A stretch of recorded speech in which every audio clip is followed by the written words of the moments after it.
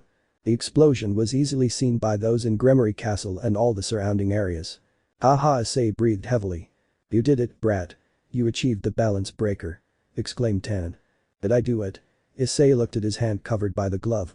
His power felt much greater than before. There was also that strange sensation in his body, just as the armor was covered by a golden aura with small lightning bolts on some parts of his body. Issei-sama, could you remove your helmet? Beelzeman asked, he seemed to notice something. Huh? Why? I want to check something. Issei didn't know what Beelzeman was trying to say, but he did it anyway, removing the helmet part of the armor. Said Tannen. Just as I suspected, exclaimed Beelzeman. What's wrong? Issei asked.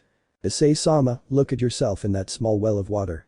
Issei didn't know what was happening, but he did what Beelzeman asked him to do. What happened? Issei exclaimed. Her hair had become even more spiky than in her golden transformation, the flame on her forehead had become smaller, but with a more concentrated flame, and a lock of blonde hair ran down her forehead. What happened? Issei asked. I couldn't tell you exactly, but I think I've taken its golden transformation to a whole new level, said Beelzeman. The new level? Issei-sama, you have great power, but your power is nothing compared to that of Archer-sama. I believe that in order for you to reach a power like Archer-sama's, you will have to take your golden transformation to several levels, Beelzeman explained. Multiple levels. I have news. What's happening? In your current state, you can activate Balance Breaker once per day, you can use it for 1 hour, each boost reduces the time by 3 minutes. As for the golden transformation, for the normal one you don't need to be at 100%, you can activate it whenever you want, but only once per day, you can use it for 10 minutes, but with the new one you need to have more lair energy, I mean you'll be able to use it for 1 minute. Issei had gained much more power. Issei clenched his right fist. The hard training paid off. Issei had won the balance breaker, but what he didn't know was that he would soon have to use it. Doriko ending for love chase. The Gasa Nai Sono Mama ve Ashi Himitsu wo. Issei is seen on the terrace of Archer's castle, holding a small golden flame in his hand. Anasa Nai Shiroku Hozoi Kaiken na Koi. Rias is seen in Gremory Castle, with her mother, father, Surziches, Gryphia and Milikas. Aojiroku Doko made Mo Nagai. Broji wo Hashiri Nukeru. You can see the hall where the meeting of the young demons takes place. Inside, in front of a pod surrounded by demons, were the 5 rookies. Erkar Kanan no Tame. Oike Kririd Iru no Ka. The young demons reveal their goals and dreams for the future. Issei states his goal of becoming the 5th Mau, as well as defending Sona's ideals. Sono subit hahashi. Oku no moku tiki wa tada hitatsu. The scene changes, showing Issei in the mountains of Archer's territory training with a gigantic purple-skinned dragon, dodging a burst of fire and firing his own. The Gasa Nai Sono Mama of Ayashi Himitsu wo. Rias and her group are seen preparing to fight, stepping into the transport circle. Anasa Nai Shiroku Hozoi Kaiken na Koi. The crowd roared with excitement as a ratings game unlike any seen before began, the first of many, in a 3-team encounter. Archerus vs Gremory vs Citri. Issei, Rias and Sona, the 3 of them seemed ready to emerge victorious. End of ending. Chapter 14. Cat and Dragon. Chapter 14 Cat and Dragon. Mountains of Gremory territory. Issei had just finished his arduous training, achieving balance breaker and a new level of his golden transformation, as well as better control of the rest of his abilities. It wasn't necessary to ask to know that upon returning to Gremory Castle, he would be bombarded with questions about that enormous explosion. At this moment Issei, Tannen and Beelzeman were flying at great speed back to the castle. The awakening of Issei's second transformation form produced one more change. The tips of his hair were now blonde, and a pair of demon wings emerged, their tips covered in golden fire, somewhat like Ravel's fire wings. Within minutes the 3 landed in the courtyard of Gremory Castle. Then I'll leave now. I'll also attend the party sponsored by the Mau. Let's meet up again there, Haidu Issei and Drake Tannen exclaimed. Yes. Thank you, Asen. See you at the party. Sorry to bother you, Tannen. We'll meet again. Yes, I had fun too. Ever since I started working with Drake, I've lived a long life. That's right, do you want to go to the party on my back? Really? Is it okay? Yes, no problem. I'll bring my family and come here for the party. I'll contact the Gremories later for more information. Then I'll come back here again tomorrow. Goodbye. After saying those words, the former Dragon King Tannen flapped his wings and flew away, disappearing from sight into the sky. Issei waved goodbye. You get along so well with the Dragon King. I think he's a good person. When we first met, he was scary, but he's great for a dragon. You and I are dragons too, you know. That's true, but I believe a true dragon is truly grand and magnificent. You and I, who are possessed by a demon that was originally human and part of a sacred gear. Well, that's true. I will withdraw for the time being, Issei-sama, said Beelzebub. Yes, thank you for helping with everyone's training. As your familiar, it is my duty to help you and your servants, said Beelzebub before disappearing into Issei's shadow. Hey, Ice-kun. When Issei turned towards where the voice came from, it was Kiba. His shirt was worn out. It seems I wasn't the only one with tough training, Issei said. Yes, my master wasn't lenient with me, and Beelzebub-san gave me extra training. Did you master it? Issei asked. Yeah. I see, Issei replied. Kiba looked intently at the chestnut-haired man. You've developed a great physique. Instantly, Issei covered his exposed chest with his arms. Stop it, what's wrong with those eyes? Don't look at my body with those eyes. How cruel. I just wanted to say that your muscles up there look great. But you haven't changed. It's because I have a body that has difficulty gaining muscle mass, I'm jealous. Oh, Ice and Kiba. Another familiar voice, it was Zenobia I think. Are you Zenobia? What's with that appearance? Issei asked, puzzled. After all, the blue-haired swordswoman was bandaged from head to toe, a mummy one might say. Yes, I became this way because I've been training, I've been getting injured and selling myself out, and then I trained again, got injured, and sold myself out again. You're like a real woman mummy. How rude. I have no intention of being preserved forever, you know. That's not what I meant. Issei thought his girlfriend was still as incomprehensible as ever, but his sensory ability told him that the aura surrounding Zenobia was calmer and more powerful than before.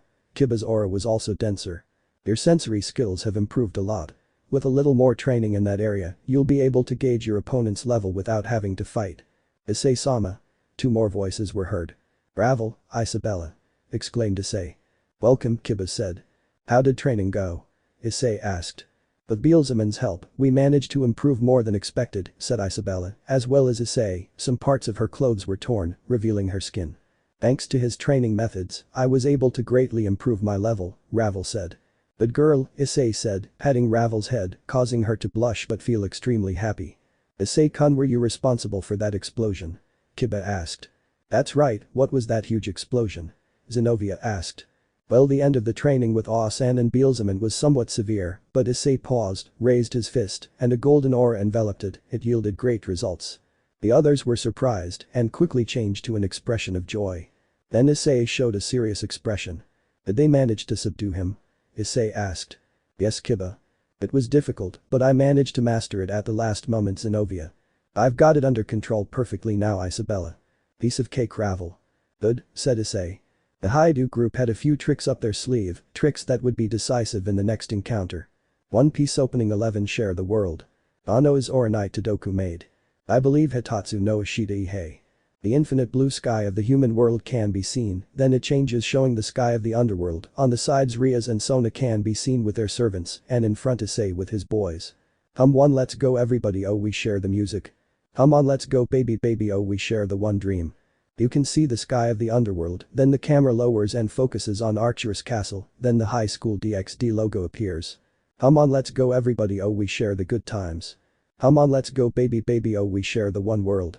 The scene changes, the members of the occult club and the student council are seen facing Loki, in the distance Issei is seen with his balance breaker, he, Kiba, Urza, Isabella and Ravel launch themselves against the Norse god, when Issei impacts his fist against the god a great explosion occurs. Gureami me komi tesaguri na zodokai. Issei is seen with Zenobia on a date, but a few meters behind, the entire Gremory and Citri group is spying. Yukasaki Miyazuni Tachi Demaritoki. Kiba is seen crossing swords with Urza, then she gets excited when Kiba shows her the swords he can create, asking for some, which makes the blonde nervous. You and me yes Kamachi Wakachi Asakani. Isabella and Ravel are seen shopping. Ravel was somewhat annoyed with Isabella for taking advantage, but she got over it instantly when Isabella bought her more clothes. Michibiki I feel the beater Kadashiteku oh yeah. Sona is seen reading the book her sister sent her to win over Issei, then Rias enters the room and Sona desperately tries to hide the book. Share the music Itsude. Share the one dream Shinjied. Share the good times to Atsunade. Share the one world now. The three groups are seen spending time together. Issei looks at Rias and Akeno, still somewhat doubtful about what they showed him. Ano is Oranai Todoku made Nando demo Bokune Ikunda. The scene changes, this time the three groups are on the beach, Issei is riding the waves like an expert, Rias and the others watch him from a rented boat, then suddenly a wave submerges Issei. Imakozo Kodeuku I believe Hitatsu no Ashita ya. Saji and Gasper jump in to save them, even though neither of them knows how to swim, and they are rescued too. Then the girls fight over who gives CPR to Issei, while Momo and Roroko attend to Saji, forgetting about Gasper. Hum one let's go everybody oh we share the music. Hum on let's go baby baby oh we share the one world. In the middle of the sea, forces from the ancient mass faction of the Chaos Brigade attack, everyone repels the enemies, finally Issei fires his X-burner at maximum power. Oikakao rit mibiusu no wana. Tikazuki Mimyuki ni share Shiteo style. Ajumaru Hirigaru Sazauju Kono flavor. Peridaju I feel so god jinin oya. The images of the young demons begin to appear, starting with Sekiryuutei, followed by Issei, Rias, Sona, and ending with Ghidorah, who displays an evil smile.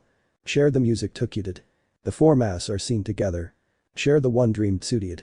Michael is seen, and Arena is standing next to him. Share the good times Zoward. Azazel is seen, behind him is another cadre level fallen angel, Barakiel. Share the one world now.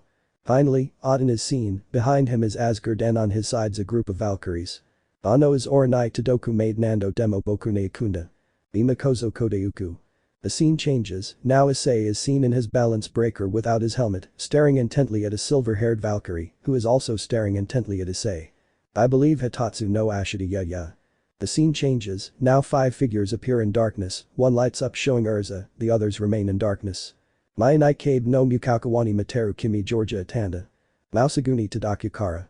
Issei is seen fighting against a large number of demons, using his fists, kicks, and other means to make his way to rescue Asia, who was connected to a strange machine.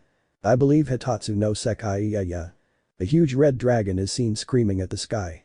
Hum one let's go everybody oh we share the music. Hum on let's go baby baby oh we share the one world. Now everyone is seen gathered in the occult club's hall with smiles on their faces. End of opening. Issei-san, Kiba-san, Zenobia-san, Ravel-san, and Isabella-san too. Asia exclaimed as she left the castle, dressed in her nun's robes. Asia, it's been a while Issei greeted. Issei-san, please get dressed. Asia exclaimed, covering her eyes with her hands and turning her face bright red. Isabel and Ravel mentally cursed the nun. They liked the sight of the shirtless brunette with his new physique. At that moment Rias and Urza left the castle. It seems they've returned. Rias exclaimed. She easily noticed the change in both the physical appearance and energy of Issei's group. They would clearly pose a challenge in the encounter. They've gotten stronger, Urza said. Why is Zenobia like a mummy? You'll see, Zenobia was about to tell the story again, but Issei interrupted. Long story, I can tell you've gotten stronger too Urza, let me guess, did you achieve what you set out to do in this training? Said Issei. Urza smiled. Yes, this time we are enemies, Ice, so I will go against you with everything I have, Urza affirmed, filled with fighting instinct. First you'll have to get through us, Kiba and Zenobia said. The challenge between the knights had been proclaimed.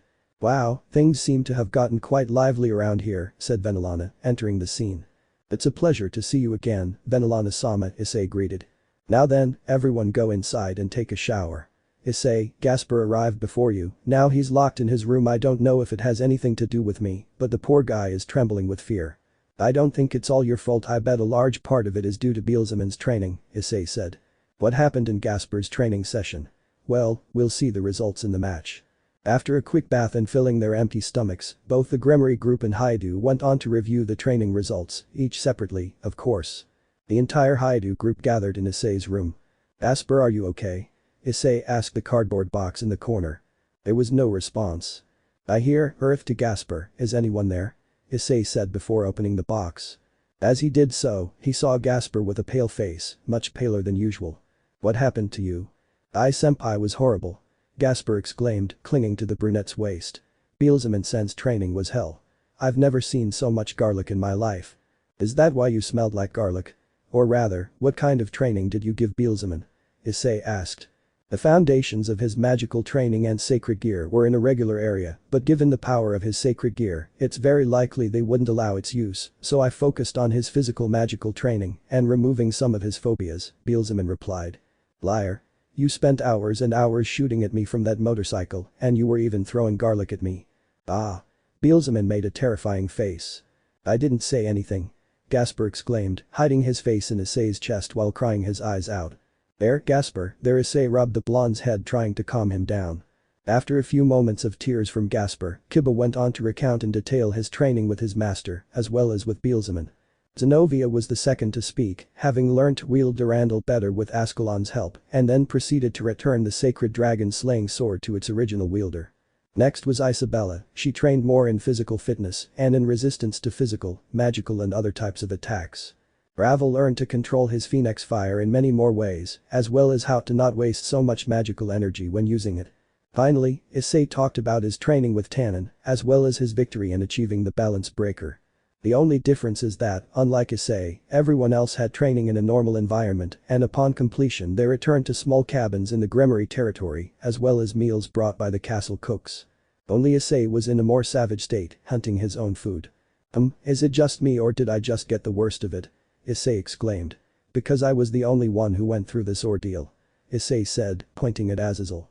I was just as surprised that you managed to survive on the mountain. I thought you turned back halfway. The fact that you started living a normal life on that mountain was also far from my expectations. What about that? I was hunted, judged, I cooked and ate rabbits looking at wild animals like a native boar from the underworld. You know I had water in a canteen, after boiling the water and sterilizing it once in an iron pan that I found on the mountain. That's why I was surprised. You're too strong. Somehow, you've overcome the demons. How cruel. I was alive when I was chased everywhere, day after day, by a dragon on that mountain. Do you know how many times I was close to death? Woohoo. Issei didn't know what to do, whether to cry or kill Azazel. In a way, it was as he said, he surpassed the demons in that he was now more of a jungle boy than the rest of the demons, and he survived training with a former dragon king. Okay, fine, both groups had their ups and downs, the meeting report ends here, tomorrow is the party, you're free for today.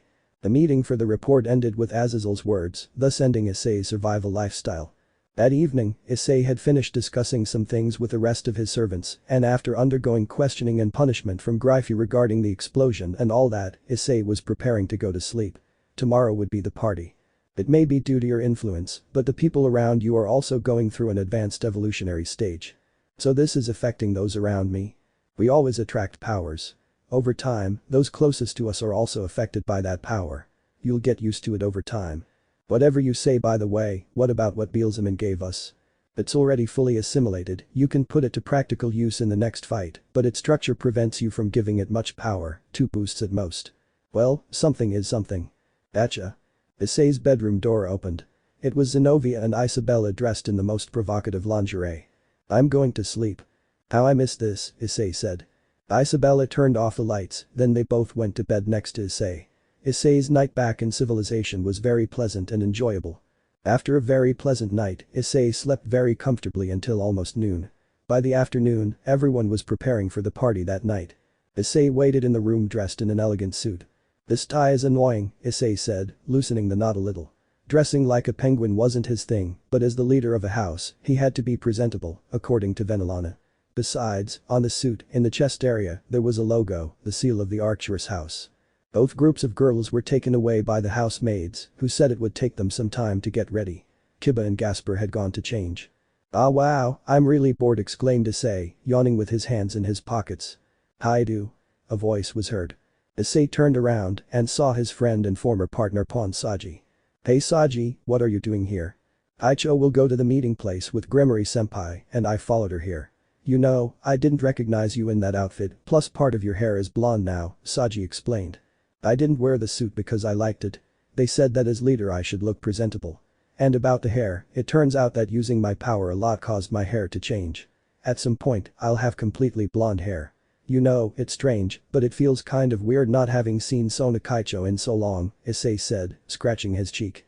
I have to say you're one lucky bastard, besides the girls who live with you, there's also Kaicho and Yura, I envy you well, not the Gremory senpai part. Yeah. Saji changed to a more serious expression. The game will take place very soon. Yes, Issei agreed. I've trained, I've gotten stronger. Me too, I was chased by a dragon on a mountain, I almost died many times. Okay, you win when it comes to deadly training. Where's my trophy? Issei said sarcastically. I also made a very tough training menu, declared Pawn Citri, his body glowing with a red and purple aura. Do you remember the time the young demons gathered a month ago? Yes, what about it? We were serious then, my dream is to become a master. Saji declared, his face red, but he looked determined. The Kaichu is trying to establish a school specializing in raiding games in the underworld. It's not an ordinary school. It's open to everyone and accepts all demons, regardless of whether they're high or low class, aristocrats or commoners. I've heard from the Kaichu that things like discrimination and traditions have softened in the demon industry, little by little, but there's still a part at the root of it all that refuses to accept these changes. That's why the current raiding games school only accepts high-class demons from aristocratic families. The games have to be equal for everyone. This is what the current Mao-samas have decided. Even though it's equal, the change in the games is significant for low-class demons. That's strange, isn't it? Although even a non-aristocratic demon can be promoted to a high-level demon, depending on the method, the possibility shouldn't be zero. Then Saji looked at Issei's face. We still believe in that possibility, and I'll try to be a high-class demon, and you a Mayu, right? You can bet on it, I don't have much influence yet, but I'll do everything to help Kaicho's dream, Issei exclaimed, demonstrating in his voice that he faithfully believed in the ideals of the young Citri. That's why I'm going to work as a teacher there. I'm going to study hard, play a lot of games, and gather various things and experiences. I'm going to be a teacher who teaches about pawns. Kaichu also told me that she wants to help me. Even someone like me can become a school teacher. I've only done stupid things in the past. I've also caused problems for my parents. But if it's about Kaichu, I can see a dream. I'll stay by Kaichu's side and support her for life. Kaichu's dream is my dream. Saji continued. The fact that I became a demon is still a secret from my parents, but even so, she cried when I told her my dream. You, a teacher. She might have said that because it's not good for me, but it wasn't bad. My mother's relieved face. Hey, that's a good goal, Saji. Become a teacher and bring the future to your students, Issei said. Yes, that's why I'll fight to win. I won't make it that easy for you, Issei exclaimed. I intend to win, Vitra. Don't bet on it, Drake, Saji said with a smile. Victory is ours. Both companions smiled, before they were both pawns now one is a king, but the fact that they are friends rivals does not change. Issei, I'm sorry for making you wait, said a voice. Saji-kun was here too. When they both focused their gaze on where the voice was coming from, it was Rias who was dressed in an elegant dress along with the other members of the three groups. All dressed like princesses in western ball gowns, all the girls from the three groups, Gremory, Citri and Archeress. Saji clearly saw no problem with the outfits. In fact, he loved what he was seeing, even if Rias and Akeno were evil in his eyes. Issei was clearly somewhat stunned by the fantastic sight, which is what brought him there. Why are you wearing a dress, Gasper? But I wanted to wear a dress too. I think that rather than curing you of phobias, Beelzeman would have treated your cross-dressing. Can I start? Exclaimed Beelzeman, suddenly appearing. Wah! Issei, Saji and Gasper, the latter because he saw his torturer again, all shouted. Who are you? Saji asked. Beelzeman, announce yourself before you appear like that. My apologies. Who is he? He's Beelzeman, he's my familiar, he was my ancestor's familiar, very difficult to explain. After that initial scare, Saji went to join his girlfriends and Issei with his girls. Kiba had also arrived dressed in formal attire. I must say they are very beautiful. I've never worn one before, will it fit me? Zenobia asked. Yeah. Come on, don't hide, Ravel exclaimed, pulling Isabella along. Our Ravel-sama, and no Ravel pushed Isabella away so Issei could see her. How do we look, Issei-sama? Ravel asked. They both look very pretty, what's wrong Isabella? It's the first time I've used something like this, I'm embarrassed. You have nothing to be ashamed of, Issei said. While Rias and Akeno waited for some praise, which never came. Tell me, Ice, what do you think of my dress? Urza exclaimed. Unlike the others, hers was more revealing, showing a lot of cleavage in her legs. It looks great on you. Exclaimed Issei, covering his nose to prevent bleeding. Sona slowly backed away so the brunette wouldn't see her, but suddenly someone pushed her, leaving her in full view of Issei. Who? Sona looked back to see who it was, Tsubaki. Queen Citri was just pretending to look the other way. Oh Kaicho, you look very pretty, Issei said normally. The color red flooded Citri's face. Some would swear that white smoke was coming out of her head. Thanks, Sona stuttered. For Rias, there was no more obvious way to see that her childhood friend rival had also fallen in love with the same boy. Flush. Tune. The sound of flapping wings along with a great crash was heard outside. A butler approached the young demons. Sama and his family have arrived, the butler announced. Issei and the rest went out into the garden, where the former Dragon King Tannen was waiting for them, along with 10 other dragons of the same size as the former Dragon King. I arrived just as I promised, hi to Issei, said Tannen. Thank you, Asan. Exclaimed Issei. Well, you all ride on my back, I'm going to put up a special barrier around you. That way, your hair and clothes won't get damaged by the wind. Since these things are important for women. Thank you, Tannen. We'll trust you until we reach the meeting place. The Citri family is here too, is that alright? Oh, Miss Rias. You look especially beautiful tonight. Please let me take you. One by one they all climbed onto Tannen's back, a transparent barrier forming on his back. I'll go on Asan's head. Issei exclaimed. The dragon took flight and with that they headed to the party venue. It's worth mentioning that Issei felt perfectly fine since Tannen wasn't a means of transportation, was he? Issei gazed at the surroundings of the underworld while standing on Tannen's head. For me, this view from atop a dragon was an experience I couldn't describe. Drake inwardly gave a bitter and rare smile. After all this, it must be strange for you, right? Drake, after all, you used to have your dragon body, Issei said. Ahahaha, it's an interesting experience, Drake. However, there are only 3 powerful dragons still active, including myself. Since my rebirth as a demon, the only real ones left are Office and Tiamat. The rest have been sealed away or retired. Yulong and Midgardsormr never surface. Drake, Albion, Fafnir and Vitra have all been sealed within sacred gears. Throughout the ages, the strongest dragons have been suppressed. Powerful dragons are terrifying beings, after all, Tannen exclaimed, his voice sounding somewhat lonely. Now that you mention it, why did you become a demon, Asan? Tannen proceeded to answer the question in a serious tone. One reason is that, in this era where there are no more major battles, I thought I would get a variety of fights if I participated in the raiding games. And another reason. Another reason. Do you know of a fruit called the dragon apple? It's an apple that dragons eat.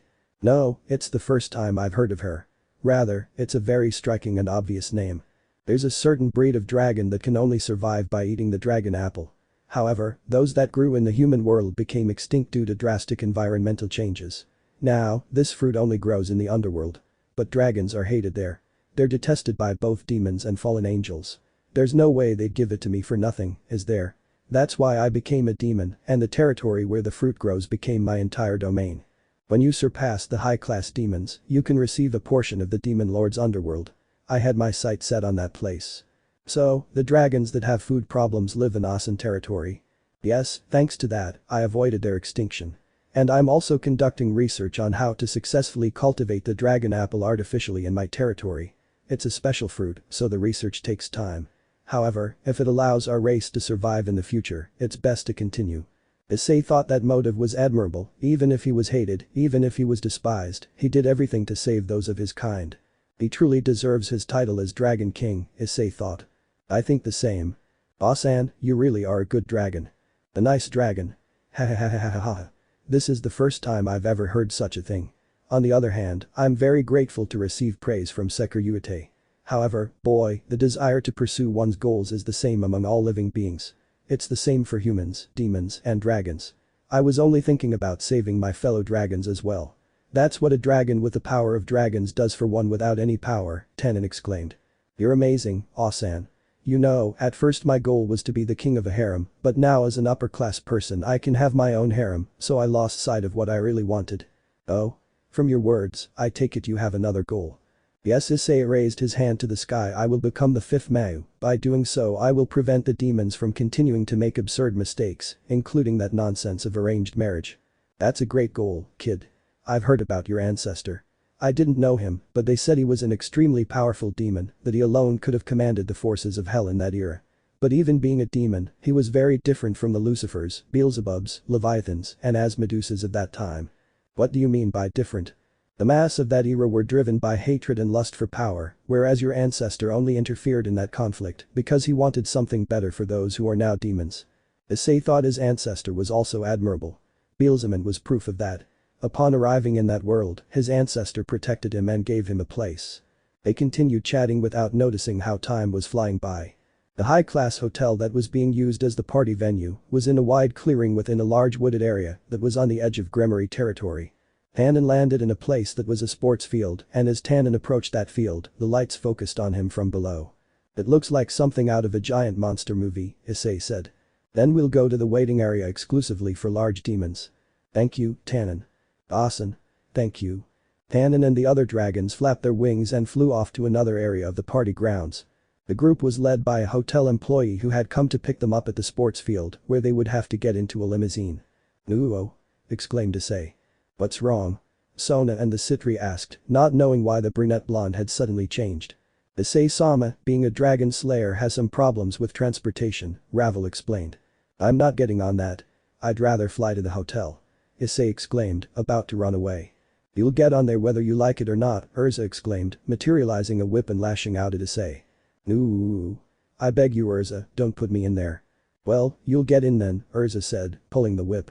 Issei ended up spinning like a top towards the limousine, getting in dizzy. After that, the rest also got in. The Citri climbed into the back of the limousine and the rest settled in, giving Issei some space since he got in feeling dizzy, and it got worse when the limousine started moving. Ravel helped the brunette adjust his tie, hoping his fiancée wouldn't vomit on it. There were also facilities around the hotel, and the army is stationed here too. "It's much stricter here than in the lower urban areas, you know," Rias explained, hoping it wasn't a bother. She approached Issei and took out an expensive-looking comb. She began to comb the chestnut-haired man's hair. Issei didn't seem to mind, besides, being on Tannen's head left his hair all messed up. "What's wrong with Azazel-sensei?" Issei asked, still blue. "It seems he'll come here after meeting Oni-sama on another route. After all, they're very close friends." I suspected they'd get along well. They're both powerful leaders." Then Rias changed to a serious expression. "Issei, you didn't hear because you were inside Tannen's head, but I declared war on you and Sona. We will defeat you for the sake of our dream." Issei remained serious, even though he didn't appear so because of the dizziness. "A school. A rating game school. For the sake of building that, Sona studied the human world school system while living as a student there. Human world schools, where anyone can enter, are important to Sona, after all." Saji said it too. That he would become a master. His eyes shone as he said it. "It's a serious goal for him, but even so, I will win. My goal is to be the fifth Mao. I will continue with my goal," Issei exclaimed. "Even so, we will win. We have our dreams and goals too." The three leaders were determined. This meeting would be the first step towards achieving their goals. The limousine stopped and Issei arrived. Hotel employees were waiting outside. After some checks, they went inside and took the elevator up. "The party will be upstairs, Issei-sama. If you are summoned by someone from a distinguished family, be sure to greet them properly, okay?" Ravel said, finishing fixing any imperfections in Issei's clothing. I understand. Tonight's party was prepared by Mayu-sama for the young demons, right?" Issei asked. "That's the official line. Honestly, people aren't going to be too excited even once we get inside. It's an annual tradition. If anything, it's more like a gathering of members of all the prominent families. We, the future heads of families, are just extras, while in reality, it's a party for our parents' enjoyment. They've actually made reservations at the nearby venue until after the fourth or fifth party. Proof of that is that they arrived at the meeting place separately from us. They probably met up before the youngsters and may have already finished their drinks," Rias explained. "Damn, we're just for show, that's clear to me," said Issei. The only difference between him and the other young demons was that he was already the head of the clan. Issei looked over and both Kiba and Akeno wore bitter smiles. They had been through this before. Issei didn't need to be a genius to know that this whole party was just a reason for the parents to have fun letting loose a little. The elevator reached its destination. Upon exiting they were guided to the central hall. The place was large, many demons were already there, there was luxurious food and on the ceiling, several chandeliers. "Oh." Apparently everyone noticed Ria's entrance. Gasps of admiration could be heard. "Princess Rias, you've become more and more beautiful. Surzicha-sama must be proud." More and more cheers for Rias.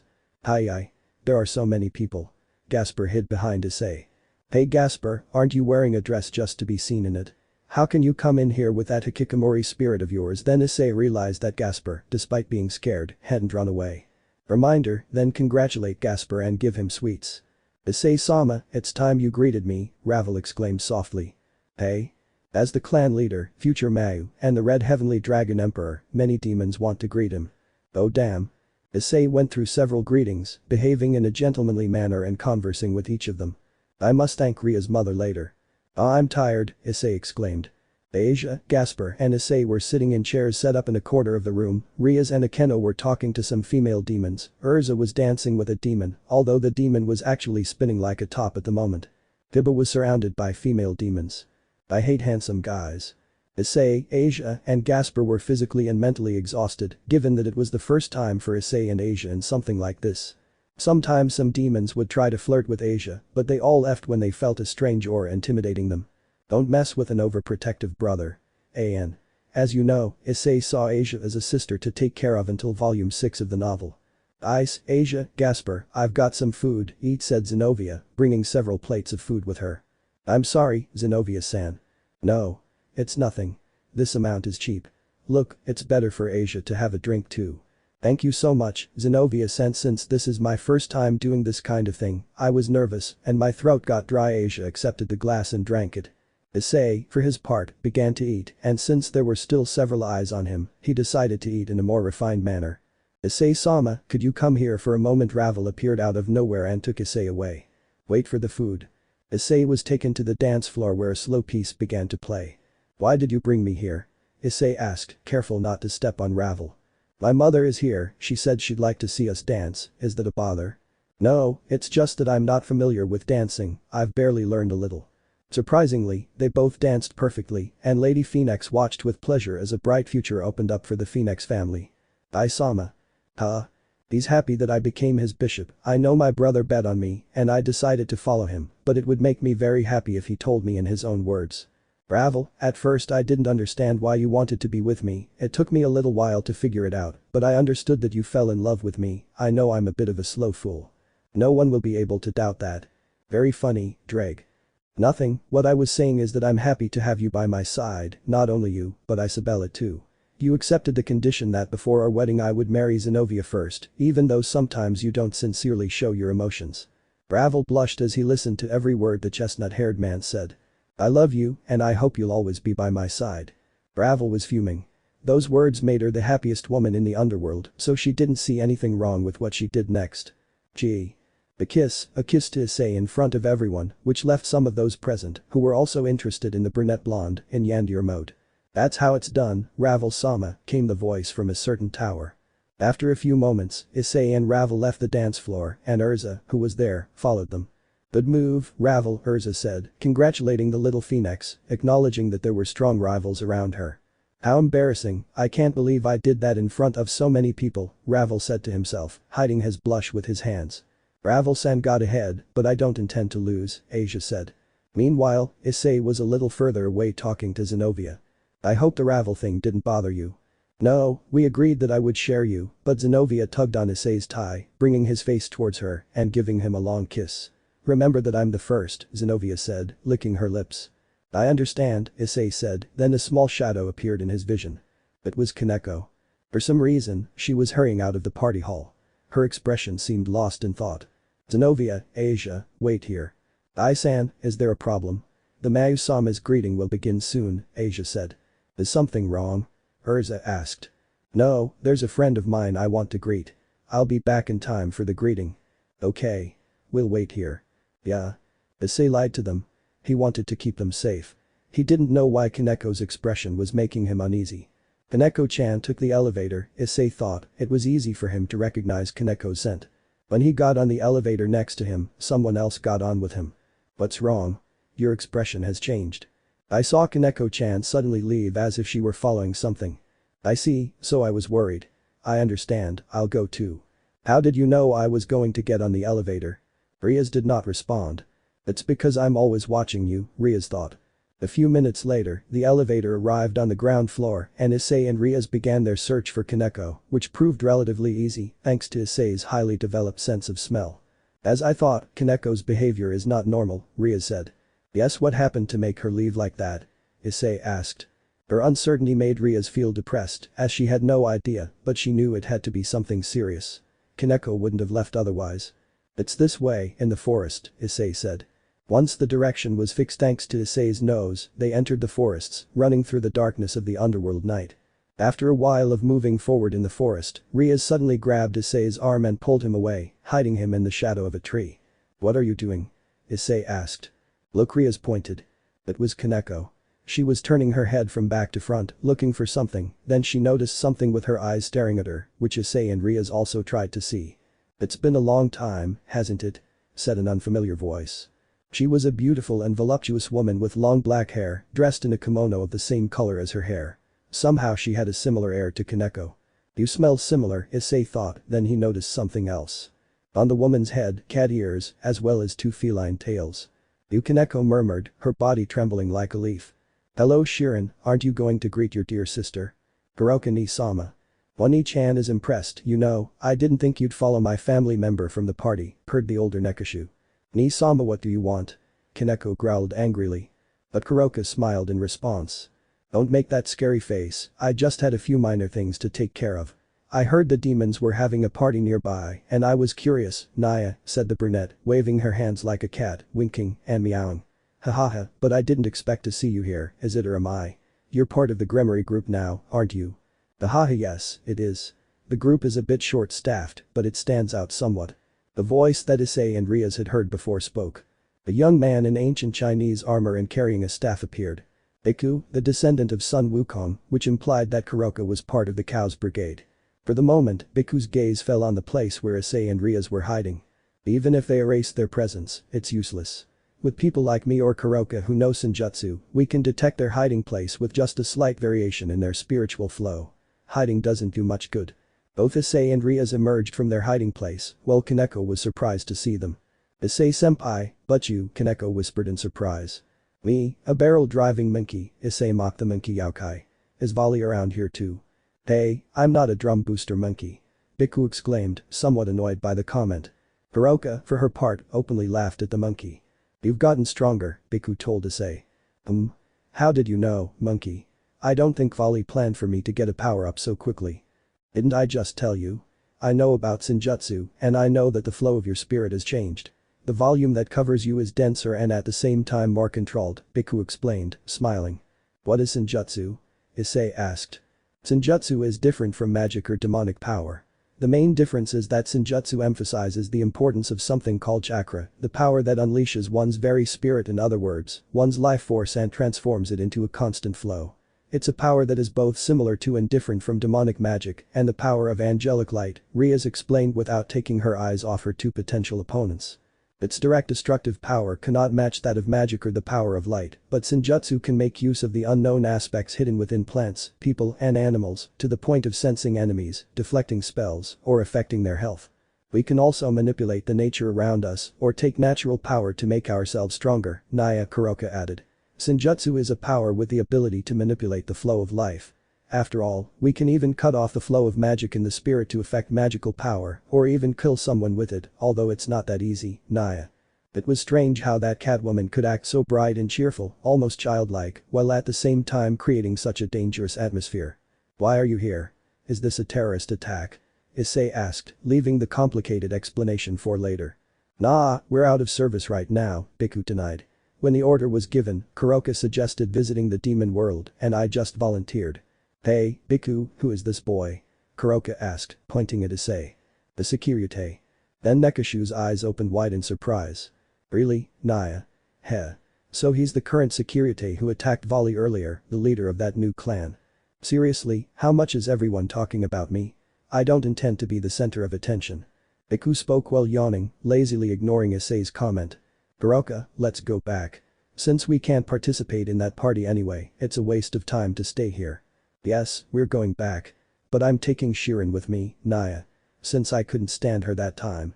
Urara, if you bring her with you without permission, Volley might get upset, you know. When they know that the same power as mine flows within her, Office and Volley will be convinced, right? Well, maybe. Kaneko began to tremble uncontrollably upon hearing those words. She was very scared. Issei, noticing this, walked over and stood between them. This girl is a very important cowhide to us, you could leave and not bother us again, Issei said calmly. Bielsman's training to stay calm in extreme situations was paying off. At Issei's actions, both Biku and Kuroka laughed. No. No, that's very brave of you, but are you really trying to fight Kuroka and me at the same time? This time, we'll leave immediately once we get this girl, so that's fine with you, right? Rias stepped forward, annoyed. This girl is my servant. I won't let you lay a finger on her. What are you saying, Naya? She's my little sister. I have the right to love her. A high-class demon like you doesn't have that privilege. They glared at each other with complete hostility. Kuroka was the first to look away and then spoke with a wide smile. Since they are so annoying, I will kill them, Nyan. At that moment, Issei felt as if something had changed, as if the space itself had changed. Even if everything looked the same, Issei noticed that there was something different. Kuroka, so you not only learned Senjutsu, Yuujutsu and demon magic, but also the ability to control space. Rias said, making a sour face. I didn't go so far as to learn how to control time, but I've learned quite well how to control space. If I use the essentials of barrier techniques, it's relatively simple after all. I covered the entire forest with a barrier and cut us off from the outside world, Naya. This way, even if we do flashy things here, it won't be noticed and the demons from outside won't come. They'll be pleasantly killed here by us and we'll say goodbye, Naya.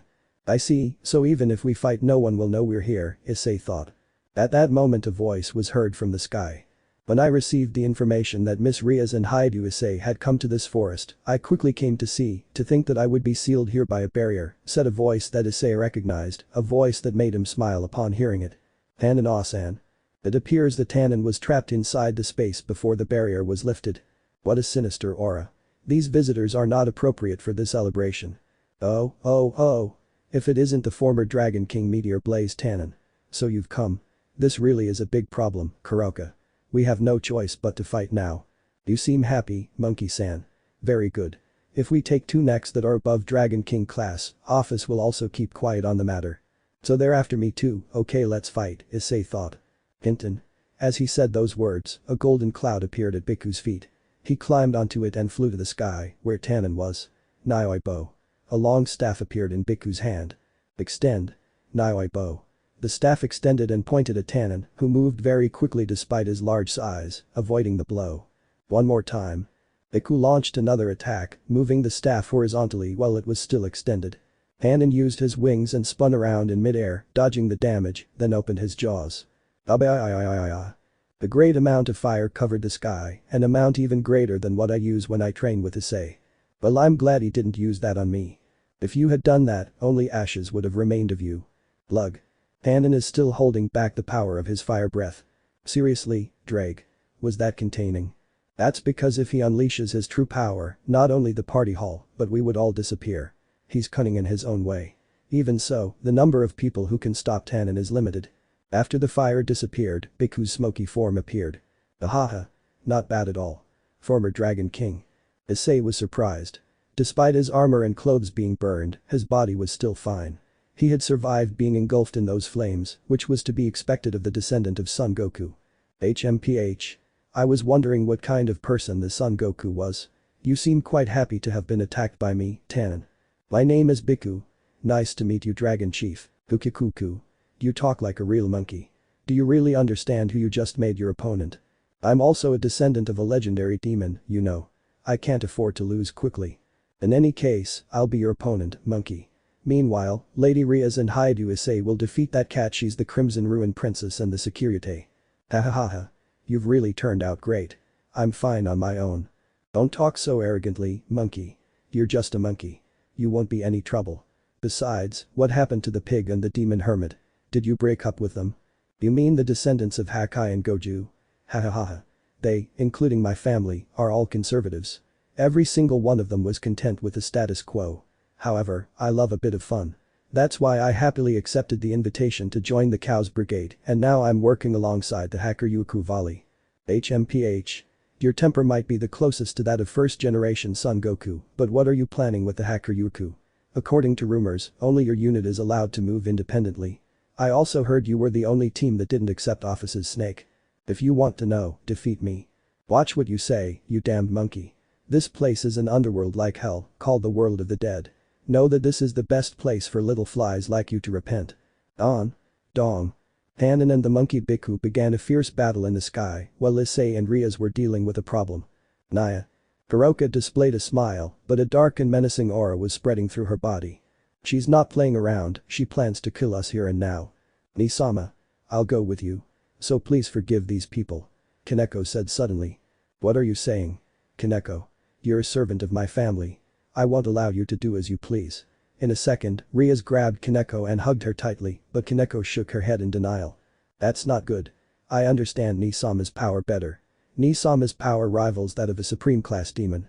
As for Butchu and I senpai, even with the power of a former Dragon King, I don't think they're capable of capturing my sister, who is skilled in both Senjutsu and Senjutsu. No, even so, I'll never hand you over to that person. Not to this Nekomata who didn't even try to help Kaneko-chan who cried so much. Kuroka smiled at Ria's anger. It's because one yokai can't help another yokai. However, I simply want another piece under my control. I can understand Shirin's power better than a red-haired older sister like you know. Kaneko shook her head at Kuroka's words. No, I don't need that kind of power. I don't need a dark power like that. I don't need a power that brings misfortune to people like that. Kaneko began to tremble and cry. Rias hugged Kaneko tighter. Kuroka, you, blinded by power, have left a wound in this girl's heart that will last her entire life. After you killed your master and left, this girl saw hell. When I first met her, she had no feelings left inside. Kaneko was betrayed by you, her only family. She lost her future, her trust in you, and was despised and abused by other demons, to the point where she was about to be killed. She saw so many hard things. That's why I'll show her so many fun things. This girl is Tauju Kaneko, a tower of Rias Gremory's family. My important demon servant. I won't let you lay a single finger on her. Upon hearing those words, Kaneko burst into tears. I don't want to go. I'm Tauju Kaneko. Kuroka-ni-sama, I don't want to go with you. I want to live with Rias Butchu. Live. Kaneko blurted out, a declaration that she was breaking away from her sister. Then, Dai Kuroka began to emit a mist-like substance. The mist was about to touch Rias and Kaneko when. Flush. A silvery energy passed very close to Kuroka. That silvery energy erased the fog and disappeared into the horizon. What? Kuroka looked on in amazement. I'll tell you one last time, get out of here and don't show your face in front of Kaneko-chan again, Issei said with clear fury in his voice. Issei's right arm emanated a silver aura, unlike before. This aura was very faint but emitted great power. Kuroka took a step back, climbing onto a tree branch. That surprised me a little. Your aura suddenly rose a lot. I can tell you're not a normal person. Rias took the opportunity to fire a demonic energy bullet that hit Kuroka, disintegrating her, so they thought. That was a good attack. But it's useless. I can easily clone myself with the essentials of Jinjutsu. Kuroka's voice was heard in the forest. Suddenly, the silhouettes of many Kurokas appeared. DCH, it's annoying, they all emit the same aura, so I can't tell who the real one is, said Issei. Surprisingly, when it was time to fight, Issei lost his perverted side, all thanks to Beelzeman. If you can't read the flow of the spirit, you won't be able to counter the Jinjutsu used by skilled practitioners, Kaneko said. The Kurokas targeted Rias and Kaneko. Oh no, you won't. Tower Flame striking the ground with his right fist, a tower of fire covered Rias and Kaneko, preventing any damage. DCH, you're very annoying, Sekiryuutei Naya. Anyway, what's it to you? You're not a member of their group. That doesn't matter. Kaneko-chan is an important junior to me, and even though you're Kaneko-chan's sister, I won't forgive you for making her cry. Overboost. The boosted gear materialized, but that wasn't the end of it. Issei began to raise his power to the clouds. Kuroka stepped back from the wind that Issei was emitting. Issei's hair stood on end, flashing gold. Kaneko-chan. Issei called. Kaneko looked at her senpai. You're not useless, you're strong, I'm the useless one. Even with this power, even with this legendary dragon on my arm, I couldn't prevent Asia's death, I couldn't save the Rias of this world. Issei exclaimed. Senpai isn't useless, did you know? Most of the previous Sekiryuutei were people who drowned in power and lost their minds. I think they were swallowed up by the enormous power they possessed. My Ni-sama is the same, even if one has power, if one lacks kindness, they will definitely spiral out of control. Senpai is a kind Sekiryuutei, even if your power isn't enough, it's an amazing thing. You were undoubtedly the first among the previous ones to be a kind Sekiryuutei. That's why Kaneko smiled. Please become a kind Welsh dragon. Welsh dragon balance breaker. Issei displayed his full power. Upon activating the armor, a crater formed around him, stones began to levitate around him, small blue lightning bolts appeared in different parts of the armor, and a red and gold aura enveloped him. Balance breaker. Rias said in amazement. Senpai reached balance breaker, no more than that his power is even greater than before. Kuroka felt danger throughout her entire being. Issei's increased power was frightening her, like prey facing a dragon ready to devour her in one bite. Issei levitated a little, then crossed his hands and pointed at Kuroka. Flues.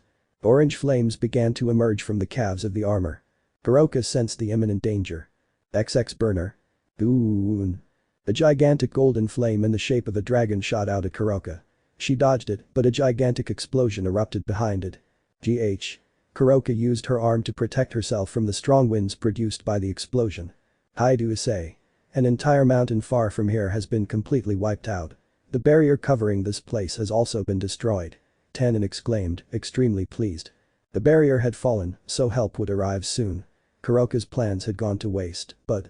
Ahahaha. Kuroka began to laugh maniacally. Ha! How interesting. Then, I'll also show you a mixed shot of Uejutsu and Senjutsu. Kuroka's hands began to glow with different energies. Then I launched both energies against Issei. Ong. Issei received them head-on, but Issei felt nothing. The armor was smoking but remained solid. That's all. Kuroka's expression changed to one of shock upon seeing that Issei was unharmed. It didn't work. Absolutely not. I gathered a considerable amount of spiritual power. In the blink of an eye, Issei closed the distance with Kuroka, standing in front of her. Don't get carried away. Kuroka jumped back to gain distance and began launching energy attacks against Issei. Issei simply received the attacks or threw them away, approaching slowly.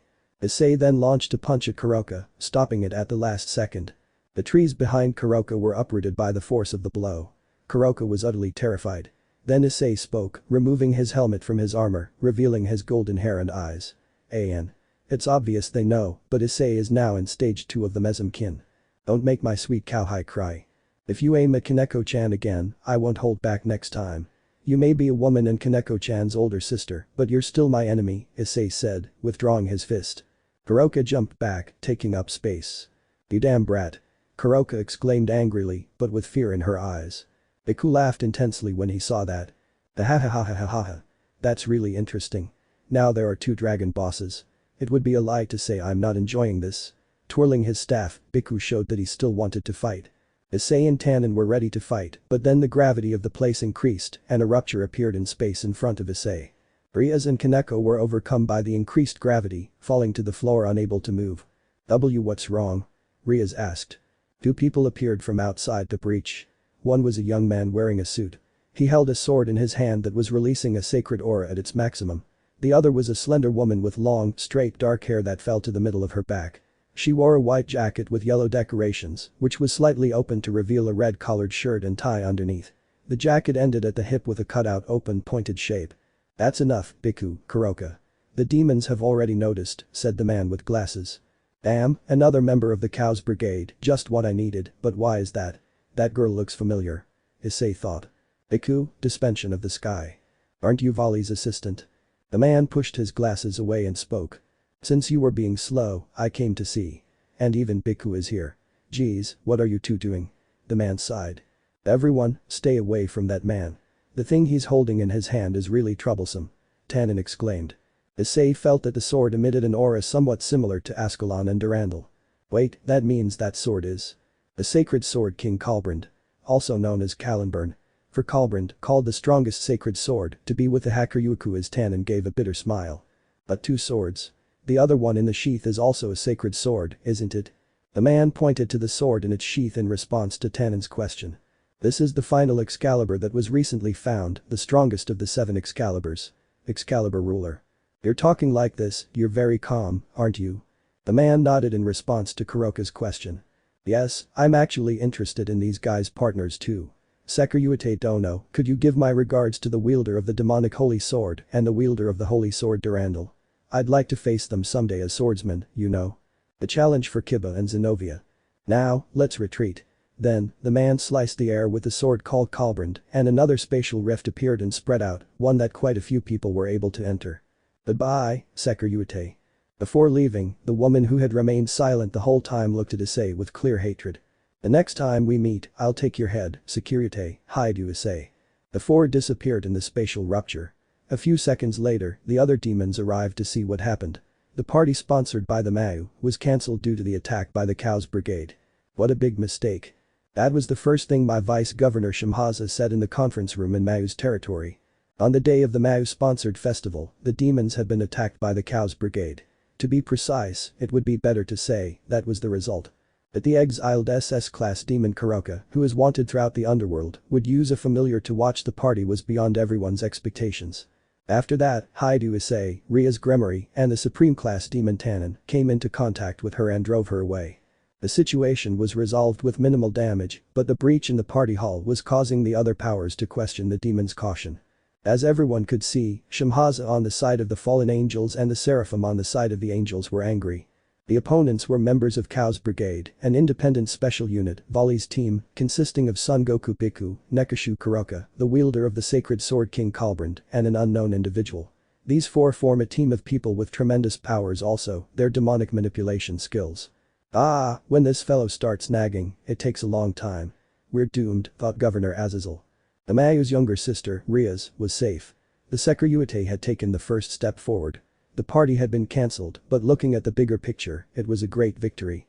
Tannen, who was attending in the form of a mini-dragon, and the other elders were anticipating the battle between Rias, Issei, and Sona Sitri that was about to take place. I'm going to support Issei. After all, I trained him, Kukuku. He's an interesting guy.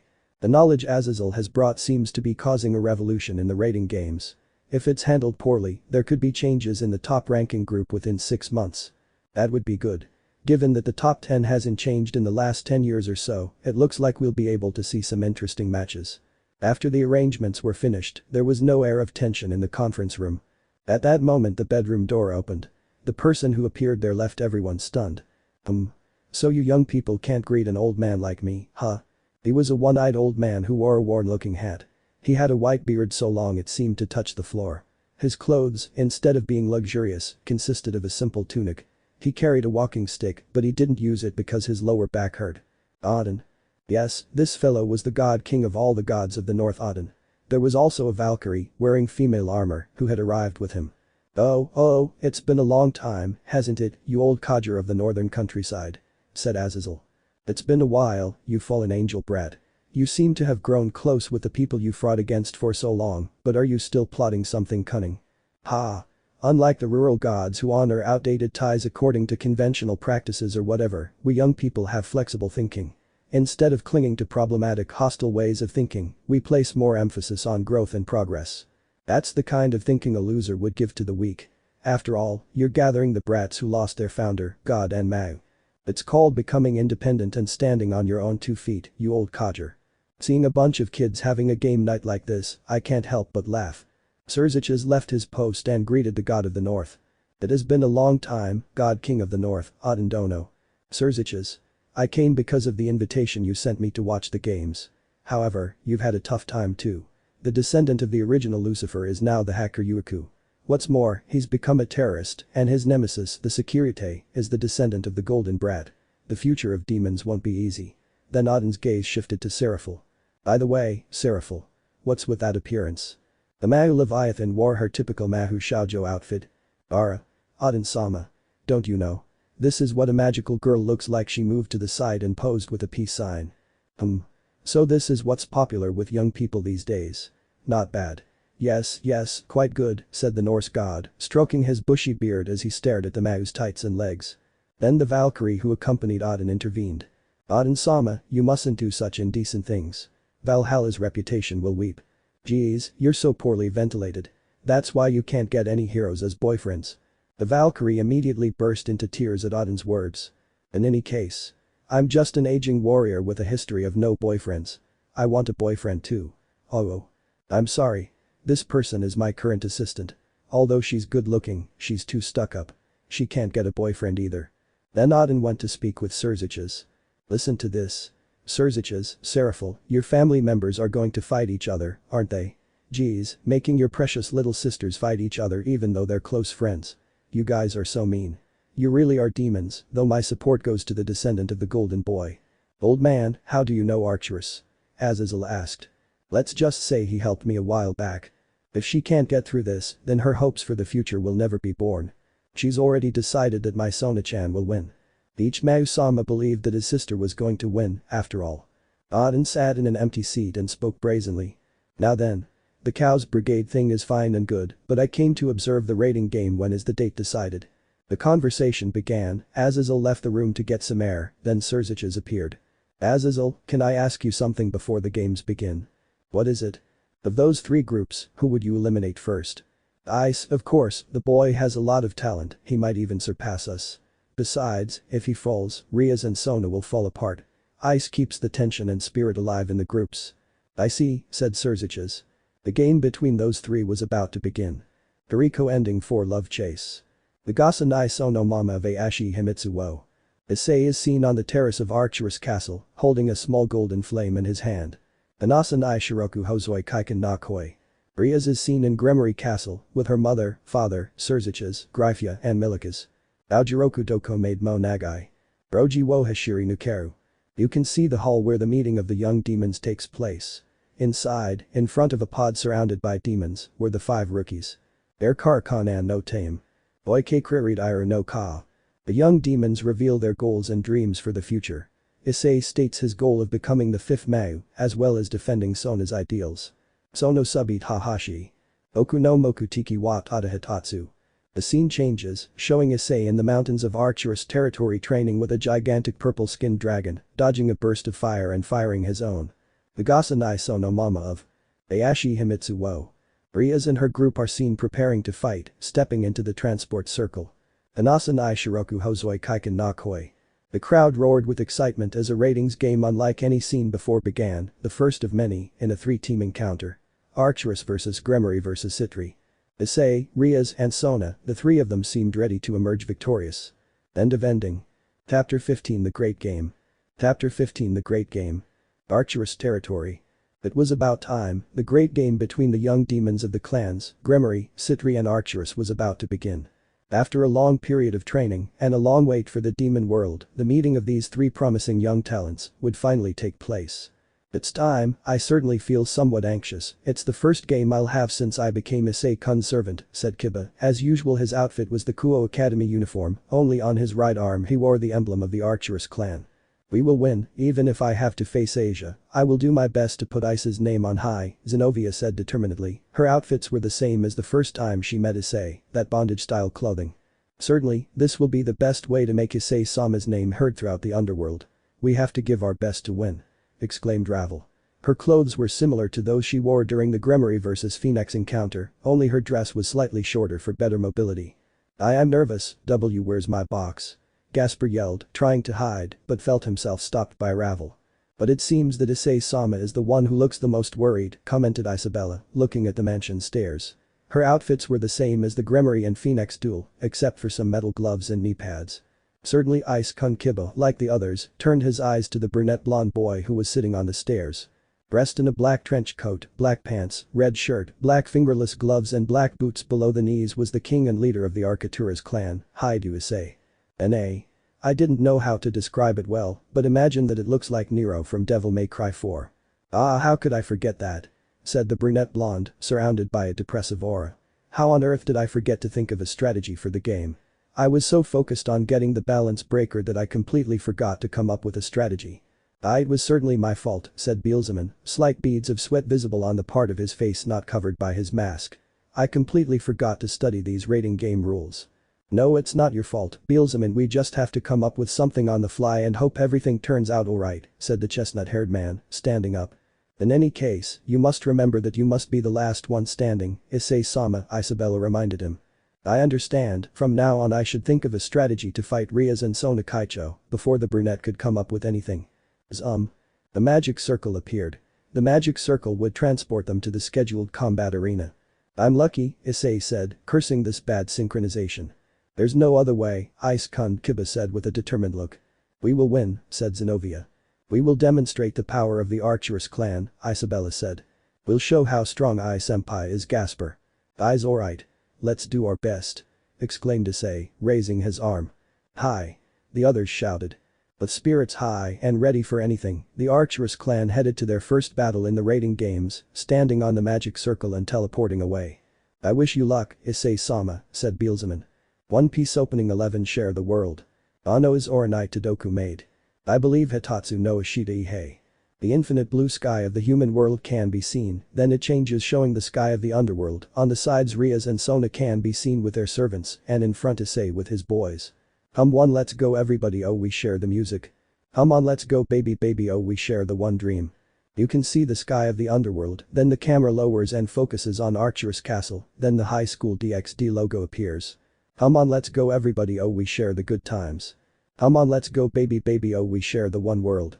The scene changes, the members of the occult club and the student council are seen facing Loki. In the distance Issei is seen with his balance breaker. He, Kiba, Urza, Isabella and Ravel launch themselves against the Norse god. When Issei impacts his fist against the god, a great explosion occurs. Gureami me komi Sekiryuutei na Zodokai. Issei is seen with Zenobia on a date, but a few meters behind, the entire Gremory and Citri group is spying. Yukasaki Miyazuni Tachi de Maritoki. Kiba is seen crossing swords with Urza, then she gets excited when Kiba shows her the swords he can create, asking for some, which makes the blonde nervous. You and me yes Kamachi Wakachi Asakani. Isabella and Ravel are seen shopping. Ravel was somewhat annoyed with Isabella for taking advantage, but she got over it instantly when Isabella bought her more clothes. Michibiki I feel the beater Kadashateku oh yeah. Sona is seen reading the book her sister sent her to win over Issei, then Rias enters the room, and Sona desperately tries to hide the book. Share the music Itsuted. Share the one dream Shinjied. Share the good times to Otsunade. Share the one world now. The three groups are seen spending time together. Issei looks at Rias and Akeno, still somewhat doubtful about what they showed him. Ano is Oranai Todoku made Nando demo Bokune Ikunda.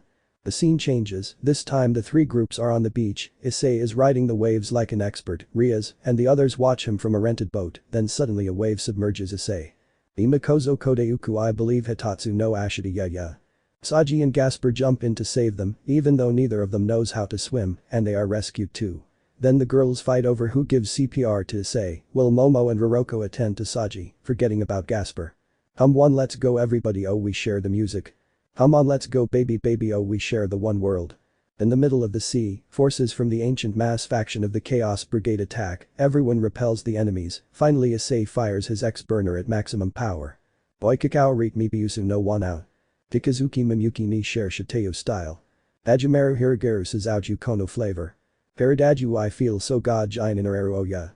The images of the young demons begin to appear, starting with Sererg, followed by Issei, Rias, Sona, and ending with Ghidorah, who displays an evil smile.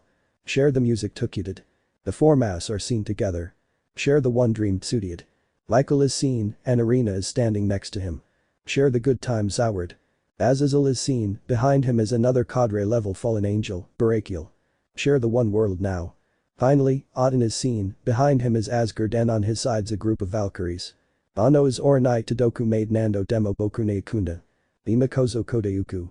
The scene changes, now Issei is seen in his balance breaker without his helmet, staring intently at a silver-haired Valkyrie, who is also staring intently at Issei. I believe Hitatsu no Ashita ya. The scene changes, now 5 figures appear in darkness, one lights up showing Urza, the others remain in darkness. Mayanai Kabe no Mukakawani Materu Kimi Georgia Atanda. Mausaguni Tadakukara. Issei is seen fighting against a large number of demons, using his fists, kicks, and other means to make his way to rescue Asia, who was connected to a strange machine. I believe Hitatsu no Sekai ya. A huge red dragon is seen screaming at the sky. One let's go everybody oh we share the music. On let's go baby baby oh we share the one world. Now everyone is seen gathered in the occult club's hall with smiles on their faces. End of opening. Rating game location. The place they arrived at after jumping through the magic circle was arcades, Issei said, confused. Video game machines and more machines were everywhere, as Issei understood, the battlefields were copies of a place in the real world. Wait, isn't this it? Issei hurried to leave the area and check the surroundings. A shopping center, with several shops lined up inside and an atrium with a glass roof, the light spread out beneath it. It's the shopping center near Kuo Academy, Issei said incredulously. The meeting place would be an exact copy of the shopping center where they spent their free time, a 3-story shopping center with a rooftop and underground parking area. That's right, that store over there is where I bought my swimsuit, said Zenobia. Was that where it was? Issei said. Where? I need a swimsuit, Ravel said, following the blue-haired girl. A little concentration, Issei requested. I'm sorry. Excuse me, Issei-sama. Then an announcement was heard throughout the mall. All of you, the queen of the Lucifer clan, Gryphia, will be acting as referee in the rating game between the Gremory clan, the Citri clan, and the Arcturus clan. Gryphia-san. Issei noticed that Gryphia's announcement was different from the one she made in the battle with Phoenix. Before she named herself as a Gremory servant, but now she named herself as queen of the Lucifer clan. Is this because this meeting is more important? Issei wondered. In the name of my master, Surzich's Lucifer, I will observe this battle between these three clans. It is a pleasure to be here. To get straight to the point, today's battlefield is the shopping mall in the neighborhood of Kuo Academy, which Rias-sama, Sona-sama, and Issei-sama attend. A separate area has been prepared as the playing field.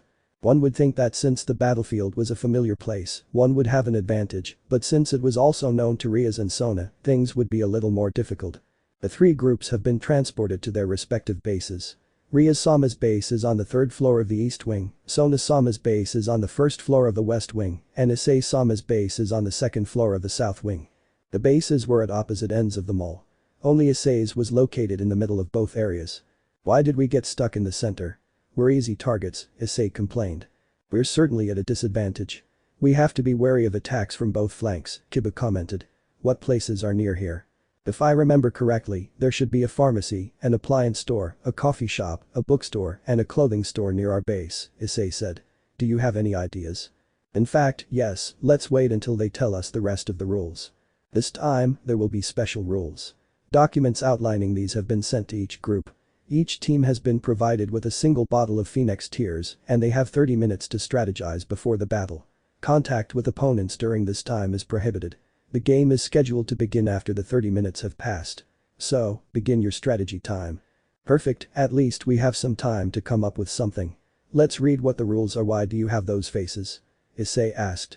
While Issei was listening to Gryphia's explanation, Zenobia found the rules and read them. It should be said that her expression soured after reading them. The rules stipulate that you cannot destroy the warehouses on the battlefield. Haidu Issei is prohibited from using his familiars, his golden flames. He is allowed to use only one of his other flames. The use of any other will be sanctioned with immediate disqualification. Zenobia finished reading. Fuck me. This must be the work of those damned old men. I swear they'll pay for this. Issei shouted in a rage, yelling all sorts of curses. This is certainly disadvantageous for us.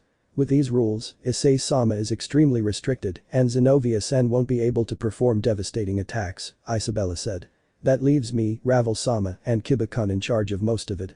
Although this rule also applies to us, but you and Akeno-san are of the blunt magic attack type, their attacks would also cause great destruction. What is Urza-san's fighting style like, Issei-kun? Kiba asked. From what I can see, she has a fighting style similar to yours, only some of her armor is also destructive, so she'd be limited like me. In that case, I think the best thing would be for me to face her. With my speed and what I've learned, I'll probably be able to defeat her. Don't get cocky, Kiba. She has special armor for speed, and combined with the abilities of the horse piece, it makes her dangerous, Issei said. The rules also say that you can only use one of the other flames, Issei-sama. Which one will you use? Ravel asked. I have to choose wisely. I'll have to use only my boosted gear until I'm forced to use one of my flames. What about your Dragon Slayer power? Zenobia asked. Braig told me I shouldn't use my DS powers for at least a while. It turns out my growth rate is abnormal, so there are dangers in using them so often. What kind of dangers? Ravel asked. I would become a dragon. Are you no longer one? I'm mostly human, but the change would be that I'd become 100% dragon. Now how should you proceed? Asper-kun's eyes won't be of any use to us right now.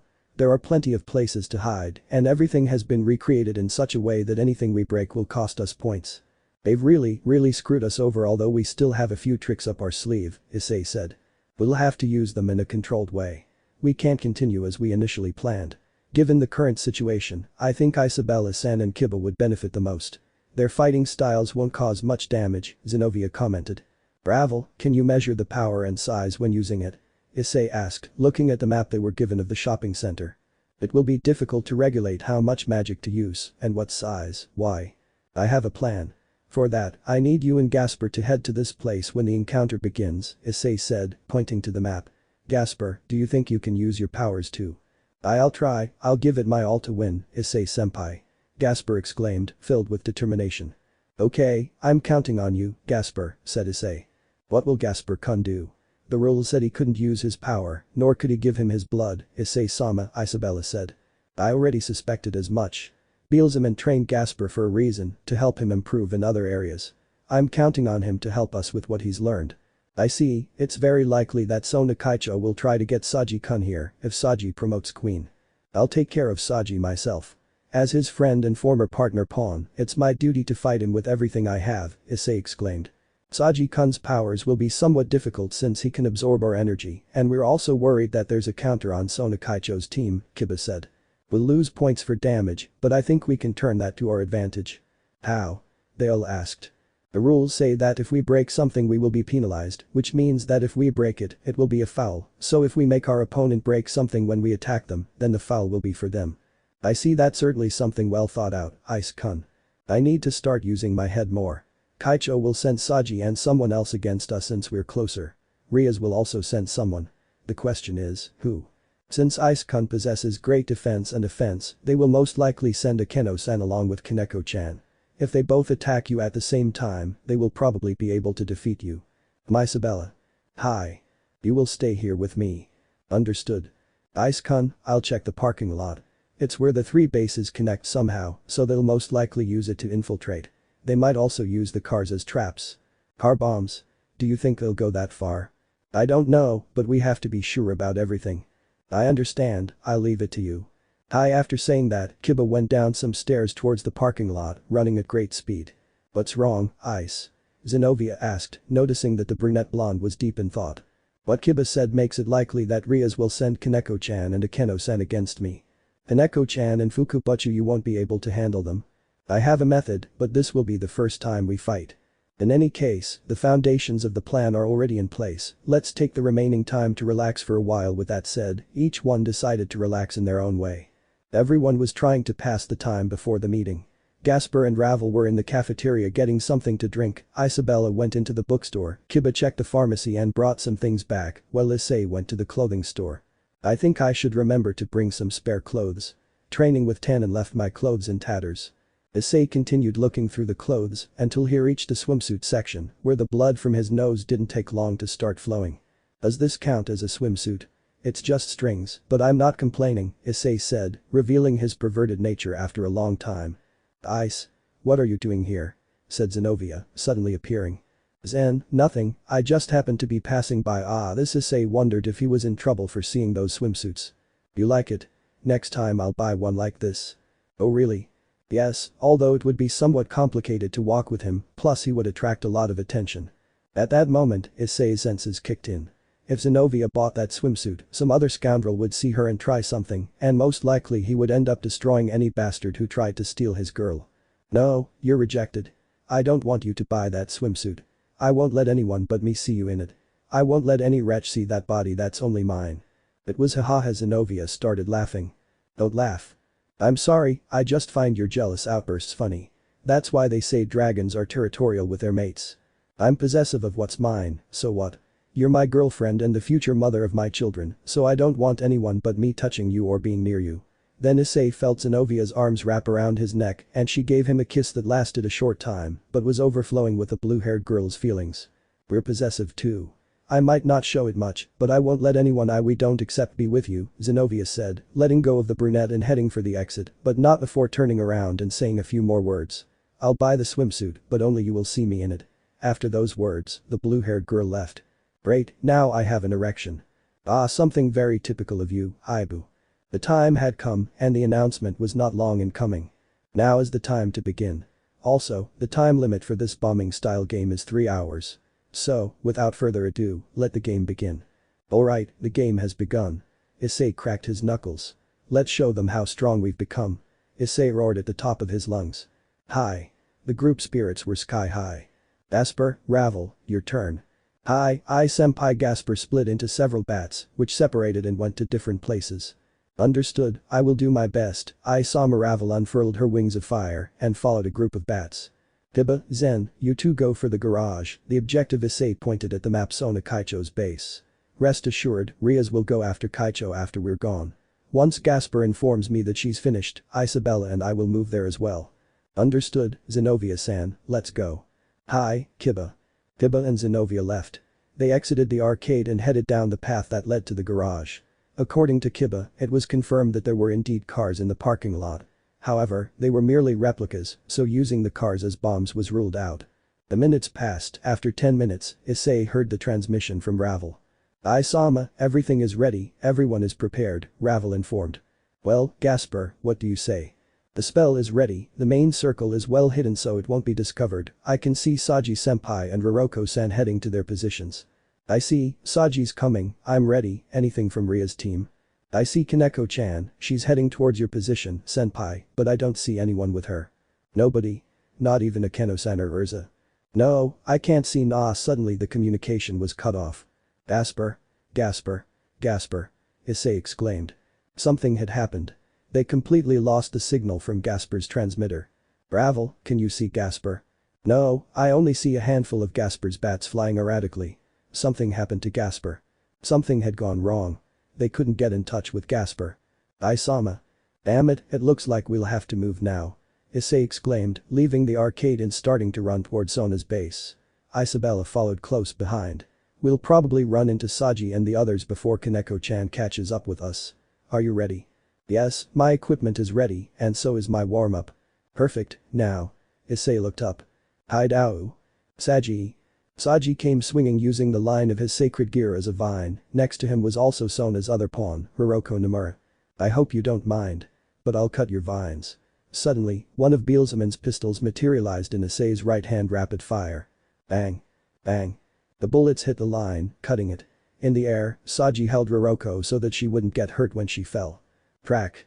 Saji fell to his knees, the impact of the fall cracking the floor of the shopping center, which indicated a drop in points for the Citri group. Damn, this is going to cost us some points. Also, what are those weapons, Haidu? Has your fighting style changed too? Saji exclaimed, leaving Hiroko on the ground. Not really, I just borrowed this one from Beelzeman. Although I didn't know it, this weapon has the ability that the bullet it fires explodes and disintegrates upon impact, so it doesn't cause collateral damage, Issei said, raising the weapon. In any case, it's time to fight, Saji. TCH, I was hoping to ambush you at your base so I could get promoted, but it looks like it won't be that easy. Saji prepared to fight, as did his partner. Isama, I'll take care of Nomura. I'll leave it to you, Isabella. What if we distance ourselves a bit?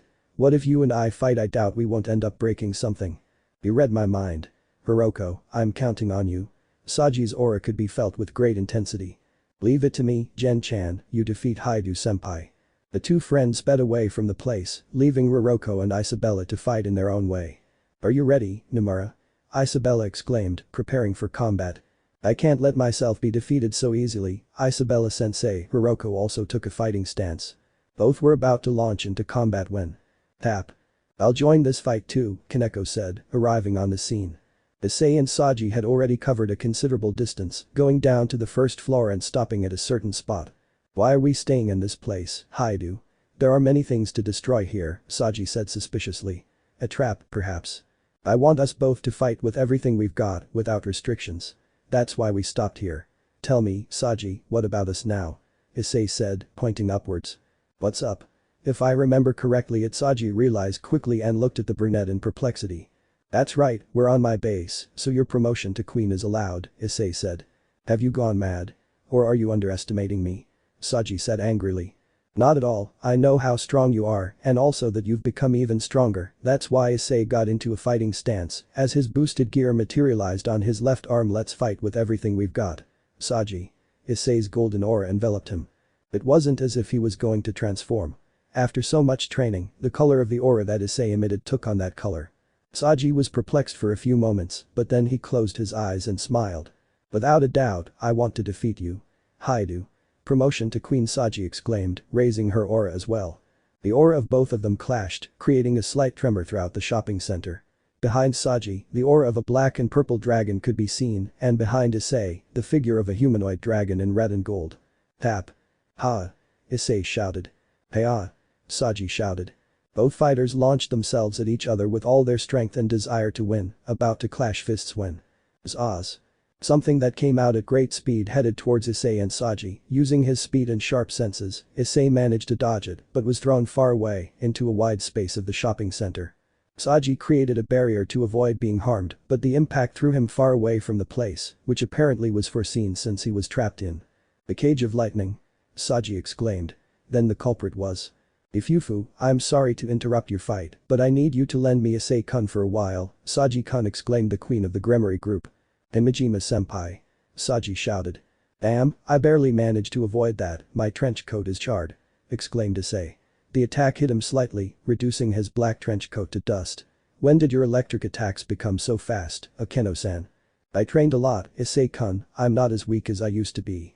I can tell, the aura you emanate is very dense, Issei said. That's why I don't intend to go easy on you, Issei-kun, Akeno said. A magic circle allowed Rias to hear everything her queen and Issei were discussing. Even though the rules state we can't do much damage, I don't intend to limit the power of my attacks. This fight is very important to me. I want to show you that I'm not the Akeno you knew, that I am.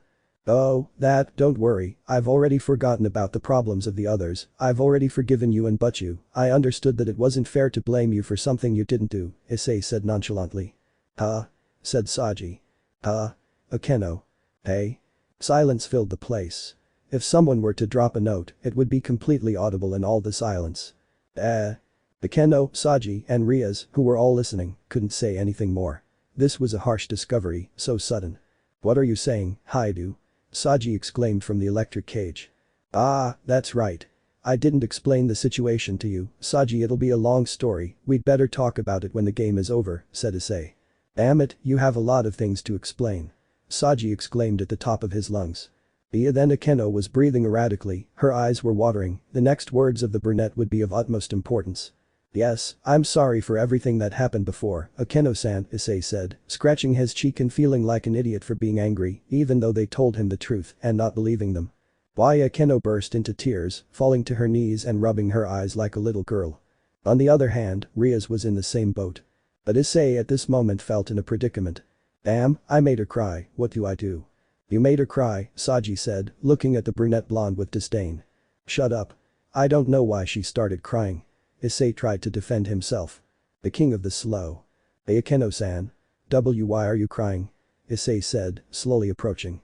It's just that sob, I'm happy sob, I had gotten used to the idea sob that sob Issei-kun would never forgive us sob, said the brunette between sobs.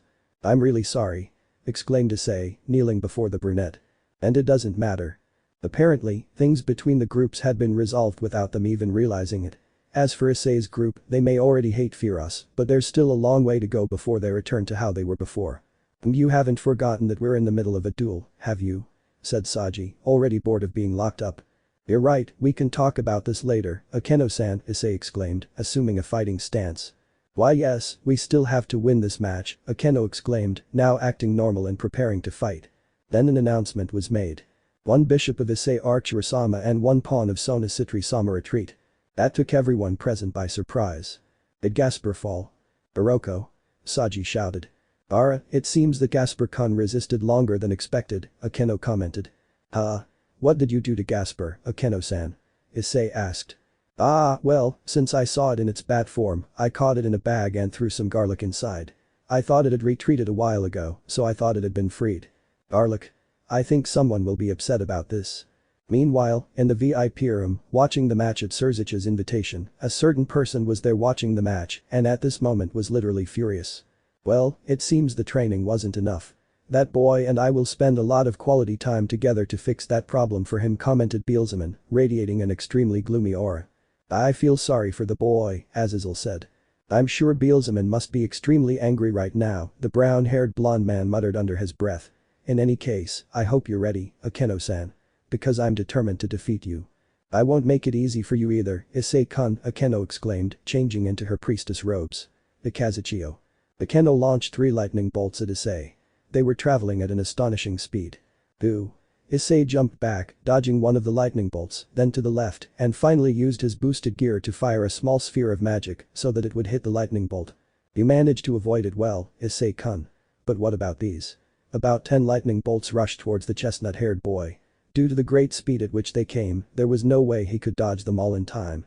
Damn it, it's all or nothing. Issei exclaimed seconds before the lightning struck his body. Then a faint blue glow could be seen. On the other hand, Isabella and Kaneko exchanged blows at high speed. Kaneko's fist impacted Isabella's side, throwing her backwards and blurring her vision for a few moments. I'm using Senjutsu in my strikes. The blows you've received have damaged you internally. Undoubtedly, Isabella spat out a little blood. The damage is already affecting me. My vision has become blurry. For a long time I denied my powers. I didn't want to end up like my Ni-sama, so I never wanted to use them. But by doing so, I was denying my own existence. I'm a Nekashu, my power is Senjutsu. If I want to succeed, Kaneko showed a determined and confident look. I will win. Senpai helped me overcome my fear of myself, so I will fight against him with everything I have. Undoubtedly Sama would be in trouble if he faced you. You have great strength, and now that you're using your true powers, but Isabella struggled to her feet. I am Sama's tower, I can't afford to lose knowing that he trusts me. Isabella exclaimed, showing her determination. Kaneko noticed the resolve in Isabella's eye. Both were fighting to prove to the brunette blonde that they were strong, both were equal. Go ahead Isabella-sensei, show me how strong you are. Kaneko lunged at Isabella. I'll show you Taoju-san. Isabella prepared to continue. Then a faint scarlet glow was seen. Elsewhere, Kiba and Zenobia were in the parking lot while Issei fought Saji and Akeno and Isabella faced off against Kaneko. They moved forward, cautiously scanning the dimly lit parking lot. Bishop. Did Gasper fall? Exclaimed Zenobia. Kiba was ahead, and after confirming that no one was ahead, he told Zenobia to go ahead. The plan was to reach the first floor through the parking garage. The elevator was working, but it could be a trap, so they opted for the stairs. When they went down to the first floor of the parking garage, someone was already waiting for them. The Queen of Sona, Tsubaki Shinra with her naginata in hand. Good afternoon, Kibayudo-kun, Zenobia-san. I knew you would come here, Queen Citri greeted indifferently. Along with her were two other girls, the Tower Yura and the Knight Meguri. Yura was very experienced in physical combat, and Meguri came from a clan that made a living by exterminating evil spirits. This was problematic since they could either restrain the two archerous knights or hold them back with the queen there. Kiba created a holy demonic sword, and Zenobia took out the sword she carried on her back. It was Ascalon, since with the rule of not destroying, Durandal would be extremely limited. Then they listened. One bishop of Issei Archer-sama and one pawn of Sona Citri-sama retreat. Damn it, Gasper was the first to fall, Kiba cursed mentally. They keep their cool, Tsubaki commented. You too, I won't be able to stand it if I don't get used to something like this, Kiba replied very calmly, however inside he was annoyed. Gasper fell without knowing if he completed his work or not. Damn, that's what happens when you don't train your body enough. Beelzeman needs to train him more, Zenobia sighed. She was calm too, or so it seemed. But still, they've taken my cute cowhide. I'm going to have to avenge him. Neither of them were happy. It was easy to notice, as both of them were emanating an extremely strong aura. It seems I'm not missing anything, I knew it was a good idea to come here, another voice said. When everyone turned around, it was Urza. Scarlet-san, it seems the three kings had the same thought and sent their knights here. No, Rias told me to go somewhere else, but I thought there was more action here, so I disobeyed orders, slightly. I like you, Urza, Zenobia said. Everyone looked at the two of them. The thought that they got along because they were more brawn than brains came to everyone. Then I'll start re-equipping two Urza's normal armor. Changed Tenrin no Yorway. Urza had changed her armor for the celestial armor. The air vibrated with the energy these combatants were releasing. None of them moved, waiting for something to give a signal to start the attack. Bomb. Up above there was an impact that shook the place. This was the signal to start, and in the blink of an eye. Plank. Kiba had gone against Tsubaki. Zenobia versus Meguri. Urza versus Yura. Sparks flew as a result of the clash of swords. At that moment, Meguri realized what Zenobia was carrying and jumped back. The sacred sword. Yes, it's Ascalon, Ice lent it to me. The battle began, weapons clashed, Kiba and Tsubaki exchanged attacks at high speed. Zenobia and Meguri tested their strength by clashing swords, but Zenobia was stronger than her, so she was forced to retreat.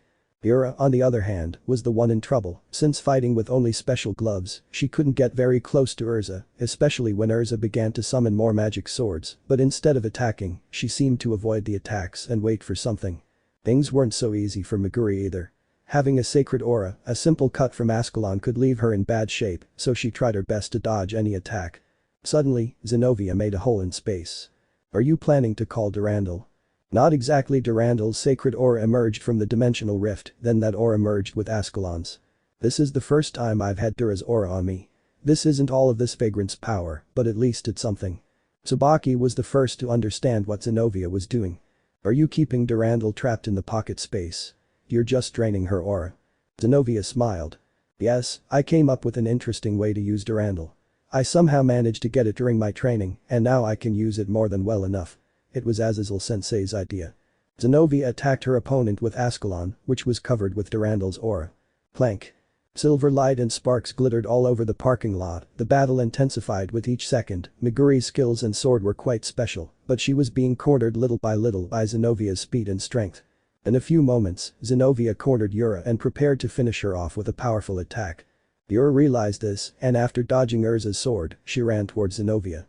But what? Urza felt confused and offended since her opponent had left her to fight someone else.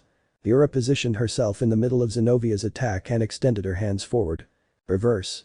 Zenobia's attack was repelled, the sacred aura turned demonic and came out at full speed and power. Damn it. Zenobia pinned Ascalon to the ground and jumped onto the handle to propel herself away from the directed energy. She sustained minor damage but was in one piece. Counter, Urza said, then she understood. Yura didn't use that ability against her, since her attacks were magical but physical, so she couldn't reflect them properly. Zenobia, change. Kiba shouted. Zenobia nodded and they both changed opponents. Kiba lunged at Yura to take her out of the game before it was too dangerous, because that ability would be very dangerous. Meguri was going to block Kiba's path, but Urza intervened and began attacking her. Sparks flew after each impact. Compared to Zenobia, Urza had more technique when wielding her swords, making it more difficult for her to evade them.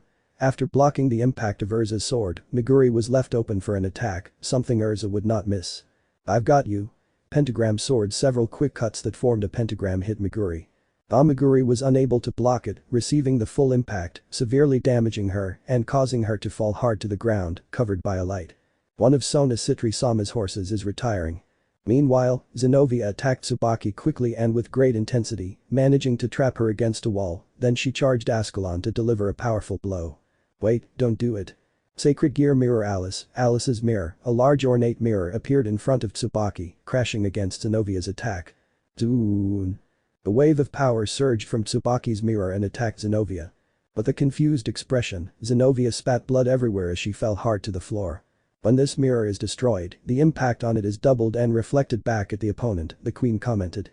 Her mirror disintegrated and disappeared. Then she looked at the blonde boy with disdain. I'm a counter, Kibayudo-kun. It was a mistake to send the Zenobia Sand power type against me. Zenobia vomited blood. It's certainly a terrifying ability, Urza commented, thinking about how to proceed. If she attacked recklessly, the same thing would happen to her as happened to Zenobia. It doesn't matter, we have to eliminate them all, Tsubaki commented. Taking advantage of that brief opportunity, Kiba grabbed Zenobia and walked away, hiding in the shadows.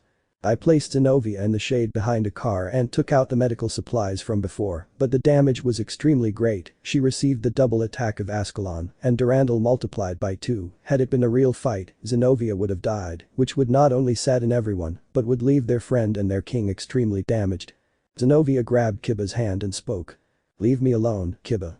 I'm going to disappear from this place anyway because of these injuries. Yes, I know. But I promised myself I wouldn't abandon an ally so easily. How gentle you're like ice. That makes me happy, the gentleman commented, smiling, because a part of me also wants to be like him, someone who doesn't give up on anyone. Becoming like ice. Do you want to be a pervert and have a harem? No, I just want to have their willpower to become stronger. Upon hearing those words, Zenobia let out a soft laugh. That doesn't apply to you. That's true, but like him, if I can move even a finger, I won't give up. So I have to keep going just because I can move a finger. How cruel, she smiled. But Ice must be struggling with everything too, I know. The sounds of clashing weapons grew louder, indicating that the fight was approaching where they were hiding. Ha! Urza launched a large number of swords at Tsubaki. Mirror Alice's mirror, once again the mirror made an appearance. Urza's re-equip. Urza's body was covered in light, indicating the armor change. Kongo no Yoroi, adamant armor. Urza's new armor completely covered her body, as well as 2 large metal plates on her arms. Urza brought the plates together, forming a shield that blocked the counter, but due to the doubled force, it managed to make Urza retreat. Because things are also at their peak over there, Zenobia commented. Yes, Kiba was determined to do something before Zenobia disappeared and appeared in front of the 3 opponents. Ready to fight? Tsubaki asked, charging her Naginata, while Yura launched rapid powerful blows against a fallen Urza who was protecting herself with her shield. A small dimensional tear appeared behind Kiba, thanks to Zenobia. It couldn't be seen because of the deadlock between them. The aura flowed toward Kiba. Shinra-senpai, I noticed you need about 5 minutes to use your mirror again, so you won't be able to stop this attack. Kiba created a sacred demonic sword in his hand, which was enveloped in Durandal's sacred aura, but there was something more. Zenobia-san and Ice-kun, this attack is the combination of the powers you've given me. To everyone's surprise, in addition to Durandal's aura, a silver aura covered Kiba's sword. That's it. Tsubaki recognized it. Itsuga birth, Kiba exclaimed, plunging his sword into the ground. Several beams of silver light emerged from the ground, impaling Yura and breaking Urza's shield, who managed to escape considerable damage by the skin of her teeth. Tsubaki also managed to dodge the damage and left the parking lot. Zenovia's body began to glow, indicating that she would soon be removed from the encounter. Rias Gremory's queen retires. Another ad. Kiba, that was a good attack and Ice won against Fukubuchu, said Zenovia, her expression covered by a smile that was returned by Kiba. Yes, when we all work together, we can make more sacred swords flourish. Zenovia's body disappeared in small spheres of light. Sona Citri Sama's rower retreats, Archeress Issei Sama's horse retreats. In the duel between towers. Kaneko was amazed. She expected the last blow she threw to finish off Isabella, but Isabella disappeared in a fraction of a second and moved away as Kaneko followed her with her eyes. What is that? Kaneko couldn't believe what she was seeing. I see, this is the first time you've seen it. You weren't at the meeting of the three factions, so you didn't see Ai-sama use it, Isabella said, her pale skin turning bright red and steam beginning to emanate from her body. This is Ai-sama's drying gear. Ear drying? Kaneko wasn't paying attention to this. She didn't know Issei had this transformation. Before Kaneko's eyes, Isabella suddenly disappeared. She quickly tried to locate her by following her aura, showing her ears and tail, then noticed that she was behind her. Isabella launched a hard blow against Kaneko. Kaneko crossed her arms to stop the power of the blow, but it was very hard, her arms hurt. Rias Gremory's queen retires. The Keno-senpai. Jet pistol, one of Ai-sama's attacks when he enters this mode. I must admit this transformation is powerful. It increases my physical capabilities, but it also demands a lot of stamina, so I'll finish this quickly. Isabella lunged at Kaneko faster than Kaneko could follow her with her eyes. Jet Gatling Isabella launched a barrage of extremely fast and powerful punches. Kaneko tried to dodge them, but they were going too fast so she couldn't avoid them all, so she opted to do something else. I don't intend to lose either, for Ai-senpai, for Butchu. Kaneko launched her own flurry of blows imbued with Senjutsu. Bomb. The blows flew back and forth, neither of them bothering to try to dodge the blows, simply receiving and giving blow after blow. None of them would give up, they would not back down an inch, they would continue until their bodies could take no more, until only one remained standing. Both of them began to bleed from their faces. Bruises and hematomas could be seen on different parts of their bodies. They no longer had the strength to continue, so the two opted to end it all with a blow using what little energy they had left. Jet pistol Isabella threw a powerful right hook which had all the energy she had left. Nico punched Kaneko launched her own right punch, a punch completely filled with Senjutsu energy. Bomb. Both blows landed squarely on the other's chest. The energy they put into those blows was so great that a wave of air shot out from their backs. Both spat out a large amount of blood, their knees gave way beneath their weight, and they both fell backwards. Aha, you're strong, Taoju-san, said Isabella, her body beginning to glow. You too, Isabella sensei. Kaneko's body also lit up. Next time let's train together, they both said in unison before disappearing into tiny particles of light. Rias Gremory Sama's tower and Archeress Issei Sama's tower withdraw. Meanwhile, in the confrontation between king and queen. Damn it, it's all or nothing. The electric attacks were about to hit Issei, they were only millimeters away from touching him, a faint blue glow was seen for a tenth of a second. Shayaz. Buam. The distinctive sound of lightning striking the ground was heard. Brown smoke billowed from the impact site, filling the entire area and making it impossible to see exactly what had happened. Haidu. Saji exclaimed from inside the lightning cage. The Keno wasted no time and tried to locate the brunette with her eyes. Since there was no announcement that Issei was withdrawing from the contest, that indicated that he had not yet lost. That was close, if I had delayed activating it any longer I would have received all the damage. Issei's voice was heard nearby. The Keno used an air spell to dispel the smoke. When all the smoke had cleared, she tried to find the brunette blonde, but she couldn't locate him. The Keno-san, this way, the chestnut-haired man's voice called from above her. When he raised his head to look, he was surprised, after all, standing on the wall, with a blue aura covering his entire body, his hair standing on end, and small lightning bolts all over his body was Issei. Alright Akeno-san, let's begin our fight. In the blink of an eye, Issei disappeared again. Where Akeno quickly tried to locate the brunette by turning in all directions. Tap. Then, to his horror, he felt a hand on his back. What's wrong, Akeno-san? You were so fast for me to have been able to see you. Issei commented from behind Akeno. Certainly are you moving faster than Udo-kun? Said Akeno, unsure whether or not to turn around. That's right, thanks to these blue flames, or as I call them, Kami no speed, my speed increases enormously. Issei moved quickly again. Where he had been standing, only blue sparks remained, appearing in front of Aeno once more. "Oh, by the way, I hope this doesn't bother you too much." Issei snapped his fingers. Dress break. Jazz. Aeno's priestess robes were completely destroyed, leaving her as she came into the world. Ara. Ah, how time flies, when was the last time I saw Aeno-san's magnificent body?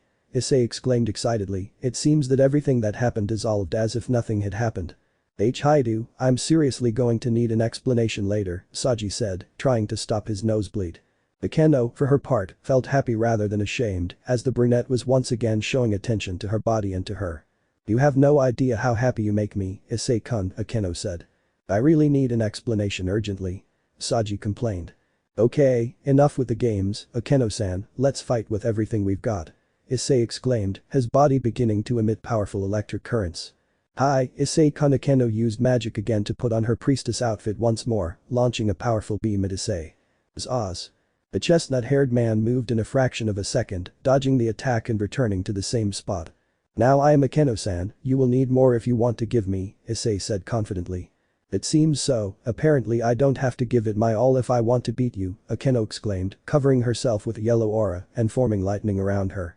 I suppose you get the idea that with this form Issei charged energy in his right fist I am able to launch this type of attack, Haretsu Eleki Punch, Parallel Electric Punch, a blue electric discharge shot out at full speed towards Aeno. Ha! Aeno created a magical barrier in front of her which repelled the damage. So with that new form, you're able to use electric type attacks like me? Aeno said, licking her lips, practically begging to unleash her sadistic side. Exactly, now Issei disappeared again. Suddenly, Aeno found herself surrounded by multiple clones of Issei, not just residual figures from how fast he was moving, spinning in circles. Aeno tried to follow the movements of the brown-haired blonde boy with her eyes.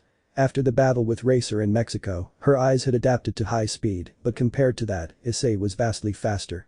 Haretsu Areki Chop, Parallel Electric Chop, Issei raised his hand, which was charged with a large amount of electrical energy, and then lowered it, an attack with the intensity of lightning directed towards Aeno. The Kazuchiyo Aeno countered with her own lightning. Ass. Boom. The two attacks collided, exploding and releasing shockwaves throughout them all, destroying it in several places. Saji, being in the cage, was not harmed, but the strong pressure of the impact caused a strong gust of air to hit all three of them. It was only a few milliseconds in which Aeno blinked, completely losing sight of the brunette blonde. Giving Issei an opening to attack one of Aeno's sides. Areki Knifeu, electric knife, Issei extended his palm, mimicking a knife, which he pointed at Aeno's right side. Without wasting any time, Aeno raised a barrier to protect herself, but she was greatly surprised when she saw Issei's hand easily pass through her barrier, as if it were made of butter. Slash. Aeno managed to move enough so that the attack didn't hit a vital organ, slightly cutting her clothes, but she saw this as an opportunity, so with her right hand, she created a small sphere of thunder which she planned to hit Issei's face. Gyurai Kamitachi, Lightning Wind Kamitachi, Issei began to spin on his own axis, creating a small blue electric tornado, from which small cutting blades emerged. Aeno jumped back, some of those leaves cutting her in different parts of her body, slashing her clothes and leaving some wounds, but thanks to it being a raiding game, all the wounds would disappear when the match was over. Haha, you certainly have a great number of attacks, Issei-kun, I hadn't thought of using lightning in that way, said Aeno with her breath ragged. Haha, I admit that at first I didn't know how to handle it properly, but it's all up to our imagination. Tell me, Aeno-san, why don't you try something like this? In the palm of Issei's right hand, a sword made entirely of electricity formed in Azuma-ken, lightning sword. Aeno was amazed. She had never thought of using her lightning in that way, although she was not usually one to attack directly. Ifufu, without a doubt, you're teaching me many ways to control my power. I certainly never thought of using it like that. Aeno quickly grasped how to imitate something like that, and after a few moments, she managed to create an electric rod. How's it going? It turned out well. Haha, you're definitely a genius, Aeno-san. It took me about 10 days to make my sword, but you did it in seconds. Let's see who's stronger. Issei lunged at Aeno again. Plank. His ass. Plank. Electric girls flew everywhere when the sword and staff clashed. Issei and Aeno showed an expression of joy and ferocity as they exchanged blows, both were injured, in different parts, and their energy was about to run out. Ha ha ha ha, I'm running out of reserves, said Issei with one knee on the ground, breathing heavily, his sword disintegrating. Haha, me too, fighting you was extremely fun, Issei-kun, but it's time to end this. Aeno raised her arm. You still have one last trick up your sleeve, huh? But you think I'll let you use it? Issei said, ready to intercept Aeno, but he noticed something. Why can't I move? It seems you've realized, Issei-kun, Aeno said. Then Issei noticed something. His legs were bound with magical chains. When? The moment our lightning bolts collided, I sent a magic spell underground to imprison you. I'm hooked, this is definitely bad. The Knight of Sona Citri Sama retires. The announcement could be heard throughout the shopping center. It seems there are a few more fighting, most likely in the parking lot, Aeno said. Urza-san must have defeated Sona's knight. That was either Kib or Zenobia, they're there too, it seems we're all thinking the same thing. Issei quickly thought of a way out of this, he didn't have a way to cut the chains without being disqualified, and he didn't have enough energy left to create another Inazuma-ken, electric sword, or use his Areki Knaifu, electric knife. With this, I'm putting in the last of my remaining energy, even if I have to use my other power I have to win. Issei saw several spheres begin to float above him, forming a circle with him in the center. All his instincts told him to run. Haminari Den, Thunder Palace, the magic was activated. The spheres shone brightly, charging all the magic possible within them, and then fired it at the chestnut blonde. Zaz. A shower of lightning struck Issei directly. Aye. The damage Issei was receiving was extremely serious, there was light in this attack, Aeno was using her fallen angel powers, the damage was palpable on Issei's body, as certain places on his skin began to burn. Damn, how do I get out of this? Try to hold on, Aibu. The pain was indescribable. Issei had never felt so much pain before. If he continued like this, he would soon lose and disappoint his team. I have to win. You're not limited by fire. Issei remembered. Flashback. When Issei was training with Tannen in the mountains, there were many times when he almost died. What miraculously saved him was that he ate the flames that Tannen threw at him. Although he couldn't handle all of them, they gave him enough energy to continue without being killed. You have great talent, kid, and compared to other dragon slayers, you have something that sets you apart from everyone, Tannen commented during a break. What thing? Issei asked while eating an animal he had hunted and cooked. You were trained by Drag, he taught you well, but since you didn't have a body of your own and most of that training was done on a mental plane, you escaped a basic law of the dragon slayers. I don't understand. What I'm trying to say is that you're not limited to fire. I analyzed you and came to the conclusion that you can draw on different types of energy. You didn't understand anything, did you? Said Tannen. Not in the slightest. Ah. After that, training continued, but Issei would soon understand the meaning of Tannen's words. End of flashback. I finally understand, Asan, whatever you mean, Issei thought. Until you understand, Aibu, you're definitely slow. Issei continued to receive the full impact of the attack. Surrender, Issei-kun, there's no way you can escape this attack. Aeno shouted, increasing the attack. Aeno-san. Thank you. Issei shouted. What? Aeno was completely confused. She didn't understand what was happening. You helped me understand something Asan told me a long time ago. That's why I won't give up. Then Issei began to inhale, filling his lungs with as much air as he could. Is she really here? Aeno said incredulously. Is he eating lightning? Saji finished saying. Indeed, Issei had begun to eat Aeno's attack, sucking in and making all the electric currents reach his mouth. After a few moments, he finished eating them all. Ichisasama Deshita, Issei said, letting out a faint puff of smoke as he burped. Zion. Issei's entire body erupted in a great amount of lightning, the blue color of his thunder turning to gold. Meanwhile, in the VIP lounge. Foul. That's a clear violation of the rules. Shouted one of the demons who had been insulted by Issei. The rules say he can't use his golden transformation. Certainly, the rules say so, Surzicha said, but his expression didn't change from his perpetual smile. But Issei-kun isn't using his golden transformation, is he? Azazel. Indeed, the boy is still using the only flame he used throughout the entire fight, those blue ones, but it seems that after eating the sacred lightning of Queen Gremory, he awakened a second level of that same flame, so it's not a foul, Azazel explained. The demons didn't know how to counter that logic, so they chose to remain silent. Issei stared at his own hands, not knowing how he had entered this kind of transformation. It certainly didn't feel the same as his transformations with the golden flame. This one was completely different. Because you created your own golden energy, Aibu, although it had to do with the sacred discharges of the Himejima girl, I don't think you can use this transformation as often as the other one. It seems so. I feel the energy of this transformation burning quickly. I think I can only use it for one last attack. Issei then went to see Aeno. This is a new power I gained thanks to you, Aeno-san. It seems my plan failed, and besides, I gave you more power. I'm almost out of strength. I'll finish everything with the last attack I can muster. Aeno gathered all the energy she had left. This would be her final attack. Raikou. Akeno fired a gigantic thunderbolt at Issei, no longer caring about the damage, she simply gave everything she could against the brunette blonde. Thanks Akeno-san, but I can't lose here either. Issei gathered all the power he had gained to release it in one go. Bao's Akaruga from Issei's mouth, a gigantic dragon made of electricity with a snake-like body, with large glowing red eyes and large fangs emerged, devastating everything in its path. Akeno's attack was completely swept away without resistance. I accept my defeat, Issei-kun, Akeno said with a serene expression. Issei's attack destroyed a large part of the shopping center. It was more than obvious that the Arcturus group had negative points with so much destruction, but for some reason they had not yet been eliminated. Rias Gremory's queen retires. Issei had defeated Akeno, he spent a lot of energy on that last attack, his body felt numb and extremely sore, but they wouldn't give him time to recover. Issei managed to turn to the right, avoiding a powerful blow that cracked the ground. Oh come on, aren't you even going to give me a minute's rest, Saji? Issei complained.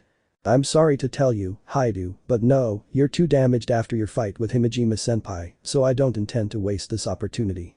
I guess it can't be avoided, come on, Issei didn't finish the sentence, as Saji's line wrapped around his neck. Hi-ya.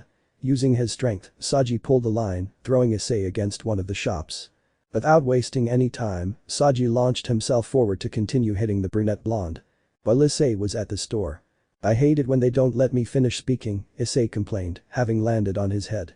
Boo, in your condition I recommend you use the balance breaker, you have almost no energy left, and the balance breaker won't last more than 10 minutes in any case. One of Sona Citri-sama's Rose retreats, one of Arcturus Issei-sama's Knights retreats. Oh? They defeated Kibara-zen. It seems, here it comes. Issei saw a heavy mace hurtling towards his head, managing to jump away and avoid getting his head smashed into mush. You dodged it well, but try to keep it up. Saji was the one carrying the gigantic mass, one similar to that used by the Oni of Japanese culture. Where did you get that dough? Issei exclaimed, dodging the blows. You think you're the only one looking for new ways to use your powers? This mass is made by joining several lines of my sacred gear. Saji exclaimed, delivering a powerful blow to Issei. Issei crossed his arms above his head to stop the impact. The impact was so hard that it forced one of his knees to touch the ground. Damn, my arms hurt. Issei shouted, feeling like his arms were about to break. Countdown. The counter rang, which was a relief to Issei. Issei jumped back and a red aura enveloped his body. Bossed gear balance breaker. Dragon scale mail. The bossed gear armor manifested. Issei was ready. Jet. Activating his boosters, Issei launched himself at great speed toward Saji, giving him a very strong kick to the sides. Crack. Issei was surprised. Beneath Saji's clothes was armor. No, it was lines wrapped around his torso. Due to the force of the impact, Saji was thrown with great force, rolling across the floor. But what? Issei didn't realize it, but at some point during the impact, Saji managed to connect two lines to his boosted gear, one in the jewel on his left arm and the other in his chest.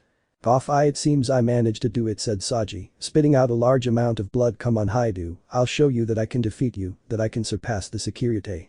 Issei looked into Saji's eyes, they were determined to win, he didn't care if his body was torn to pieces, he would win at all costs.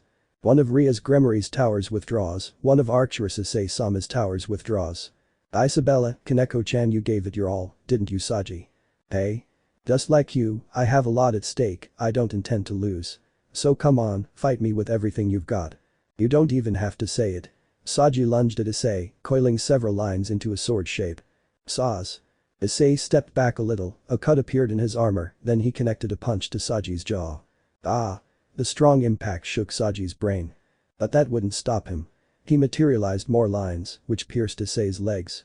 Damn it. Issei grabbed Saji by the head, burying it in the hard ground. Not yet. Saji coated his leg, creating armor with which he kicked Issei in the jaw. Extremely strong impacts were exchanged. How the hell does he have so much strength? Issei thought, slightly stunned. I promote Reina, which gives her more power, and incidentally, the line she has connected to her chest. Saji, you burning your own life energy? Issei exclaimed. Yes, to be able to defeat you, to defeat the leader of clan number 73, to defeat the Sekiryuutei, something like this is necessary. Saji shouted with all his might. If I don't risk my life, I'll never be able to beat you. Saji gathered energy in his arm, firing a large sphere of demonic power, bigger than Issei himself. Saji, you're willing to go to these extremes to achieve your dream? Issei clenched his fists tightly. His friend's determination was admirable. If he didn't fight risking his life, how could he even think about seeing him face to face again? Saji, I admire you, my friend. That's why I'll put my life on the line too. Divine gear. The right gauntlet changed to white with a blue gem. Divide.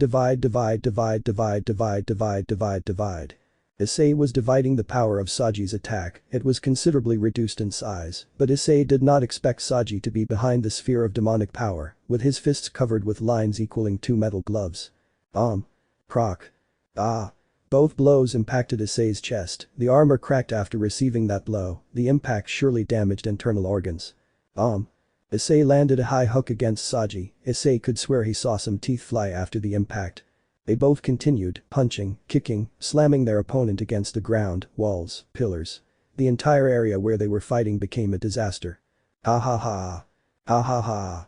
Both Issei and Saji no longer had the strength to take another step, but they both had their dreams and goals that drove them to continue. Hiya. Hiya. They both lunged at each other, putting every ounce of their remaining energy into this attack. It seemed as if they were both about to exchange a right hook each, but the reality was different. Stab.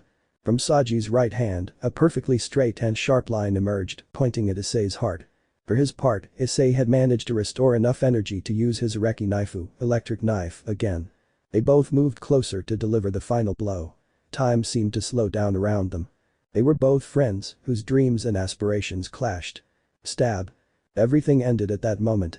Saji's line had pierced Issei's armor, embedding itself in his shoulder and passing right through him, but it was still not a blunt force injury. Instead, Issei's Reki Knaifu, electric knife, had pierced Saji's chest. Issei's right glove was covered in blood. Saji spat out a lot of blood, leaning back against Issei's shoulder. This is so frustrating, even using the power I was stealing from you, sacrificing my own life and Queen's promotion, I couldn't defeat you. What kind of monster are you? I don't know, but if I'm a monster, then you are too, Saji, Issei said, still with his arm inside Saji's torso. Hide, you don't get cocky, I couldn't defeat you, but Kaichu will. Saji's body began to glow.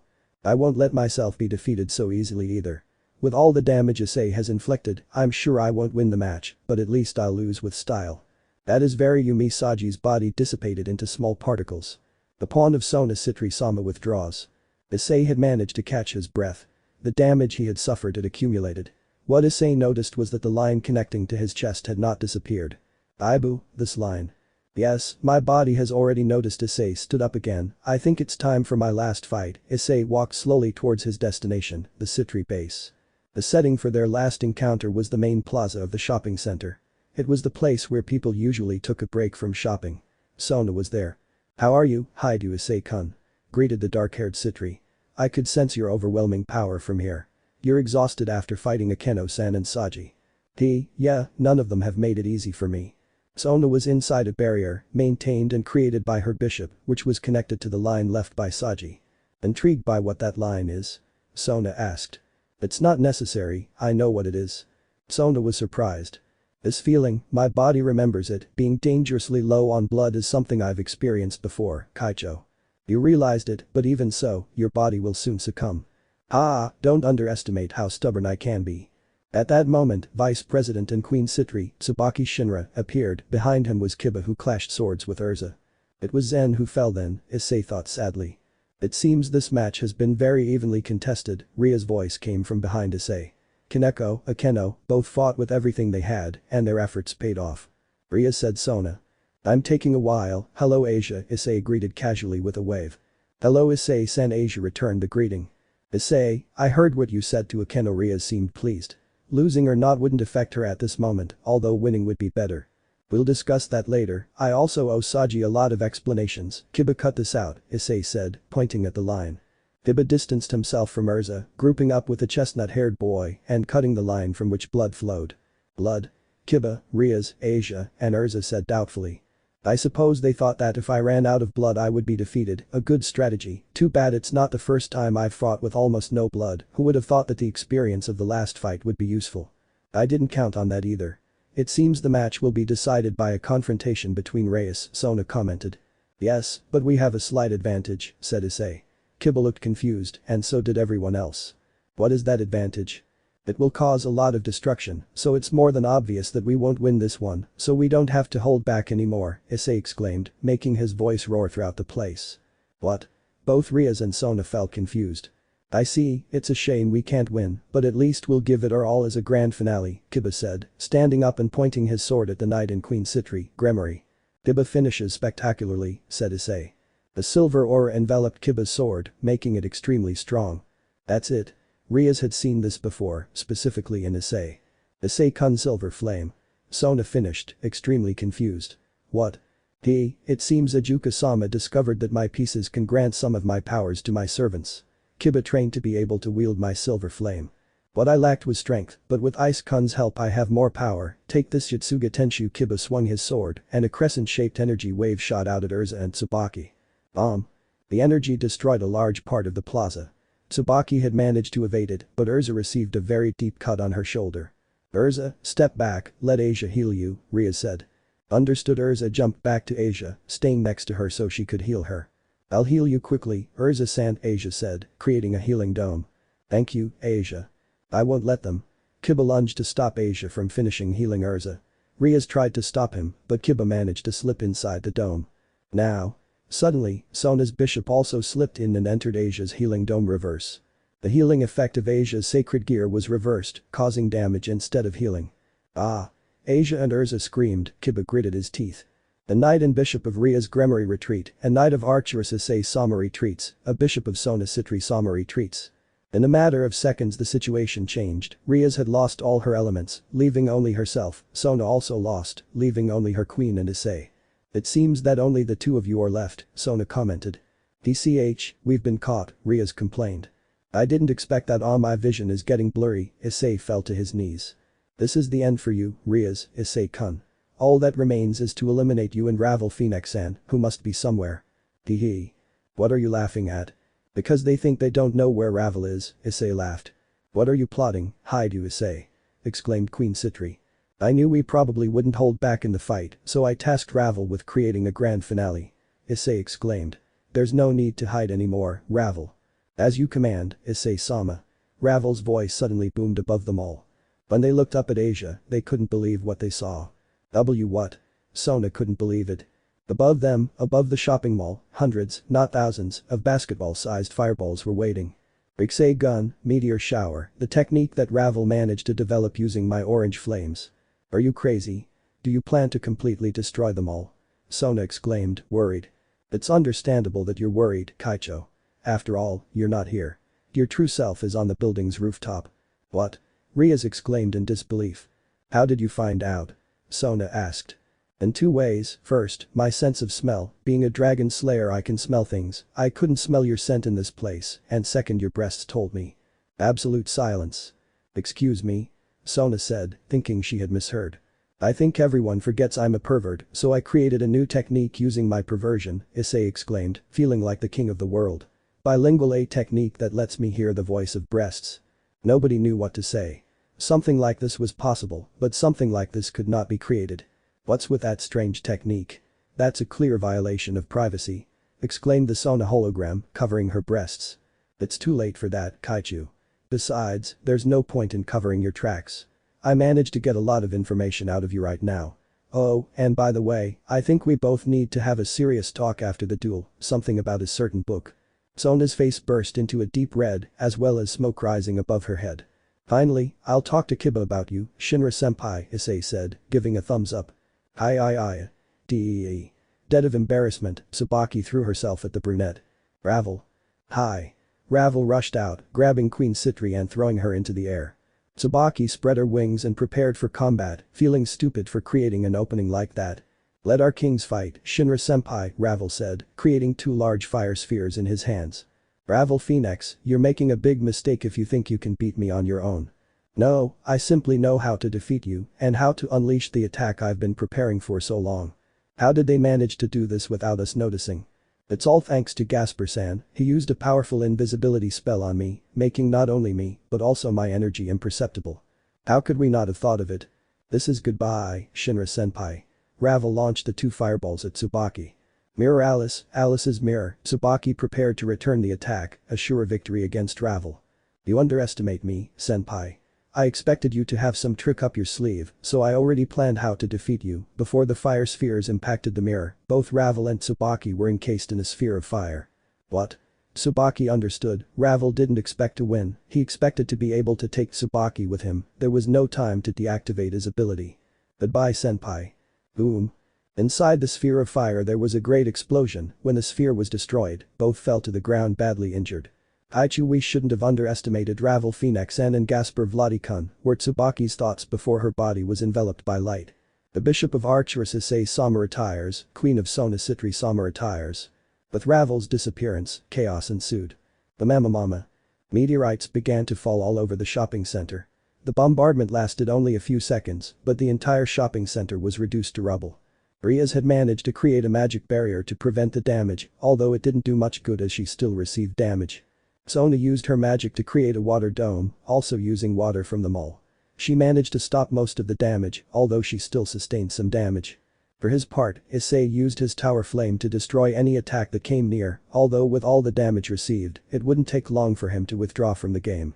Everything would be decided here, a triple confrontation between the three kings, only one could remain standing. We have to end this once and for all, Sona Kaichu, Rias. Issei exclaimed. His armor had already deactivated. He no longer had enough strength to continue, but he would still fight. You took the words right out of my mouth, Issei, Rias said, gathering demonic energy for one last attack. I can't lose here, Sona said, creating pillars of water behind her. Crack. When a stone fell, it signaled the start. Issei launched himself at Sona first, enveloping his right hand in blue lightning. Sona launched her water cannon at Rias, and Rias aimed her demonic power at Issei. Boom. A gigantic explosion, the product of the coke of multiple powers, eliminated what remained of the surroundings. Now everything looked like an arid and ruined plain, the smoke covering the last fighters. In the end, the spectators waited in astonishment to find out who would be the winner. When the smoke cleared, the three kings could be seen standing there. It looked as if any of them could collapse at any moment. It seems this is it. Issei was the first to fall to his knees. The Issei's left was Rias. Her body lit up and she fell to the ground unconscious. Rias Gremory Sama has fallen. The announcement indicated Rias' defeat. It seems this is your victory, Sona Kaichu. I hope you achieve your dream of a school, Issei commented, his body also beginning to glow. I'll do it, I fought hard today to make it happen. Sona was hurt, exhausted, but that wouldn't stop her. I'll be supporting you, Sona. Archeress Issei Sama has fallen, the winner of the rating game is Sona Citri Sama. Hiriko ending for love chase. The Gasa Nai Sono Mama of Ashi Himitsu wo. Issei is seen on the terrace of Archeress Castle, holding a small golden flame in his hand. Anasa Nai Shiroku Hozoi Kaiken na Koi. Rias is seen in Gremory Castle, with her mother, father, Surziches, Gryphia and Milikas. Aojiroku Doko made Mo Nagai. Roji wo Hashiri Nukeru. You can see the hall where the meeting of the young demons takes place. Inside, in front of a pod surrounded by demons, were the 5 rookies. Erkar Kanan no Tame. Boike Kririd Ira no Ka. The young demons reveal their goals and dreams for the future. Issei states his goal of becoming the 5th Mau, as well as defending Sona's ideals. Sono subit Hahashi. Oku no Moku Tiki wa Tada Hitatsu. The scene changes, showing Issei in the mountains of Archeress territory training with a gigantic purple-skinned dragon, dodging a burst of fire and firing his own. The Gasa Nai Sono Mama of Ayashi Himitsu wo. Rias and her group are seen preparing to fight, stepping into the transport circle. Anasa Nai Shiroku Hozoi Kaiken na Koi. The crowd roared with excitement as a ratings game unlike any seen before began, the first of many, in a 3-team encounter. Archeress vs Gremory vs Citri. Issei, Rias and Sona, the 3 of them seemed ready to emerge victorious. End of ending. Chapter 16 Explanation Goodbye Underworld. Chapter 16 Explanations and Goodbye Underworld. Medical ward of the Hotel of Demons. The great game had already ended, after a hard-fought battle, many confrontations and exceeding their own limits, this first rating game had concluded with a victory for the Citri clan. Opening his eyes heavily, Issei found himself lying in a comfortable bed just like those in hospitals, his bed was surrounded by a separating curtain. You're awake, Ice, a familiar voice said from beside him. When the chestnut-haired man drew back the curtain of his bed, he saw that he was not alone. All the members of his clan were in different beds. How long have I been gone? Issei asked.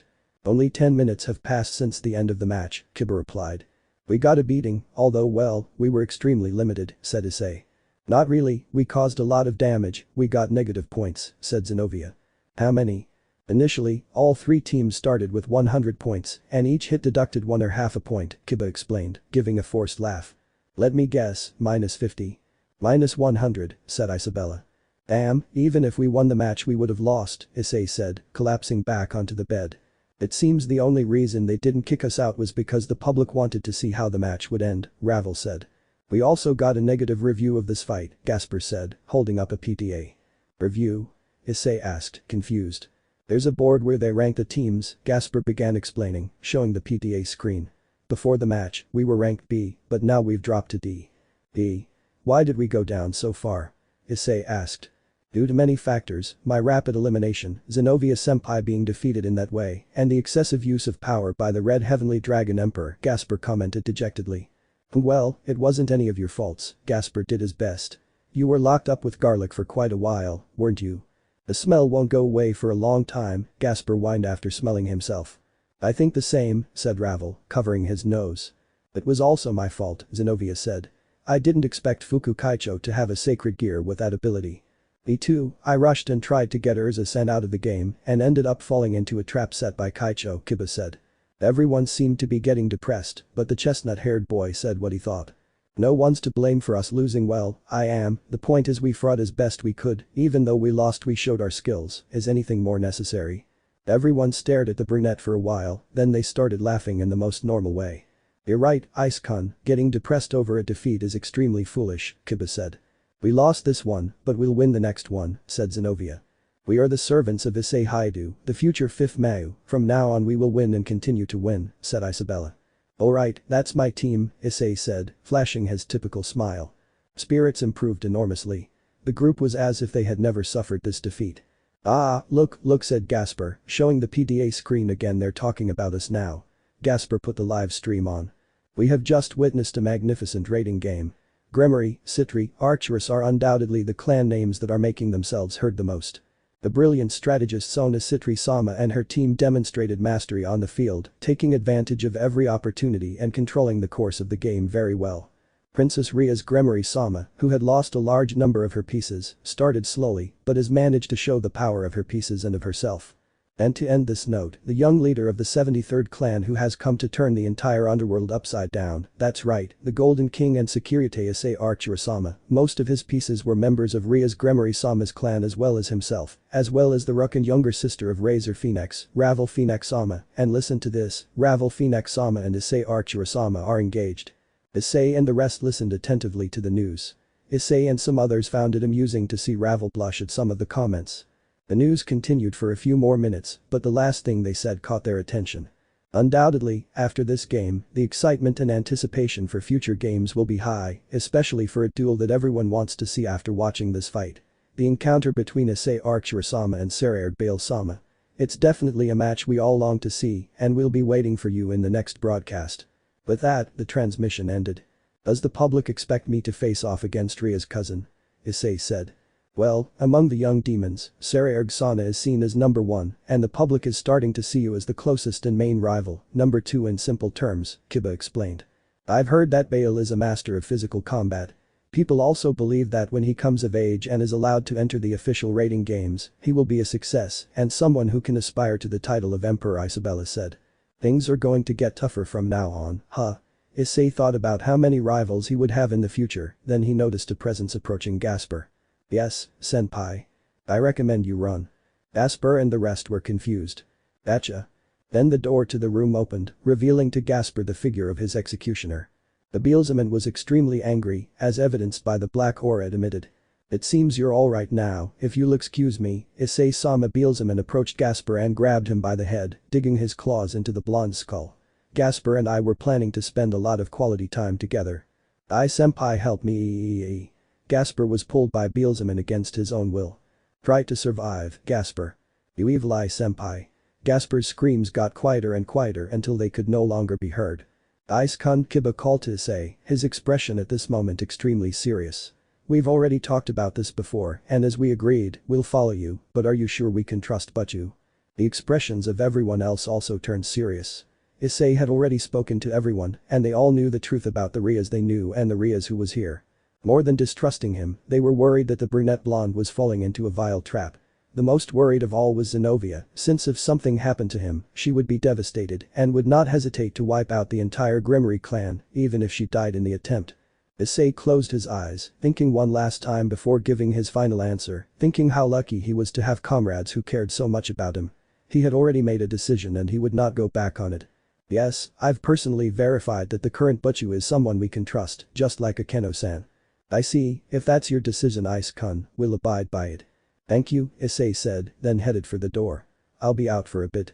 You're not the only ones who want an explanation, and besides, I have something to talk to Sona about. Oh, and by the way, Kiba. Yes Ice-kun. Try to hang out with Shinra-senpai for a bit, I'll be right back. With those words, Issei left. What did Ice-kun mean by that? Kiba asked, confused. The girls couldn't help but giggle a little. I think Udo-san is just as slow as Issei-sama, Ravel said. Congratulations Kiba, you're just like ice now, said Zenobia. More doubts appeared in the blonde man's head. One Piece opening 11 share the world. Ano is Oranai Todoku made. I believe Hitatsu no Ashita Ihei. The infinite blue sky of the human world can be seen, then it changes showing the sky of the underworld. On the sides Rias and Sona can be seen with their servants, and in front Issei with his boys.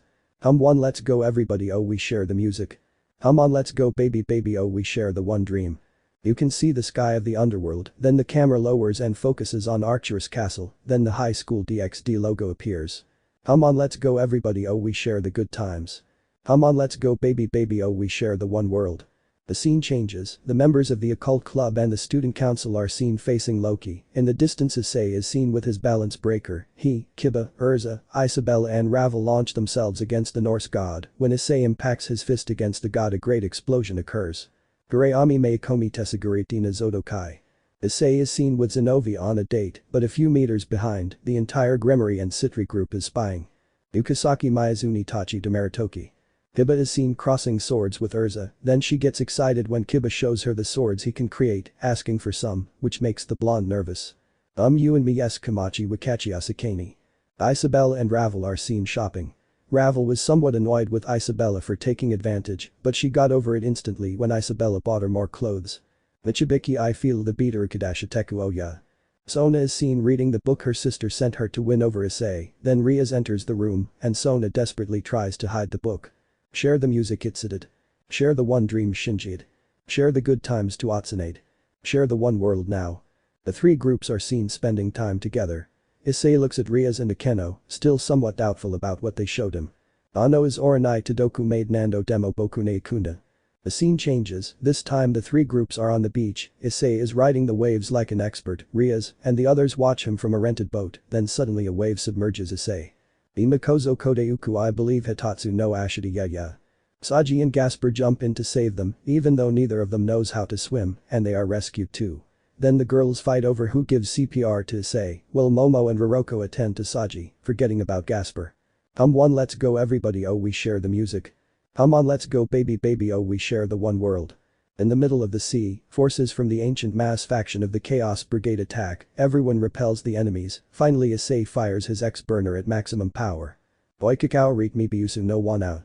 Tikazuki Mimyuki ni share shiteo style. Ajumaru Hirigaru Sazauju Kono flavor. Veridaju I feel so god Jinaru Oya.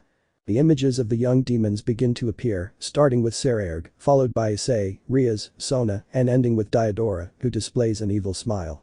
Share the music Tukudid. The four mass are seen together. Share the one dream Tsudiad.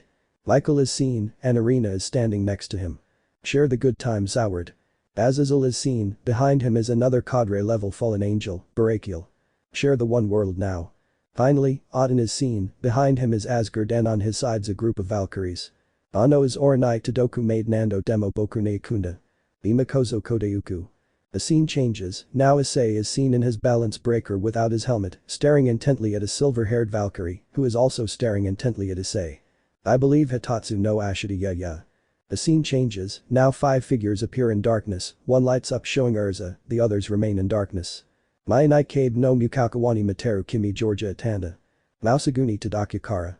Issei is seen fighting against a large number of demons, using his fists, kicks, and other means to make his way to rescue Asia, who was connected to a strange machine.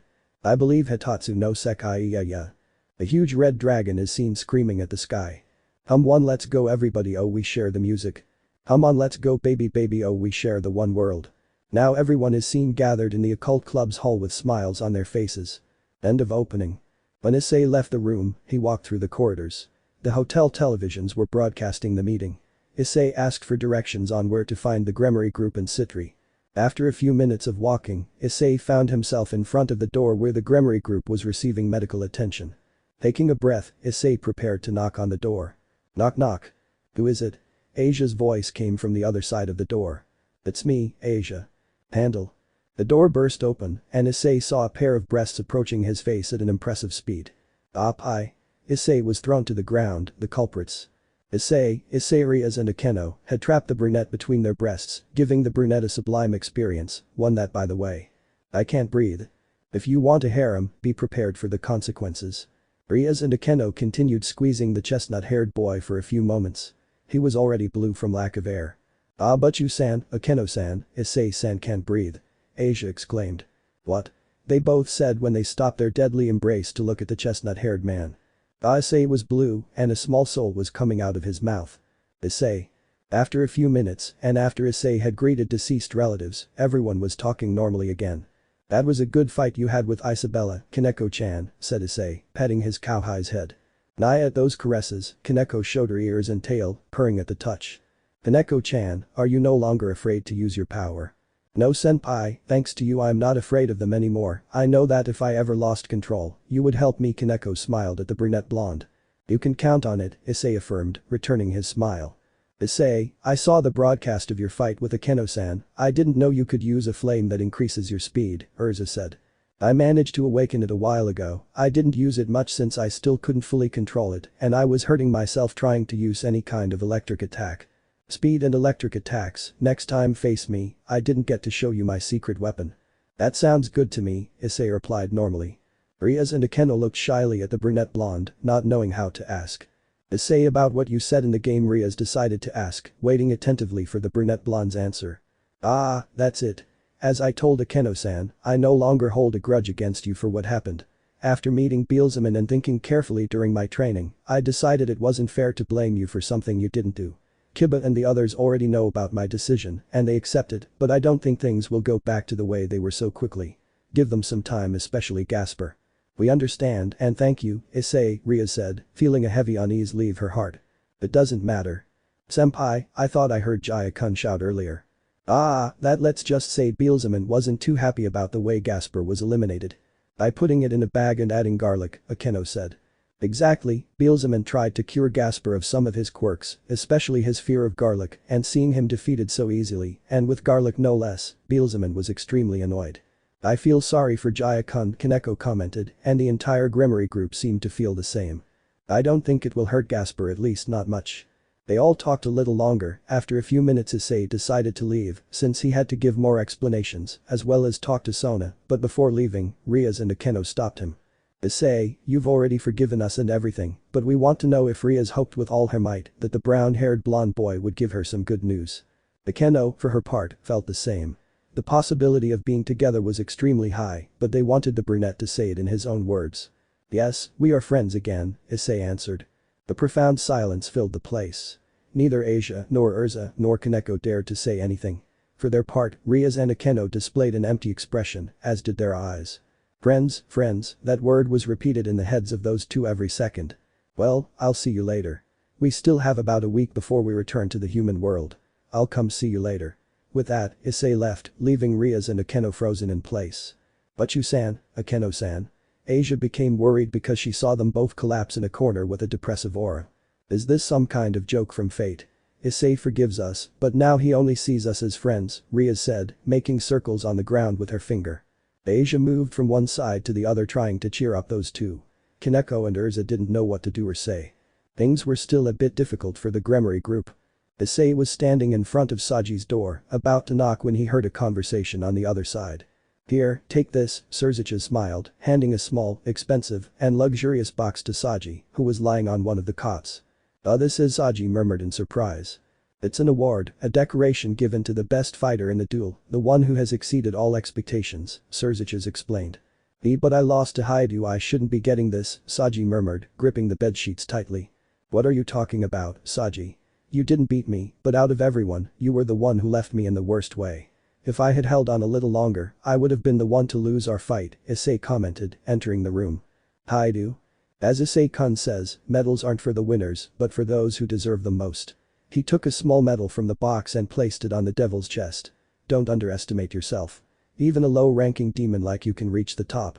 I'm happy to see so many promising demons in this new generation. Keep moving forward, keep growing. I have high hopes for you.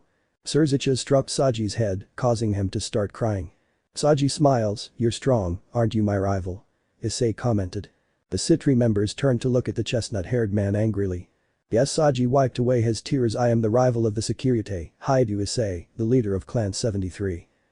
That's it, you have to keep going, fulfill your dream of being a master and become an ultra-class demon, Issei said. An ultra-class demon? Saji exclaimed, surprised and confused. You don't want to reach the top and I'll prove all those who mocked Kaicho's dream wrong. What better way than to become an ultra-class demon? We low-class ones can be better than those pure-blood elitists. You're right, Haidu, I'll keep going, I'll win more games, and I'll be promoted to ultra-class demon, the Pawn Citri affirmed enthusiastically. I won't be left behind either. We may lose this time, but we'll keep winning. I will become the 5th Mao. The room was filled with good cheer, and after a few moments, Surzichas, like the rest of the Citri servants, withdrew, leaving the two friends to talk. Man, you really let me down in that encounter. I didn't think your sacred gear lines could be used like that, Issei commented, sitting in a chair next to Saji. It occurred to me while I was training. The lines can solidify, creating a strong barrier or a weapon. I just have to concentrate on creating several lines and joining them all together. I see, it's like with me, by using my blue flames, I can gather various electrical currents and give them a physical form to resemble a sword, Issei commented. Haidu, could you explain what happened with Himejima-senpai? How could you forgive them after what they did? The thing is Issei took the next few minutes to explain the situation in detail. They come from another dimension. Then they weren't the ones who did all those things. Saji exclaimed in surprise. Exactly, it seems that those who caused us so many problems disappeared the day before the meeting. I doubted it at first too, but after meeting Beelzeman, I was able to understand that this is not our only dimension. There must be many others that we don't know about. Dude, this looks like a script for a sci-fi movie, Saji commented. Doesn't the idea of being reincarnated as demons, spectral creatures, and demonic worlds seem any stranger to you? So, you forgave Gremory-senpai and Himejima-senpai, so what's the final outcome? Like, we're friends again, which wouldn't be the most obvious thing. You're an idiot. Ha. Why are you calling me an idiot? Issei exclaimed angrily. I feel sorry for the senpais, Saji commented, looking away. Anyway, do you know where Sona Kaicho is? I think she was on the rooftop. It seems Leviathan-sama was very happy when we won and came to congratulate Kaicho, so Kaicho went to hide. I'll go talk to her, I'll try to make sure Leviathan-sama doesn't find out where Kaicho is. Why do you want to talk to Kaicho? Saji asked, watching as Issei headed towards the door. I just found out something, let's just say I got some inside information without knowing it, see you. Saji was extremely confused. Issei had bought some cans of soda from a vending machine, continuing on his way and arriving at the door that led to the rooftop. Batch. Issei opened the door and he could see Sona Citri, the one who defeated him in the duel and someone he seriously needed to talk to. Sona had run to the rooftop to escape her sister, and finding peace and safety there, she decided to stay and admire the scenery while the wind from the demon world refreshed her. She was so absorbed that she didn't notice the brunette blonde had arrived and was approaching her. Nice weather, isn't it, Kaicho? Exclaimed Issei, tapping the cold can of soda against the brunette's cheek. When surprised, Sona couldn't help but let out that squeal. That was a very cute squeal, Kaicho, Issei mocked. Sona got angry with Issei, but then she remembered you, and I have many things to discuss Kaichu. After remembering that, her face turned red as a tomato. Here, Issei tossed the soda can, which Sona caught. I thought you wanted something to drink. That's very kind of you, Sona commented. Silence fell over the place. Sona was too nervous to say anything coherent, while Issei simply stared into the distance. They continued like this for a while, until Sona gathered the courage to speak. Issei-kun. How long? Hey? How long have you had these kinds of feelings for me, Kaicho? Issei said seriously, looking at the brunette with an expression that showed the seriousness of the matter. Sona couldn't even articulate a word, she was so nervous that she doubted she could say her own name. I must admit I didn't expect to find out something like this, much less using that power. I feel it was extremely wrong of me. I violated your privacy and found out something you've kept secret for a reason. I'm sorry. Issei apologized, bowing his head, both of them bowing before Sona. It doesn't matter. Are you sure? What I did was wrong, and I think I deserve to be punished for this. Certainly, you deserve punishment for invading a girl's privacy, Sona said, sounding extremely intimidating. But with it, you achieved something I was very afraid to admit, Sona said, lowering her head. Aicho. I don't know exactly when it happened, I always thought the person I would fall in love with would be someone stronger and more intelligent than me. I'll pass one, but not the other. It was also a surprise to me when these feelings began to emerge, seeing you, when we talked, the times you helped me at some point I became aware of my own feelings. Issei listened attentively to everything Sona said. I thought that if I won the game, I'd clear up my doubts, and even though I did it wasn't until now that I understand. Sona looked straight at the brunette. I like you. I know you already have Zenobia-san, and that you're engaged to Ravel Phoenix-san, but… You don't have to say more, Kaicho, I understand your feelings. Then… We can formalize a relationship, if that's what you want, Issei said, scratching his cheek, slightly blushing. At that moment Sona felt like jumping for joy, she was about to do so until she remembered that she had to maintain her character and not imitate something typical of her sister. Ahem, why yes, that sounds good to me, my family would also be extremely pleased by this union between clans, Sona commented, trying to sound natural, which her deep blush did not show. How cute, she tries to sound serious even though she wants to jump for joy. First you have to talk to my parents, and then Sona didn't finish because Issei kissed her unexpectedly. When they separated, Sona's face was extremely red and swirls appeared in her eyes. What how that simple kiss left Sona completely stunned. There's no need to rush us, Sona, we have time to plan this, no. Yes, Sona lowered her head, completely red. She had liked the kiss a lot, but she had to behave herself with dignity. After a few words, Issei had to return to the others, Sona for her part preferred to stay there for a while as soon as the brunette left through the door. Yes. I accept my feelings. Just like you said we can formalize our relationship. Exclaimed Sona literally dancing with joy. Congratulations Sona-chan. At that moment Sona froze, turning her head robotically and watched in terror as her older sister stood in front of her. How much did you hear? Sona asked. Everything, Seraphil replied with a cat-like smile. Issei was returning with the others, but someone came running towards him. Kaneko-chan. Issei said confused. Senpai save me. Kaneko came running towards him, with her ears and tails in the air, then hid behind the chestnut blonde boy. What's going on? The answers came quickly. Don't be afraid Kaneko-chan, I just want to play with you. Urza was approaching, her face red, panting, drooling from the corner of her mouth and moving her fingers strangely. Because of the strange way Urza acted and noticing Kaneko, Issei drew a conclusion. Besides swords, Urza is a cat fanatic, but I understand her. Kaneko-chan looks so cute like that. Issei thought. After all, Kaneko, blushing and shyly clinging to the chestnut-haired boy, was a deadly weapon. The Urza, control yourself a little, Issei said, trying not to end up like Urza. You have nothing to fear, Kaneko-chan, Urza once and won't hurt you. Urza ignored the brunette and began to approach. Kaneko-chan, I have a plan, at my signal run, Issei whispered to Kaneko. Hi, senpai. Kaneko nodded. Urza was starting to get closer, then Issei put his master plan into action. Urza, my Ascalon, a sacred sword. Exclaimed Issei, pulling out Ascalon as if it were a dog's stick. Do I look like a dog toy to you? There's no way I'm falling for it. Sacred sword. Completely forgetting about Kaneko, Urza focused her attention on the sword. I take it back, this girl is an idiot. Kaneko-chan, now go away. Heeding the advice of the brunette blonde, Kaneko fled, leaving those two there. Now Issei was going to say something to Urza, but then he saw her, literally like a dog waiting for orders, so he couldn't help but try something, upset Issei lifting Ascalon. Urza got up. Below. Urza below. Wheel. Urza spun around. The little paw. Urza shook Issei's hand. Or damn. Oh, I think his sadistic side is awakening.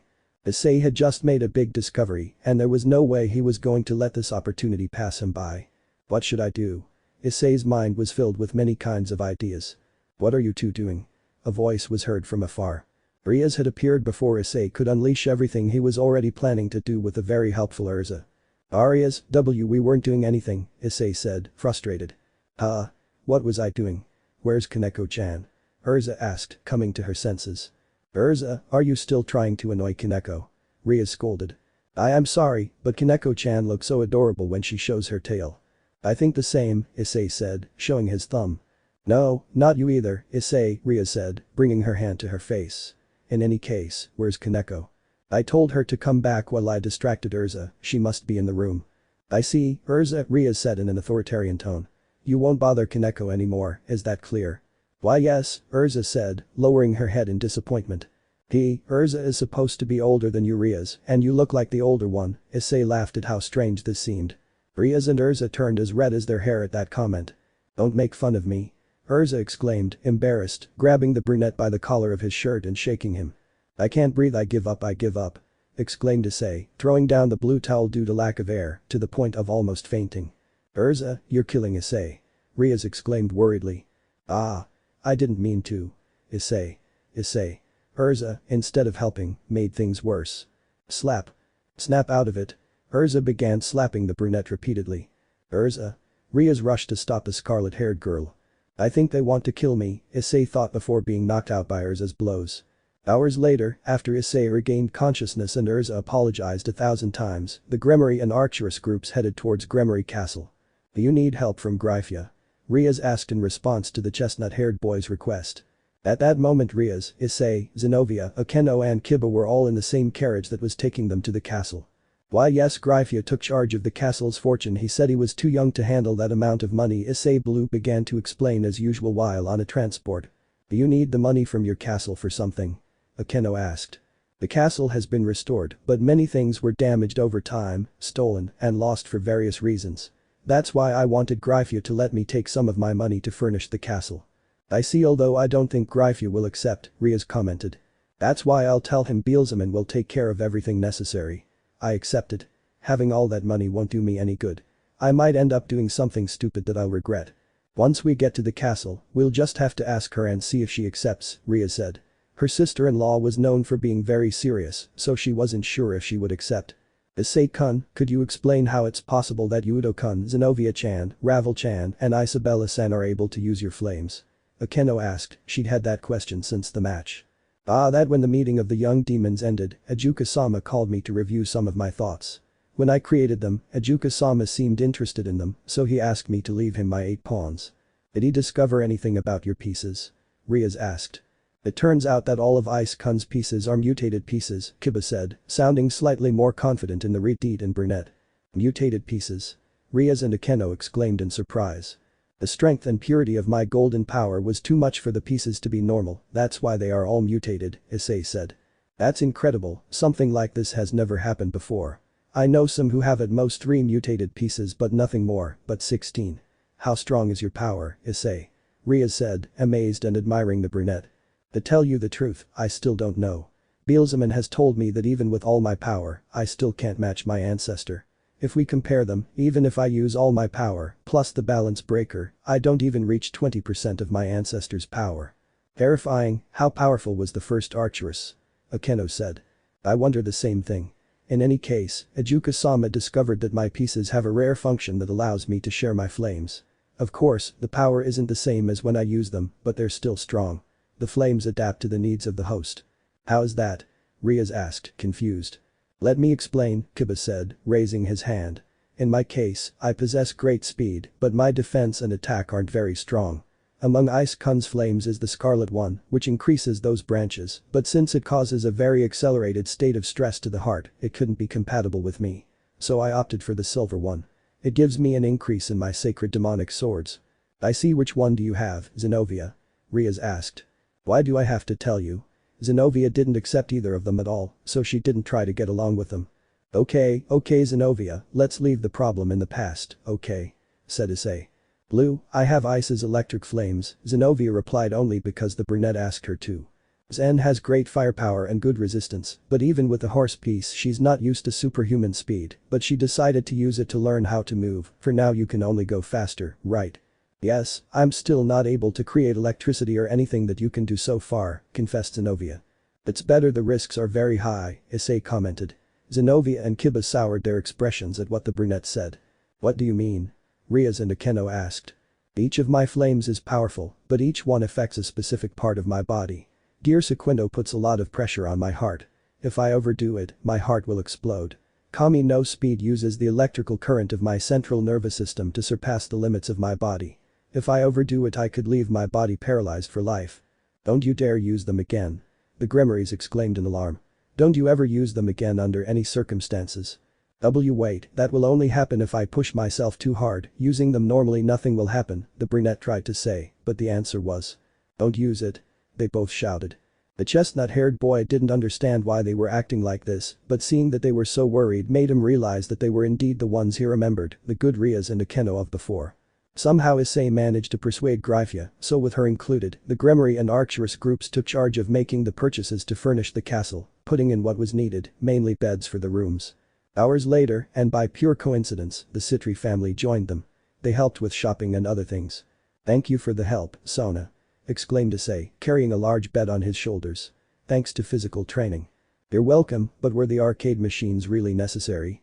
Sona asked, looking accusingly at the chestnut-haired blonde man. Oh come on, it's my castle, at least let me put whatever I want in it, the chestnut-haired man defended himself. It seems I'll have to correct many of your habits, especially your perversion, said Sona, adjusting her glasses. Why is that? Issei wondered, confused. Why? You're my Fi-Fi fiancé, as the future leader of the Citri clan, I can't allow my Fi-Fi fiancé to be such a pervert, Sona said, adding that because there was no one around to hear it, especially Rias. Come on, is being a pervert so bad? If you think about it, I'm not hurting anyone except for the bilingual thing, of course. Issei received a hard blow when he was told that his technique had been totally prohibited and that he could not use it in any game or even in public. That's no excuse, I'll make sure to get all that perversion out of you, even if it takes me forever, Sona stated resolutely. Issei stared, somewhat puzzled by Citri's attitude, but then his face changed to a mischievous smile as he approached Sona. What's happening? Sona asked, worried that the brunette had gotten so close to her. It's nothing, I was just thinking, then Issei moved even closer to whisper in her ear that maybe I should make you a little more perverted, Kaicho, then he bit Sona's ear. Hiya. Sona backed away in embarrassment until her back hit the wall of the venue. Haha, what a cute squeal, Sona, haha, Issei mocked, but his teasing ended when he saw the dark-haired Citri covered in a blue aura and creating two large spheres of water. So Sona. Shinii. Sona threw the spheres at Issei, extremely annoyed by the brunette's trick against her. Aha. Boom. On the other hand, Rias, along with Aeno and Gremory, were in charge of buying a table for the castle's dining room. What was that? Rias asked upon hearing the explosion. Wasn't that where Issei-kun and Sona were shopping? Aeno asked. Hours later, almost at nightfall in the demon world, several paths and others were in charge of leaving what had been bought and putting it into the castle. They bought a lot, said Saji, finishing helping to lower a large dresser and placing it on the floor. Although there are some things I didn't expect, whose idea was it to buy an athletics team? Issei asked. My fault, Isabella said, raising her hand. Are you angry? Not at all, I just didn't see the use for it, but oh well, what's done is done, help me get the Saji chest of drawers inside the castle. You'll have to pay me for that, Haidu. Shut up and do your job, you lazy bum. Things were going well. In a matter of minutes they would finish putting everything in, and then it would just be a matter of tidying it up. The rest also helped by bringing some things inside the castle and taking it to specific parts. But certainly there are strange creatures in your domains, Haidu, Saji commented, wiping away his sweat. You think so? Said Issei. It's true that there are things we never expected to see on Earth, said Issei, looking at the strange giant lizard that, one way or another, had become the castle's guard dog. But there are animals that have never been seen before in your territory, Issei, said Rias, accompanied by Aeno, Urza, and Sona. What do you mean, are there animals here that haven't been seen before in the underworld? Issei said in amazement. Yes, most of the animals we see around here are mysterious to us, Sona commented. Wow. I've never seen many of these animals before. Some may be descendants of the ancient animals that lived in this territory before I fell asleep, Beelzeman exclaimed. Like that one over there? Saji pointed to a specific place. When everyone turned to look where Saji was pointing, they could see a strange animal. It looked like a humanoid with the appearance of a bee covered in black hair, the hair on its head which went down to its back had a different tone, being red. What a strange animal, Saji said, turning to look at Issei. Plush. Suddenly, Issei had entered the Mesomkin Phase 2 transformation, and Beelzeman had materialized his cannon and wings. Everyone get as far away as you can. Issei exclaimed with all his might as he began to gather all the energy he had in his hands. Bast bast bast bast bast bast bast bast bast bast bast bast bast bast bast bast bast bast bast bast. Hey. Beelzeman also began to gather all his energy. Two torrents of energy arose into the sky, one golden and the other purple. The energy those two were releasing created a small typhoon around them. What's going on? Issei. Rias and the others didn't understand the reason for the sudden change in the brunette and the Digimon. Issei and Beelzebub aimed at the strange being. Omega Dragon Shoot X20, Omega Dragon Shoot X20, Issei fired a torrent of golden power at the creature.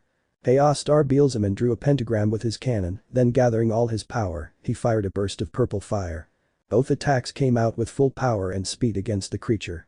At one point they combined, creating an even more powerful energy, ready to wipe that creature off the face of the earth. Rias. The creature roared, its beak splitting in two on the sides, then before the energy hit its body. Slap. But the energy of both was launched upwards with great ease, exploding and illuminating the already dark sky. Everyone was speechless. That thing had deflected the attacks with ease, as if it were a game. Issei and Beelzebub prepare to fight, the creature lunges at them. As the creature changed position, it released a strong wind, which forced Rias and the others to close their eyes for a fraction of a second, a fatal mistake. In that fraction of a second when the curtains of their eyes closed, everything had happened. When they opened their eyes, they could see with utter terror how Beelzebub's head was flying through the air, his body torn to pieces on the ground, and the chestnut-haired boy how the entire left half of his body had disappeared, with a lot of blood and guts falling to the ground from the wounds. Aye. No one could help but let out that scream of pure terror as they saw how the two strongest ones were eliminated, as if they were flies. In a fraction of a moment, Issei and Beelzebub were able to see their own death. Fear overwhelmed them, causing them to lose any desire to fight. Even their battle forms, Explosive Mode and Mesemkin Phase 2, were deactivated. Rias and the others were also able to witness that moment. Shocked and terrified, they collapsed to the ground trembling like leaves, and the creature. I disappeared, Issei said, regaining some composure, but his stomach was not the same. Why? Issei couldn't help but vomit when he saw himself torn to pieces like that. Beelzebub dug his claws into his shoulders to try to control the trembling that gripped his body. He never expected to feel this fear of death in such a way. Issei, Rias, Urza, Aeno and Sona tried to get closer on all fours to check that the brunette blonde boy in front of them was not an illusion. Letting them touch his hand, they could feel relief in their hearts and clung to the chestnut blonde boy, trembling like leaves. Issei, for his part, also hugged them in an attempt to calm their fears. Saji had remained on his knees, trembling and crying like a small child. That day, they experienced a fear of death, as well as how monstrously strong and dangerous that creature was, whatever it was. The date returned to the human world.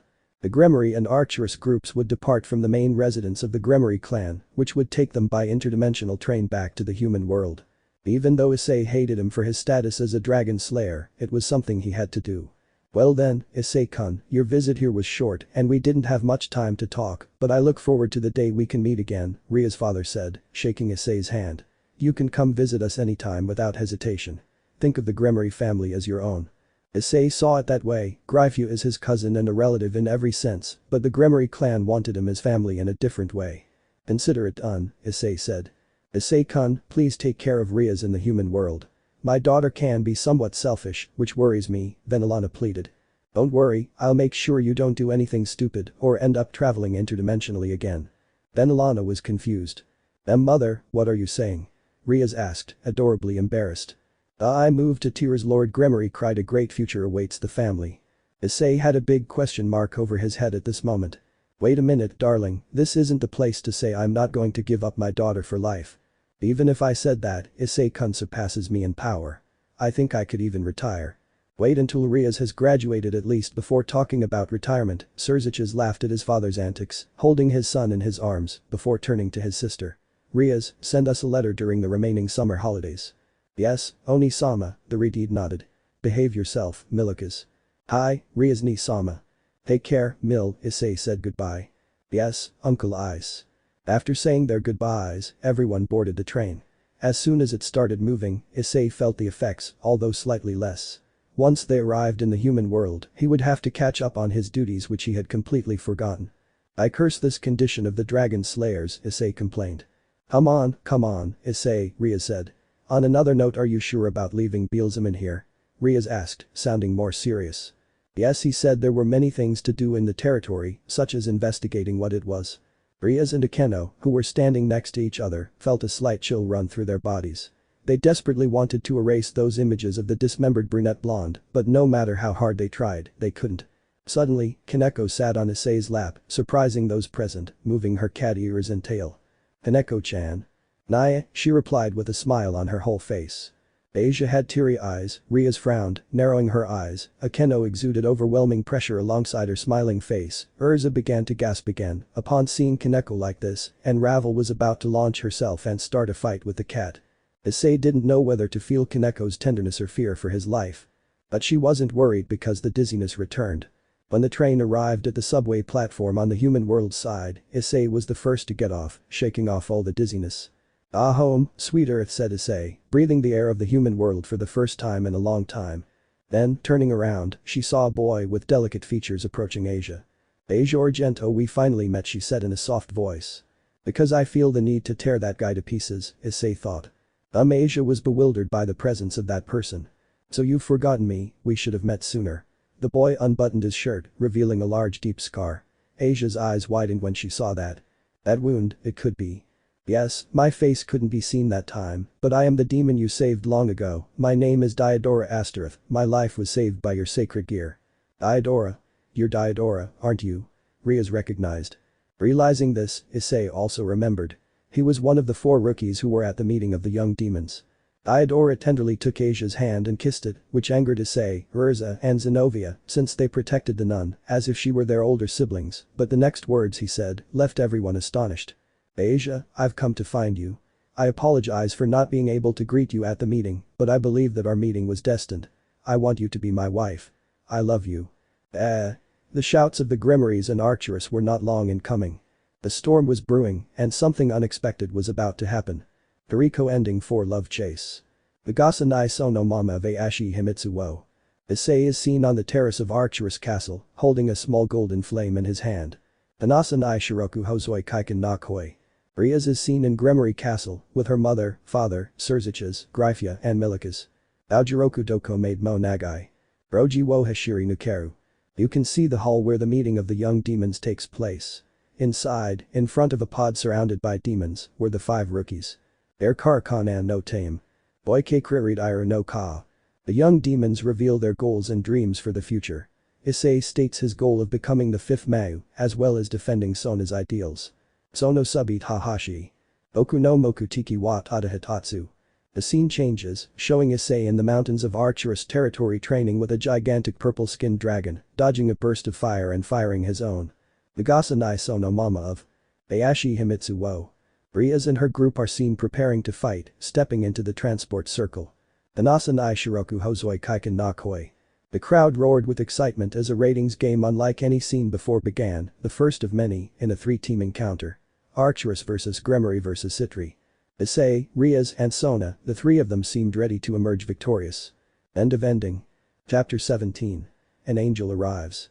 Chapter 17. An angel arrives. "Where am I?" Issei asked, then looked down. "Why the hell am I naked?" At this moment, Issei found himself in a completely white wasteland. Nothing could be seen in the distance, but he could tell that this seemed familiar. "Wait, isn't this the same as the dream I had before I awakened my true powers?" Issei wondered. This certainly seemed familiar. He had a similar dream before it all began, about a white wasteland, back then his pawn pieces when he was Ria's servant, the place turning black and hearing his ancestor's voice for the first time. "What do I do? Last time I just started walking around here, although I don't know how long I walked, it felt like months." Issei was thinking carefully about what to do. "I already knew it was a dream, the strange thing is that I didn't feel the presence of Drager Ascalon with me. Do I really have to look for something in this place? Can't I just stay here and wait for him to wake up?" said Issei, sitting down on the ground, waiting for something to happen. 4 hours later. "I'm so bored. When am I going to wake up?" Issei yelled, bored to death. As the hours passed, nothing happened, not even the slightest change in this place. It remained that same damned white wasteland. After a few more minutes, Issei got completely bored and decided to start walking around looking for something to happen. After a few moments of walking, something finally happened. Huh? Issei looked behind him, then back ahead. Why is this divided? Out of nowhere, the place seemed to have split in half. One side was completely white and the other completely black. "This doesn't feel right, I feel like turning around and not looking back," Issei said, determined to do just that. A female voice is heard in that dark place, a broken voice. Issei stopped dead in his tracks upon hearing that voice. Something strange happened there, and it happened to Issei. What is this? Why does that voice feel so familiar, if it's the first time I've heard it? Issei thought after hearing that voice, turning around to look at that dark place. The place gave off an aura that confused the chestnut tree. It felt threatening, but at the same time comforting, cold and warm at the same time. Issei reached out to touch that place, his being was divided, on one side it told him to get away from that place as much as possible, while the other side told him to go in there. Lug. Swallowing hard, Issei made up his mind. Something was calling him, and he had to know that by taking a step forward. Stush. But what? Without Issei wanting it, he had entered his Mesemkin phase 2, illuminating the darkness of the place, and began to walk. Issei walked, the shadows around him did not approach, but maintained the space between him and what his golden aura covered. Issei felt that strange feeling more and more, an extremely rare feeling of discontent and pleasure at the same time. This is getting too strange. What is this supposed to be, or what should be happening? Issei asked. An encounter, a voice was heard behind Issei. When Issei turned around, he saw a woman with her back to him, with long black hair that reached below her waist, abnormally white skin, just like him, completely naked, or at least that's what it seemed. As soon as he saw her, what Issei felt intensified, the desire to get as far away from her as possible, as well as wanting to hold her in his arms and make her his. Wait. What on earth am I thinking? Issei shouted, punching those thoughts out of his head. Yuju, the girl, laughed slightly at Issei's actions, turning around to reveal her face, a beautiful young woman in every way, besides that deep black eyes, her well-shaped body, hips and breasts not very large in comparison, but above average. Beautiful. Issei couldn't help but say it, he felt strange seeing this girl, a very deep feeling invaded him, as if he wanted to spend the rest of his life with this girl. It seems my beauty has captivated you, the girl said, approaching Issei and placing her finger on his chest. The mere touch caused Issei to feel excited. This woman was wreaking havoc on him without him knowing why. But it's not yet time for us to meet, my beloved Kage no M, Golden King, the woman brought her lips close to Issei's, both joining in a kiss. Issei wrapped his arms around the woman, never wanting to let her go again. Seriously, what on earth is happening to me? Issei's golden aura began to collide with something. The woman began to emit an extremely black aura, a darkness so deep that it seemed to swallow the darkness. After breaking the kiss, the woman said a few more words. I hope our meeting doesn't take so long, I want to see you in person at our next meeting and be able to enjoy more than just a kiss. The woman began to walk away. Wait. Issei tried to reach her, but a bright light began to fill the entire place. Not now. I need to know who she is. Issei screamed, but time had run out, it was time to wake up. One Piece Opening 11 Share the world. Ano is Oranai Todoku made. I believe Hitatsu no Ashita Ihei. The infinite blue sky of the human world can be seen, then it changes showing the sky of the underworld. On the sides Rias and Sona can be seen with their servants, and in front Issei with his boys. On let's go everybody, oh we share the music. On let's go baby oh we share the one dream. You can see the sky of the underworld, then the camera lowers and focuses on Arcturus Castle, then the high school DxD logo appears. On let's go everybody, oh we share the good times. On let's go baby oh we share the one world. The scene changes, the members of the occult club and the student council are seen facing Loki. In the distance Issei is seen with his balance breaker. He, Kiba, Urza, Isabella and Ravel launch themselves against the Norse god. When Issei impacts his fist against the god, a great explosion occurs. Kureami me komi tesaguriti na zodokai. Issei is seen with Zenobia on a date, but a few meters behind, the entire Gremory and Citri group is spying. Yukasaki Miyazuni Tachi Demaritoki. Kiba is seen crossing swords with Urza, then she gets excited when Kiba shows her the swords he can create, asking for some, which makes the blonde nervous. You and me yes Kamachi Wakachi Asakani. Isabella and Ravel are seen shopping. Ravel was somewhat annoyed with Isabella for taking advantage, but she got over it instantly when Isabella bought her more clothes. Michibiki I feel the beater Kadashiteku oh yeah. Sona is seen reading the book her sister sent her to win over Issei, then Rias enters the room, and Sona desperately tries to hide the book. Share the music Itsuted. Share the one dream Shinjied. Share the good times to Atsunade. Share the one world now. The three groups are seen spending time together. Issei looks at Rias and Akeno, still somewhat doubtful about what they showed him. Ano is Oranai Todoku made Nando Demo Bokune Ikunda. The scene changes, this time the three groups are on the beach. Issei is riding the waves like an expert, Rias and the others watch him from a rented boat, then suddenly a wave submerges Issei. Imakozo Kodeuku I believe Hitatsu no Ashita yeah. Saji and Gasper jump in to save them, even though neither of them knows how to swim, and they are rescued too. Then the girls fight over who gives CPR to Issei, while Momo and Roroko attend to Saji, forgetting about Gasper. On let's go everybody oh we share the music. On let's go baby oh we share the one world. In the middle of the sea, forces from the ancient mass faction of the Chaos Brigade attack, everyone repels the enemies, finally Issei fires his X-burner at maximum power. Oikakao rit mi biusu no one out. Tikazuki Mimyuki ni share shiteo style. Ajumeru Hirigaru Sazauju Kono flavor. Peridaju I feel so god Jinareru Oya. The images of the young demons begin to appear, starting with Sekiryuutei, followed by Issei, Rias, Sona, and ending with Ghidorah, who displays an evil smile. Share the music Tukudid. The four masks are seen together. Share the one dream Tsudiad. Michael is seen, and Arena is standing next to him. Share the good times outward. Azazel is seen, behind him is another cadre level fallen angel, Barakiel. Share the one world now. Finally, Aten is seen, behind him is Asgard and on his sides a group of Valkyries. Ano is Oranai Todoku made Nando Demo Bokune Ikunda. Imakozo Kodeuku. The scene changes, now Issei is seen in his balance breaker without his helmet, staring intently at a silver-haired Valkyrie, who is also staring intently at Issei. I believe Hitatsu no Ashita ya. The scene changes, now 5 figures appear in darkness, one lights up showing Urza, the others remain in darkness. Mainai Kabe no Mukakawani Materu Kimi Georgia Atanda. Mausaguni Tadakukara. Issei is seen fighting against a large number of demons, using his fists, kicks, and other means to make his way to rescue Asia, who was connected to a strange machine. I believe Hitatsu no Sekai ya. The huge red dragon is seen screaming at the sky. Hum one let's go everybody oh we share the music. Hum on let's go baby baby oh we share the one world. Now everyone is seen gathered in the occult club's hall with smiles on their faces. End of opening. Haidu residence. It was another normal day at the Haidu residence. All the members had returned after finishing their summer vacation in the underworld. A dream? Issei said, raising his right hand while lying on his bed. It may have been a dream, but he had felt it very real, touching that girl, the taste of her lips, her cold skin in contrast to his own. Anya sound caught Issei's attention. If I remember correctly, I went to sleep alone yesterday after bringing Ryu here, Issei said. Yesterday, with the help of Surzich's, Seraphil, and using every last drop of magical energy he had left, the three of them managed to create a transport circle that brought Ryu to Meru, Issei's second familiar, Skadbladner, from the underworld, entrusted to him by his ancestor. After that, Issei was extremely exhausted. He didn't even have the strength to move, so Surzicha sent the brown-haired blonde boy home with a magic circle. Once there, Issei threw himself on his bed and fell asleep. Something began to move under the blankets and ended up lying down on Issei's chest.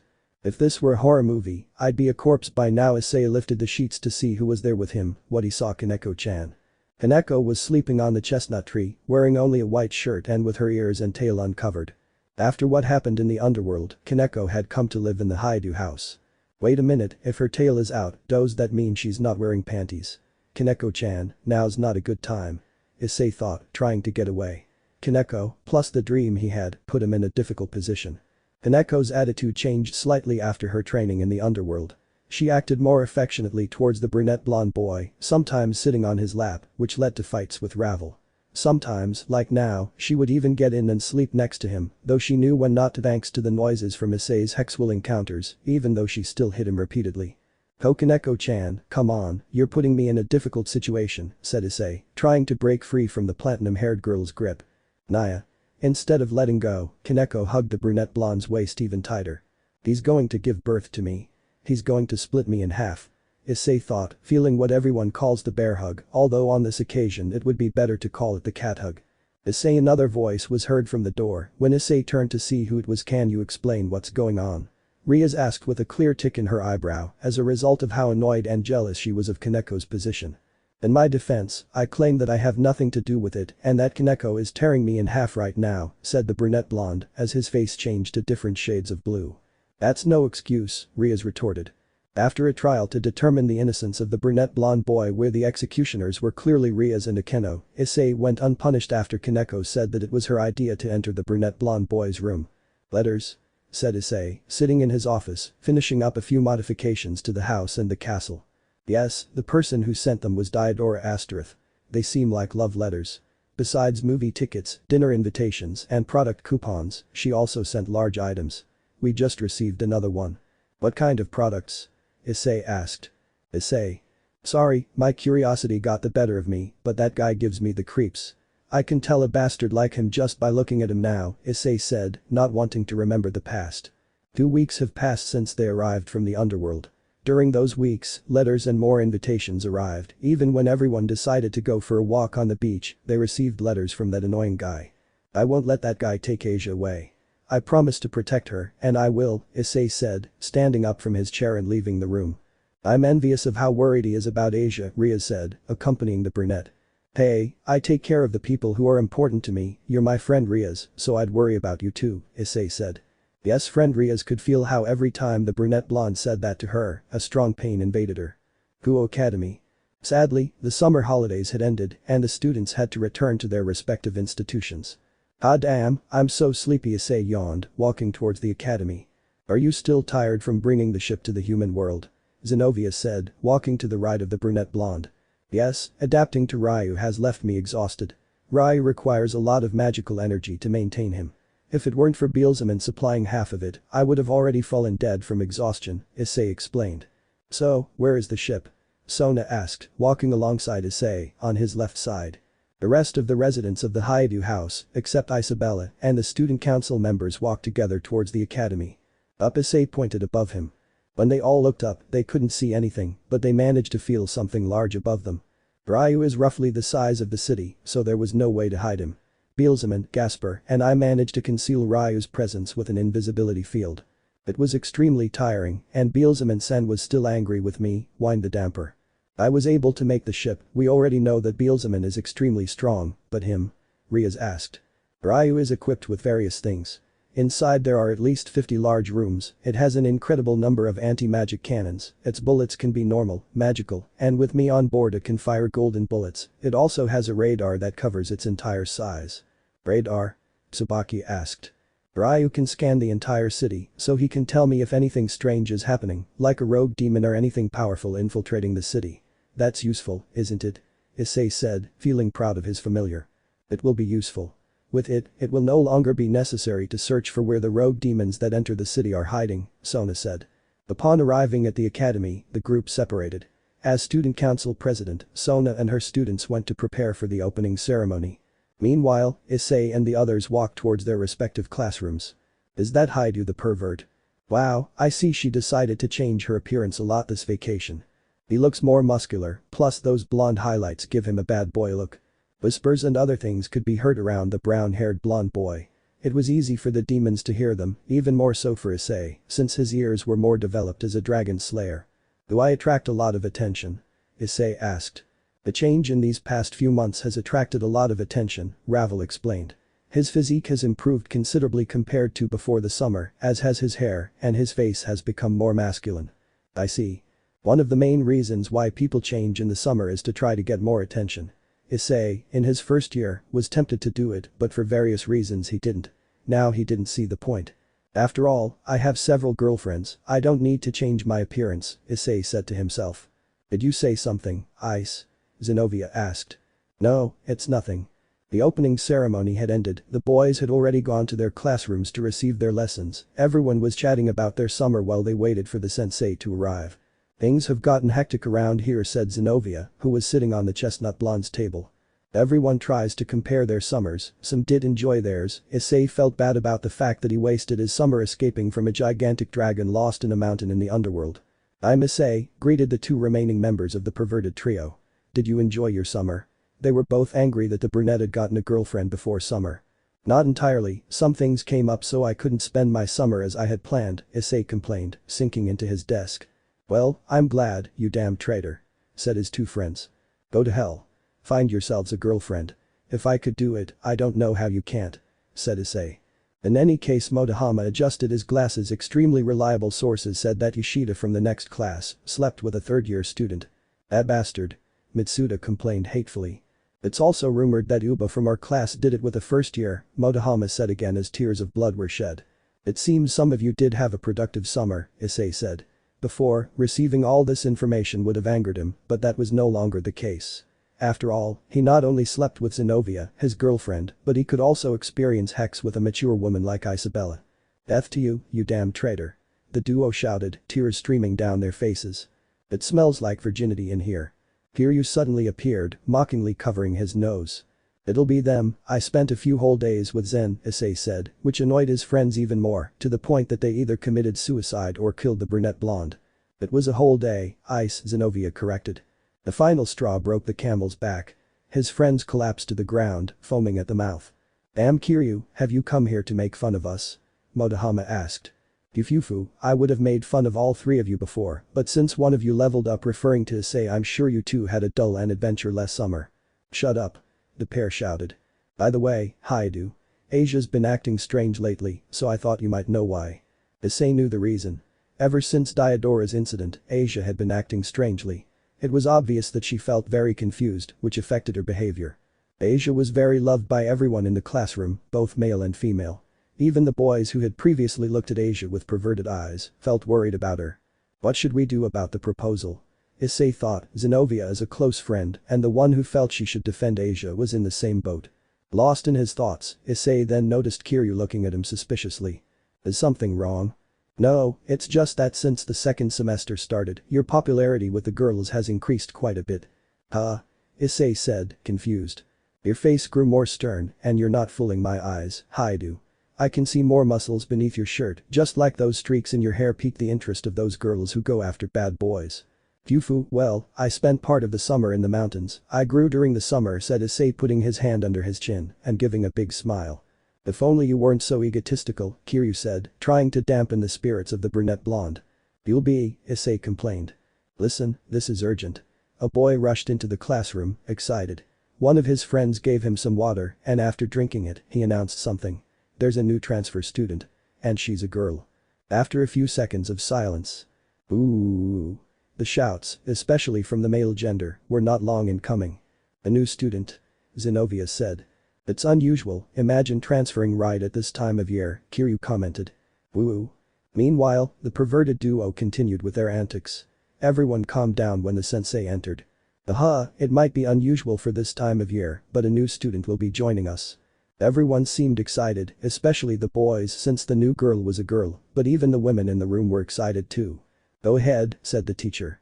Those words unleashed another. Ooh. Issei, for his part, felt a somewhat familiar energy, so he couldn't help but smile when the girl entered. Asia and Zenobia also smiled when they saw who it was.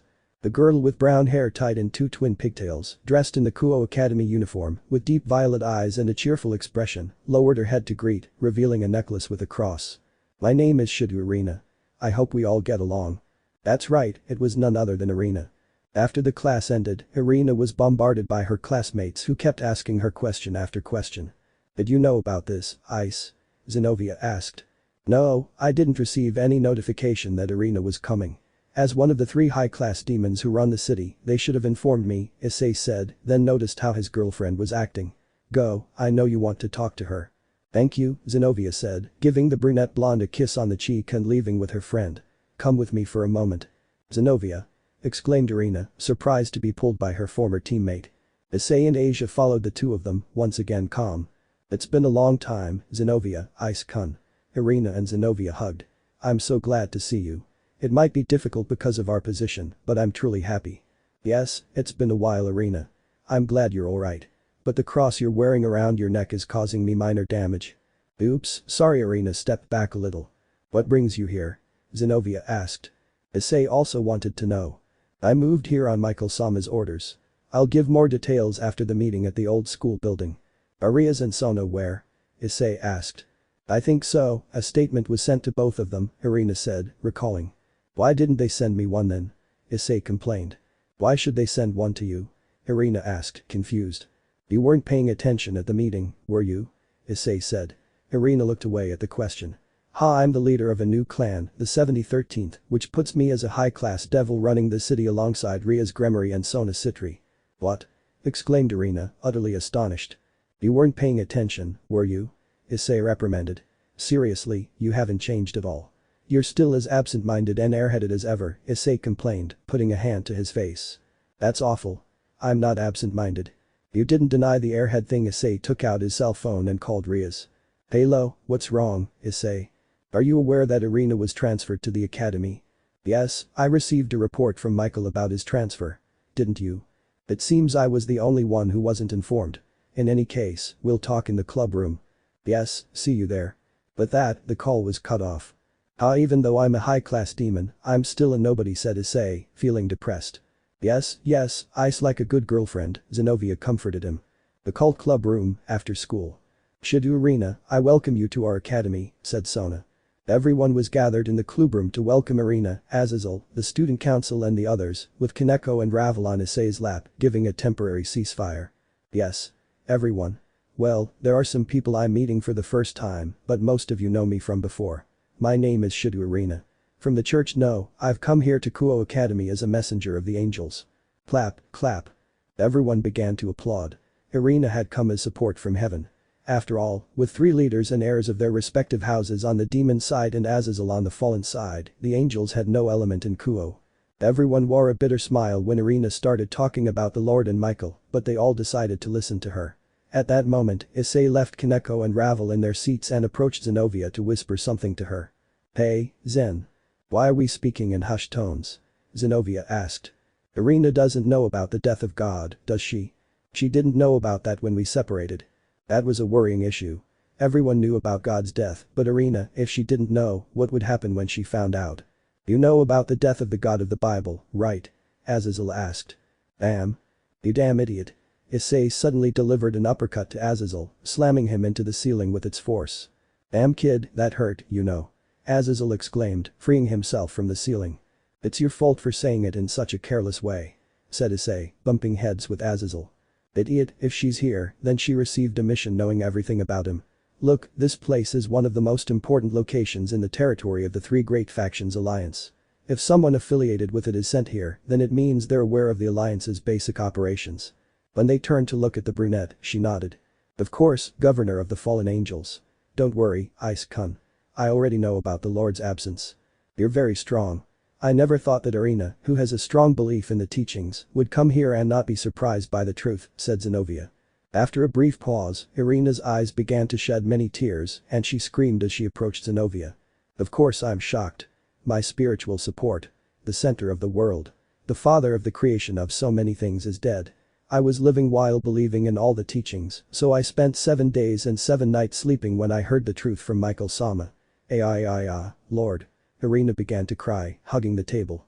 It was undoubtedly a hard blow. I suppose it would be normal for those believers. I remember that the Asia of this world fainted after hearing that news, thought the chestnut blonde. I understand how you feel, Zenobia and Asia said. The 3 of them hugged tightly while praying. A very strange group had been born at that moment, but the 3 of them, whether demons or not, were faithful believers in God, even though he was dead. Asia-san, I'm sorry for everything I said about you last time, and to you too, Zenobia. I said a lot of horrible things when we said goodbye, Irina apologized again. Asia and Zenobia smiled at Irina's apology. I don't mind. I hope we can get along since we all believe in the same Lord. Same here. That was my fault too, for acting without thinking things through. I became a demon instantly, after all. But I'm glad we reunited this way. Oh sir. The 3 began to pray, the tense atmosphere began to disappear, the birth of the church trio. Can I assume you're a messenger for Michael? Azazel asked. Yes, Azazel-sama. Michael-sama was worried because not a single person from the heavens was here. He said it's a problem if there's no one here. Oh yes, Michael said something like this place is active with the power of heaven or the underworld, but those who really work here are Issei and Rias and Sona Citri's groups and a small number of other people including myself. Irina began to pray, her body began to glow and pure white wings emerged, everyone was surprised except Azazel. Your name is Irina Shidu, right? Were you promoted? Promoted? Issei said confused. A method for humans to reincarnate as angels, it's similar to the evil pieces, Azazel said. Yes, I received Michael-sama's blessing and became a reincarnated angel, Irina said, beginning to explain. 4 great seraphim and other seraphim, 10 in total, decided to have 12 subordinates, each with a position from ace to queen in the cards, the king card being held by the master seraphim. Azazel seemed the most interested in this conversation. I see. The technologies are in a bad state. So they use the science of the evil pieces and the artificial sacred gears of the fallen angels, huh? Good heavens have created something interesting after we gave them our technology. If demons use chess, angels use cards, huh? Cards, so it also has the meaning of a trump card for them. After God's death, the increase of pure angels became impossible. Therefore, the increase in the number of reincarnated angels would be connected to strengthening their forces, Azazel said. Exactly, Irina affirmed. If they're using the system that way, they must have someone special who is the Joker. The 12 members also refer to the 12 apostles, Azazel said, beginning to laugh. What card do you have, Irina? Issei asked. Irina seemed to swell with pride, puffing out her chest. Yufu, I am Michael Sama's ace. I have received a position of honor. I can even die. Even if the Lord is gone, I can continue living if I am Michael Sama's ace. Said Irina, her eyes shining with admiration. On the back of her right hand was the symbol of the ace. So your new life support is Michael-san, huh? Issei said with a sigh. Yes, it's better than getting lost, said Zenobia, who was next to Issei. It was certainly better to get lost after discovering the death of God, but she decided to move on. Furthermore, Michael Sama said that special rating games between angels and demons might be held in the future. He also said that currently only Seraphim could participate, but in time, angels who rise in rank will be able to have their own teams. They're copying everything we do, Issei said sarcastically. Although something like that would be interesting to see, angels versus demons. Among the angels and demons there are those who are still against union. We could use the game as a method to vent, something similar to the human Olympic Games. I see, Issei said. Will it be possible for us to have an encounter with the angels? Perhaps they will in the future, although if I say that it won't be immediately, maybe in 10 or 20 years, but hey, that gives you rookies time to prepare. Certainly, in 20 years I hope to have my entire team ready, Issei said. Ice-kun, how many members do you have on your team? Irina asked. Well, I don't have a king or queen yet, I have my 2 knights which are Kiba and Zenobia, my 2 bishops which are Ravel and Gasper, Isabella is my only rook, and I don't have any of my 8 pawns, said Issei. It seems that when the time comes, we'll be able to enjoy them, Kiba said, interested. Churches are scary, said Gasper from his cardboard box. But Gasper, it was understandable. It is known that churches still practice vampire hunting, just as the Alliance has not yet touched the vampires. It is known that the teachings in churches still follow their old methods, even though they work alongside demons.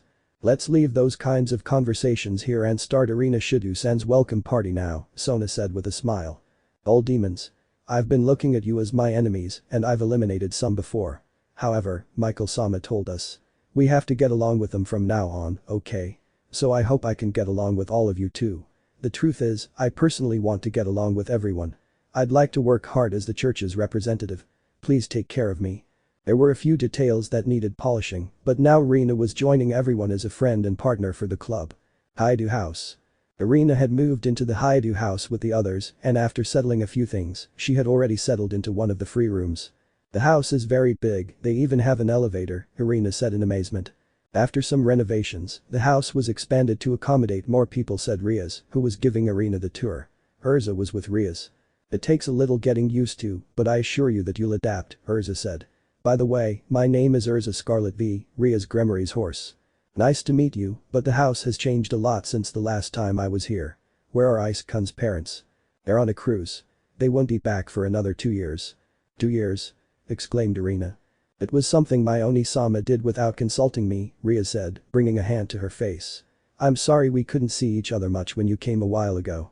I was going through some problems. Oh, no problem. What else does the house have? Irina asked curiously. Several rooms, plus underground floors. The first can be used as a training room or a cinema, the second has a swimming pool, and the third a library, Rias explained. We can go to the movies, we can. Exclaimed Irina. I'm starting to understand why Issei thinks he's a bit of an airhead, Rias thought. By the way, where is Ice-kun? I think he left. He was on patrol after school today, although things should be easier with Ryu. Ryu? Didn't you sense anything strange about the city? Urza asked. Now that you mention it. Rias proceeded to explain what Issei had told her this morning as they went down to the first basement. As they went downstairs they saw that there were already people there. Kaneko, Akeno, Isabella and Zenobia were gathered together. What's wrong? Rias asked Akeno. Issei-kun and Yudo-kun are about to begin training, Akeno informed. Training? Is Issei already here? I came back a few minutes ago with Yudo-senpai, then they said they were going to train, said Kaneko. In the middle of the field were Issei and Kiba still wearing the Kuo Academy uniform wielding a sacred sword with both hands, while Issei wore the same clothes he wore in the encounter with Rias and Sona. Okay Kiba, you've understood what I taught you, said Issei, activating his blue flames and wielding Ascalon in his right hand. Yes, Ice-kun, I understand how to use that technique, said Kiba. Both of them began to emanate a faint aura that covered the place. Start. As referee Isabella gave the signal to begin. Flush. Suddenly, both Issei and Kiba disappeared. Huh? Where did they go? Are they moving so fast we can't see them? Rias asked, trying to locate them both with her eyes. No, I'm already used to moving at high speed with one of my armors, but I can't see either of them at all, Urza said, looking in all directions. Nobody could locate those two. It's as if they had both suddenly disappeared. Plank. For the moment, both reappeared at the place where they started, clashing their swords. A wave of air was unleashed when the edges of the swords collided. Phew, Kiba managed to surpass me, as I suspected, that technique would be more useful to you than to me, said Issei, placing the edge of Ascalon on his shoulder. Although I had to expend more energy to achieve it, are you saying that Beelzeman-san was the one who devised this technique? Yes, Beelzeman devised many of them in his time with my ancestor, what's strange is that he decided to give them names only now, said Issei. Excuse me, could you both explain what just happened? Asked the audience, confused by what had just occurred. Oh, excuse me, Kiba just perfected a technique that Beelzeman devised, in fact, he does it better than me, said Issei. Technique? Like Yoshisui Mirror of the Soul. The deadly water, said Issei, is a technique that completely erases the user's presence. Even when they are right in front of them, the person is unable to see them. Something like this is incredible. Exclaimed Irina. In any case, let's continue, Kiba, exclaimed Issei, as the sun of Ascalon was covered with light flashes of lightning. Hi, Ice-kun. Kiba and Issei clashed swords again, only this time without using any techniques, simply using their strength and speed. Plank. Plank. The swords clashed again and again, sparks and more sparks could be seen in different parts of the room. Ha! Kiba made a downward cut. Plank. Issei stopped the attack with Ascalon, then let go of the sword for a few moments, which destabilized Kiba. Inazuma Ken, lightning sword, Issei created his sword made of lightning in his left hand, launching a slash against Kiba. Eye sword. Kiba dropped the sword he had in his hand, creating a sacred demonic eye sword in his free hand, countering Issei's sword. The swords clashed, Issei gripped Ascalon again, Kiba took his other sacred demonic sword as well. Plank. Plank. Plank. Swinging their arms at high speed, the four swords clashed and clashed, releasing sparks and sparks at high speed. While the audience. Issei-senpai and Yudo-senpai move very fast, it's difficult for me to follow all their movements, said Kaneko, freeing her ears to better sense their presence. Ice-kun is great, but when did he learn to use lightning? Long story, Zenobia simplified, but the difference is clear. Yes, Ice-kun is fast and all, but his swordsmanship doesn't compare to Kiba-kun's, Irina said. But it was understandable. One trained in swordsmanship from a very young age, while the other did not. Back with Issei and Kiba. Itsuga Tenshu. Itsuga Tenshu. Both Issei and Kiba unleashed their silver powers with their swords on their right arms. Boom. The two energies counteracted each other, releasing a controlled explosion at the site and filling it with smoke. PCH, I still can't properly combine two types of flames at the same time, Issei thought, feeling his body receive more pressure. I noticed that the main problem is incompatibility. Blue and silver don't match, Drake reported. The power we unleashed is also not comparable to when you only use the silver one. We managed to counter your knight's power because his was weaker. Issei didn't have time to rest as Kiba cut through the dust cloud and quickly launched himself forward with a side slash. Issei managed to duck in time, although some of his hair was cut, then he kicked Kiba and jumped back to create some distance. Haha, I excel in strength, but you can easily corner me, Kiba said Issei. Haha, I'm afraid of taking one of your blows directly, even the slightest one could hurt me a lot, said Kiba. Both were tired. It seemed that the first technique used had left them exhausted. I won't let you rest, Ice-kun, Kiba said, preparing a new attack. His two swords began to glow silver.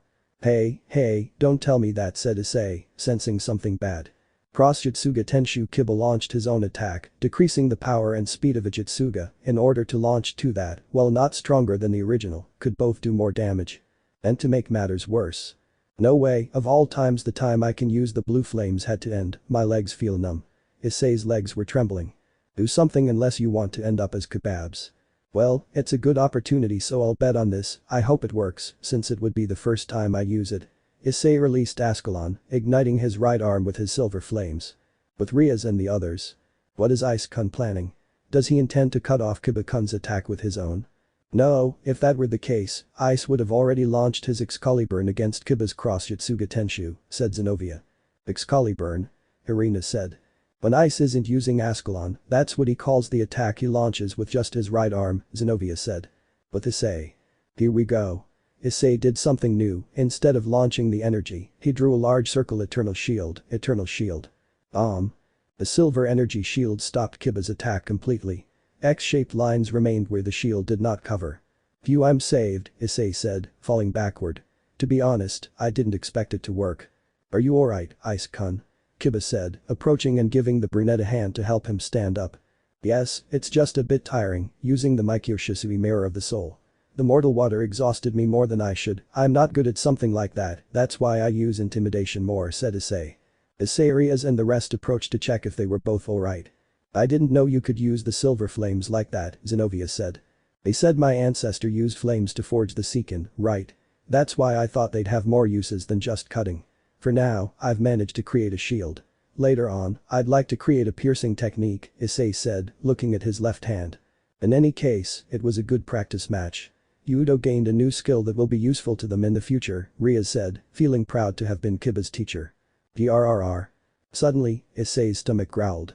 "Ahaha, it seems I'm hungry, it's time for dinner," said Issei, feeling slightly embarrassed. "It should be ready by now, let's go eat," said Rias.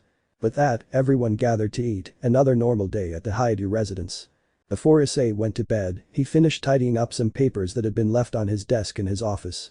"Well, it turns out they did send me the information about Arena's transfer. I need help with this," Issei said. Among the letters, he saw one that caught his attention. "What's this? They've already chosen who my next rival will be. Let's see, it's Zepperdal of the Glacial Ebola's family, the Yankee." It seems that another battle for Issei would begin, but an even more important one would soon occur. Toriko ending for love chase. The Gasa Nai Sono Mama of Ayashi Himitsu wo.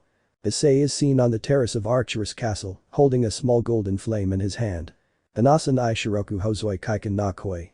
Rias is seen in Gremory Castle, with her mother, father, Surziches, Gryphia and Milikas. Aojiroku Doko made Mo Nagai. Roji wo Hashiri Nukeru. You can see the hall where the meeting of the young demons takes place. Inside, in front of a pod surrounded by demons, were the 5 rookies. Their Kar Kanan no Tame. Boike Kririd Ira no Ka. The young demons reveal their goals and dreams for the future. Issei states his goal of becoming the 5th Mau, as well as defending Sona's ideals. Sono Subit Hahashi. Oku no Moku Tiki wa Tada Hitatsu. The scene changes, showing Issei in the mountains of Archerus territory training with a gigantic purple-skinned dragon, dodging a burst of fire and firing his own. The Gasa Nai Sono Mama of Ayashi Himitsu wo. Rias and her group are seen preparing to fight, stepping into the transport circle. Anasa Nai Shiroku Hozoi Kaiken na Koi. The crowd roared with excitement as a ratings game unlike any seen before began, the first of many, in a 3-team encounter. Archerus vs Gremory vs Citri. Issei, Rias and Sona, the 3 of them seemed ready to emerge victorious. End of ending. Chapter 18 Proclamation of Death. Chapter 18 Death Proclamation. The top of an Egyptian pyramid. The rating game between House Archerus and House Glacial Ebolas was about to end. Everything would be decided with the final fight, a one-on-one confrontation between the kings. "Damn it," yelled a green-haired tattooed Yankee, his body covered in bruises and some broken bones. How is it possible that the great Zepperdal Sama was defeated by a nobody like Yao? He screamed at the top of his lungs. Standing before him, imposing, without a scratch since the battle between kings began, was the leader of the 73rd clan and Sekiryuutei of this era, Haidu Issei. "Just give up already, all your pieces are defeated and you're on your last legs, you won't win," Issei exclaimed. The wind that was blowing lifted his trench coat, imitating a cape. The match had been going on for half an hour since it started. The rules of this rating game were less strict than in the Citri Gremory duel. Destruction did not cause a loss of points. However, Issei could not use his golden flame. Nevertheless, the duel continued its course. One by one, Zepperdal's pieces were defeated. Issei did not lose a single piece throughout the entire match, deciding to end the fight by defeating the enemy king himself. The locations of each encounter were random. Some were vast plains, others underground caves, or, as now, historical sites. "Damn it. I don't intend to lose against someone like you. You're nothing but a filthy low-class wannabe who got promoted on some stupid technicality," Zepperdal shouted, launching a sphere of demonic power at Issei. Too slow. Issei simply tilted his head to the right and the energy passed by without hitting him. "Damn it."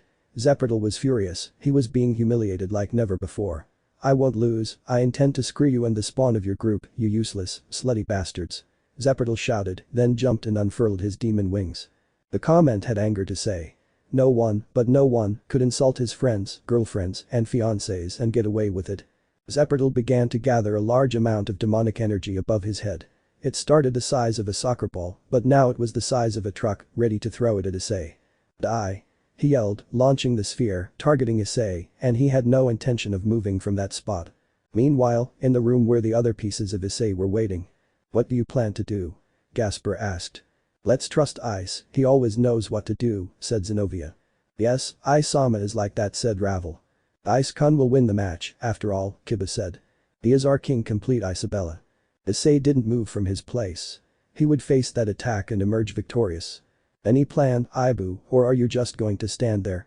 No matter how strong you are, taking that attack head-on will leave you in bad shape." "I don't need to move, that attack is nothing compared to volleys or Kakabiel's spears, I don't need to dodge it or try to stop it." "Well, whatever you say, just focus on not dying." "That sounds like you don't trust me, Drake," Issei exclaimed, looking up. The sphere was approaching and about to impact. "I just need my fist and I'll finish this." Issei clenched his right fist tightly.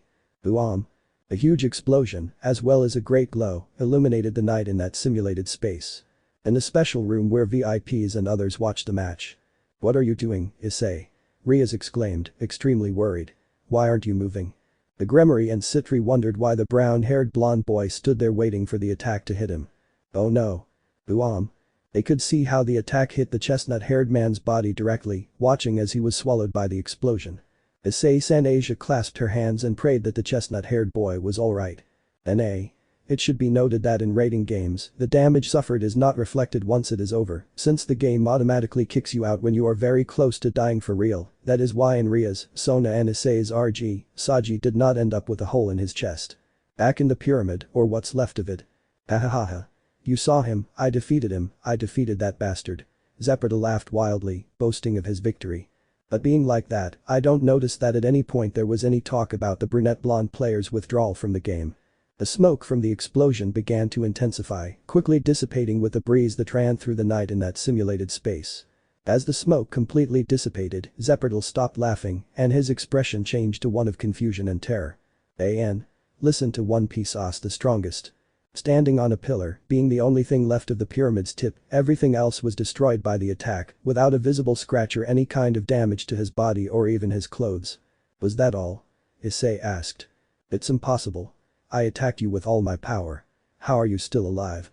"Stop babbling, if that was your maximum power, I can say that you are far from your full potential." Now steam began to emanate from Issei's body, his skin changed to a reddish color, as if it were red hot.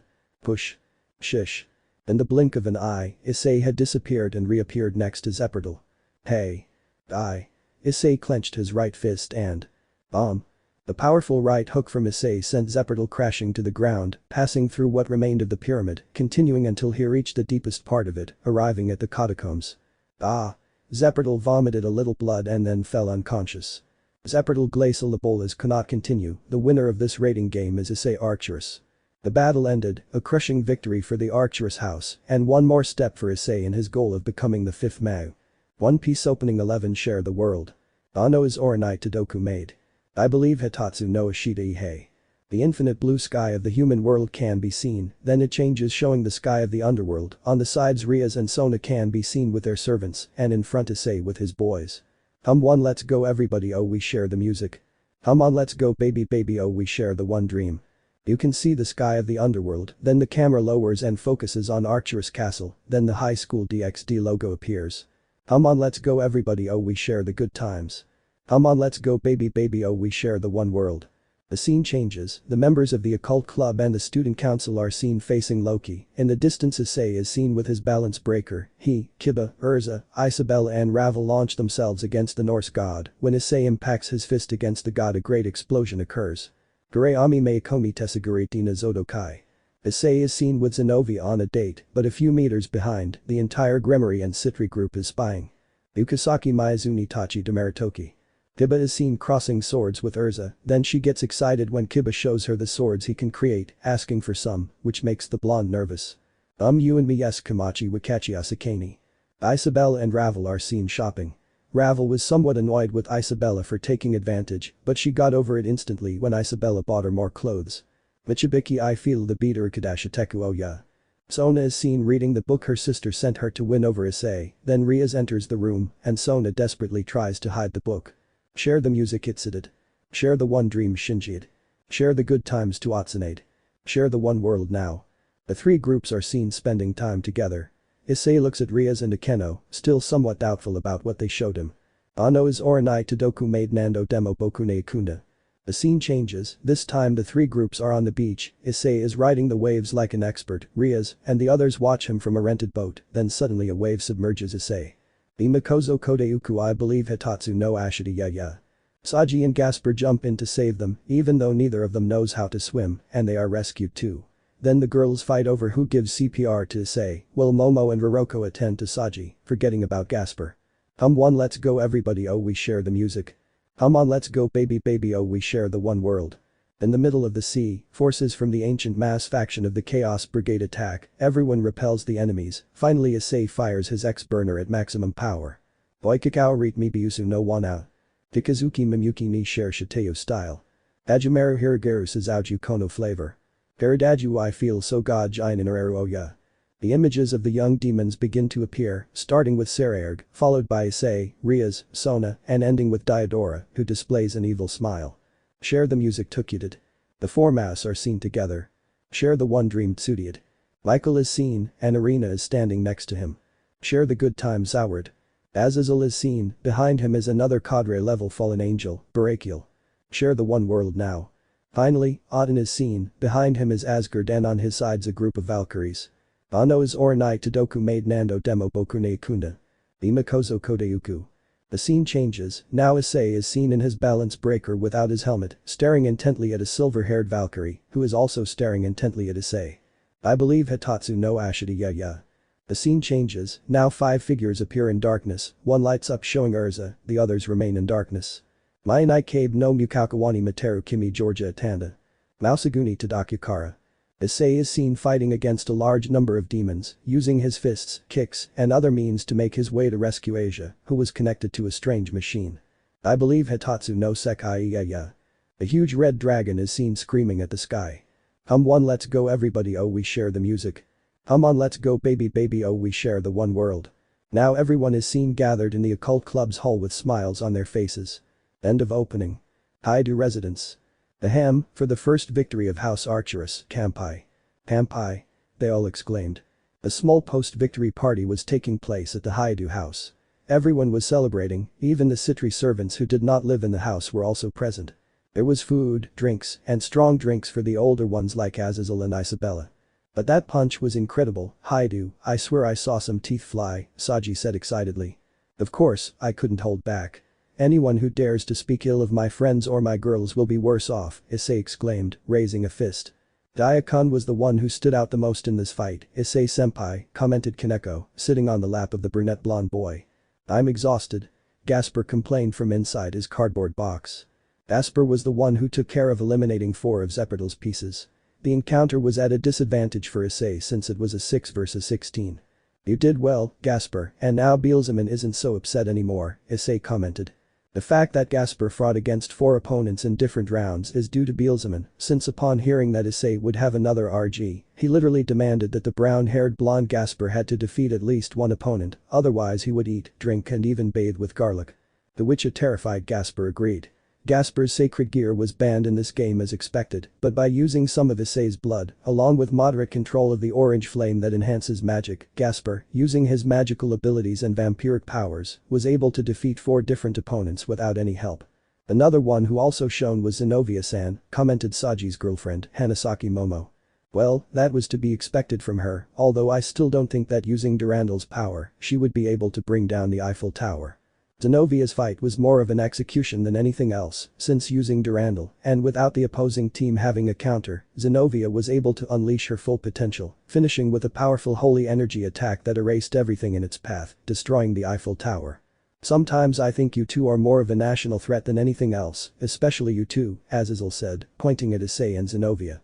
You have destructive power capable of wiping out a country without much effort. Hey, do we look like atomic bombs or something? The comment had annoyed Issei, although he understood that Azazel didn't mean it that way. Yeah, heavens, you're very volatile, you know. You react like this at the slightest thing, Azazel commented, taking another sip of his drink. You must have it tough. Azazel pointed to Issei's current partners, inadvertently also pointing to Sona. Well, don't make me angry then, said Issei. Ice is the way he is, that's why we're with him. Certainly. Isama is somewhat volatile and slow, but that's why we love him. Hey. Wait a minute, Rias stopped the discussion. Why did you point at Sona too? Rias asked. Silence filled the room. The Citri servants looked at each other in comprehension. The archer simply avoided eye contact with the redeed. Issei, for his part, had noticed how interesting her drink was, and Sona, with a red face, was planning how to escape. Rias spoke threateningly, a reddish aura surrounding her. What? Don't they know you're engaged to the Citri girl? Azazel said, revealing the secret. You know, one day I'll knock all your teeth out in one blow, you big-mouthed fool, Issei said, pointing at Azazel and cracking his knuckles. What? Citri and Gremory shouted upon hearing the news. Sona. Rias went to confront her friend. You damned Haidu, how dare you lay your hands on Sona Kaicho? Yura exclaimed, grabbing the brunette blonde by the collar of his shirt and shaking him, ready to punch him in the face. Not in the face, I'm an actor. The party turned into a minor fight, with Yura trying to punch the brunette blonde guy in the face, angry and jealous at the same time. With Rias asking her childhood friend for an explanation about the meaning of this. The party got a little wild with drinks flying all over the place, as well as chairs, tables, and Gasper being thrown. Guo Academy. A few days have passed since the party and Arena's arrival at the academy. In a short time she gained popularity among the male and female population for her personality. Me? I'll do the article search race. Exclaimed Arena, raising her hand high. At this time, the people who would compete in certain events for the Academy Sports Festival were being chosen. It was decided a few days ago that Arena would also move to the Haidu residence. There was no problem at all, there are plenty of rooms, so 1 or even 10 more people moving in wouldn't be a problem. Things get difficult at home. What's happening, Aibu? Now you have what you wanted, you're surrounded by beautiful women, you're living the life you wanted, right? Yes, it's a good life, it's just that it's difficult to talk to them. For example, when Zen Asia and Arena are together, they start talking about the church, God and things like that. I don't understand anything. With Ravel and Kaneko it's the same. If they're not fighting they talk about things like hair and clothes. It seems to me that they speak a different language. And lastly Rias, Akeno-san and Sona. Don't even bother explaining, I understand your point, but do I need to remind you that if you want more women in your life, things like this will happen more often? I know. What on earth should I do? Haidu Kiryu called Issei. That? You have a hole under your armpit. I won't fall for that, you want me to raise my hand, right? TCH, and I thought you'd fall for it. When did you start using your brain? Don't bother. Boo, well, Asia, you'll have to find another partner for the three-legged race. Huh? Asia will run. Yes, you weren't paying attention. Issei turned to look at Asia, who had timidly raised her hand to participate in the event. Issei's senses were activated, like one who protected Asia, he would not allow any kind of pervert, as if he wasn't enough already, to approach Asia. I'll be Asia's partner. Issei raised his hand. Oh, what's behind this sudden change, Haidu? Kiryu said, smiling. I won't leave Asia with some pervert. You are. Issei had to control himself to avoid exploding and starting to shout 1,001 things. But getting back to the point, it was decided that Issei and Asia would be the ones to run in the three-legged race event. The next day. Move, run.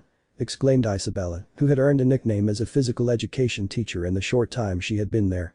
Why did we get stuck with the Spartan girl as our tutor for the class? One of the boys in Issei's classroom complained, sweating profusely. They said something. Isabella exclaimed, striking the ground with a kendo sword.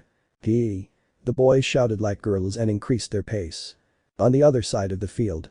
I challenge you, Zenobia. Okay, Irina.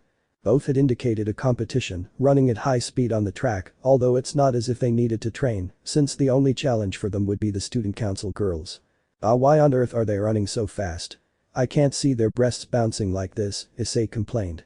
Certainly, exclaimed Issei's perverted friend, Motohama. I remind you that if anyone leers at Zenobia, they'll end up in intensive care, right? Issei threatened. You know it, damn this guy, how can Zenobia-san be with someone like you? Her two friends complained. Rot in hell, was Issei's simple reply, but you have to see that Arena is well endowed, if I remember correctly, she has developed quite a bit thanks to church bondage-style outfits. Hey, Haidu. Saji, who called Issei, was his friend from the student council, who brought measuring tools and things like that. What are you three doing? Watching breasts bounce, the three replied simply and plainly. You guys, you don't change, do you, Haidu? What can I say, this is who I am and this is how I'll die, Issei said, then noticing the bandage Saji was wearing on his arm. Issei, we're going to see the girls from the kendo club, are you coming? Nah, I'll pass for today. Okay, you're lost with it, the perverts left. What about the bandage? This. Saji removed the bandages and some marks like black snakes had appeared on his arm. What is that? Issei asked. When I asked Azazel-sensei, he told me that this happened when I battled you in the last match. Apparently, when I connected with you the Golden King, as you're called along with the Red Emperor Dragon, who reached the balance breaker and whose blood I took, it had an influence on my body. It seems the line that disconnected from my body also reflects the data I collected from the Red Emperor Dragon. Is it bad? No, it doesn't seem to be anything dangerous, it's just appearing on my body, like this one for example. Saji showed one in particular to Issei. It's like the jewel of my boosted gear or Volley's divine diving or Azazel's dragon type. Did I curse you? Don't say something like that, I'll start to worry. You know Vitra doesn't have a great track record, right? Saji changed the subject. So, what activities are you going to do? I did the three-legged race so Asia wouldn't end up with some pervert. No, what better way to get rid of a pervert than with another pervert? Shut up, besides, you know very well that I won't do anything to Asia, she's like a little sister to me. Oh yes, and since when? For some time now, starting when the other Rias and Akeno-san were bothering us. You see, I'll be in the bread-eating competition. You're sure to win then. Two girls with glasses appeared behind Saji. Saji, what are you doing? We're going to check the setup of each of the tents, so follow us quickly. We're the student council anyway. You lack power as a man, so please get to work. The president and vice president of the student council attacked with everything they had. Yes, Kaichu Fuku Kaicho. Saji rushed and left. As strict as ever. Shouldn't you be doing something too, Ice-kun? Sona said, unconsciously using the affectionate diminutive. You called me Ice-kun, Sona Kaicho. Issei teased a little, which only enraged the brunette Citri. You will be. Sona was annoyed, and no wonder, even Tsubaki laughed a little under her breath. Okay, I'll get back to what I have to do, see you later, Sona Kaicho. After saying that, Issei left. Damn, I don't know how I could have fallen for a fool like him. But you still love him, don't you, Kaicho? Not a word, Tsubaki, Sona said, blushing to the tips of her hair. Vitra. What's up, buddy? It's nothing, don't worry, but I find it curious that simply having contact with me has altered him. No matter how many pieces of his soul were cut, it will be a different story when there is a beginning. Okay, I didn't understand anything. Near you are Fafnir and Vitra. And you have met with Tannen. It seems this generation has strong ties to the Dragon Kings. Okay, I leave Dreg alone, he's talking for himself and I don't understand anything. In the distance, Kiryu, as always, was playing with Asia, squeezing her breasts, and the poor nun couldn't do anything to stop it. Said Haidu, Argento, it's your turn, said Isabella, almost calling the brunette by his name. Kiryu, could you stop hexily harassing my teammate? Ooh, Haidu's here to bother us, Kiryu said, pouting. I swear this chick will pay for this someday. The other members of the class who would also participate in the race had already started training. Some were doing well, others still needed practice. I'm going to tie the rope, Asia, Issei said, holding a short rope. Hi, Issei-san. Okay, Asia ready. Hi. Asia exclaimed, embarrassed to be so close to the brunette blonde boy for so long. Now, 1, 2 said Issei. Both made moves, but the outcome was predictable. Slip. Their legs became entangled and they fell to the floor. Issei sacrificed himself so that Asia would not suffer so much damage. Ah. Are you alright, Issei-san? The blonde asked. Yeah, just a punch to the nose, nothing more. Ah, you're bleeding. The impact with the ground caused Issei's nose to start bleeding, so until the bleeding stopped he couldn't do anything. Haidu, go to the infirmary to get checked out, Isabella said. Hi Isabella-sensei. Issei left the court to go to the infirmary. Nursing. How lucky I am, I come to the infirmary and the nurse isn't here. Well anyway, the wound is already healing on its own, said Issei, lying down on one of the stretchers. Thank your regenerative factor, as a demon, dragon slayer, and the bonuses your powers give you. Simple wounds like these heal in no time. Speaking of dragon slayer, isn't there any way I can use what you taught me? Because it's frustrating that I went through so much training with you only to find I can't use my dragon slayer powers now. As I've told you, it's not time for you to use them again yet. Eating Himejima's sacred lightning didn't help either, since it made it take less time for you to transform into a dragon. That's why I didn't agree with the idea of teaching you this technique. You're one of the few I've taught the dragon slayer arts to. How many? With one hand large enough to count them all. Oh, if I turn into a dragon, will I be able to return to normal? No, you will be a full-fledged dragon, and you will not be able to return to your human form. No, that's not good for me. I prefer my human body, thank you. If I become a dragon, I lose everything. All you think about is that you won't be able to sleep with your girls anymore. Is Hex really that important? How can I put this?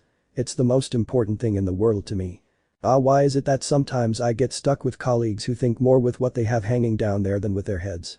After school, Issei stopped by the occult club with Asia and Zenobia. We're going in, huh?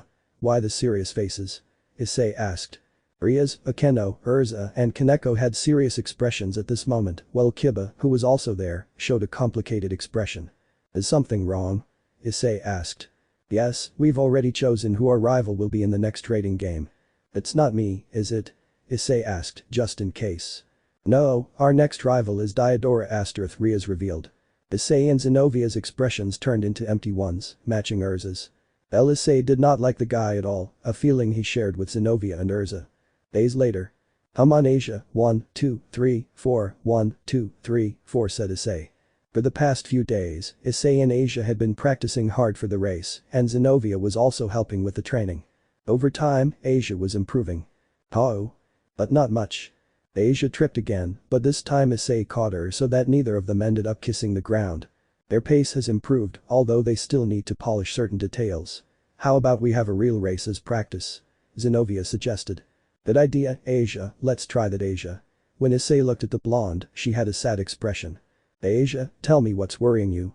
Ah, and nothing, Issei-san, I don't regret saving that person a while ago. The story was that Ghidorah was the wounded demon that Asia healed, which led to Asia being branded a witch and expelled from the church.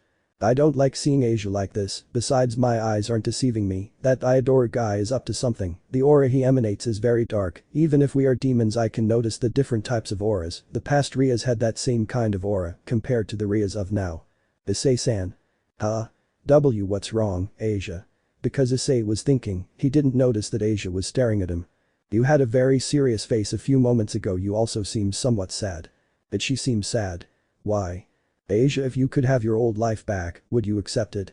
Issei asked very seriously, he knew this question was very important but he wanted to hear Asia's answer. Asia was surprised and her eyes widened.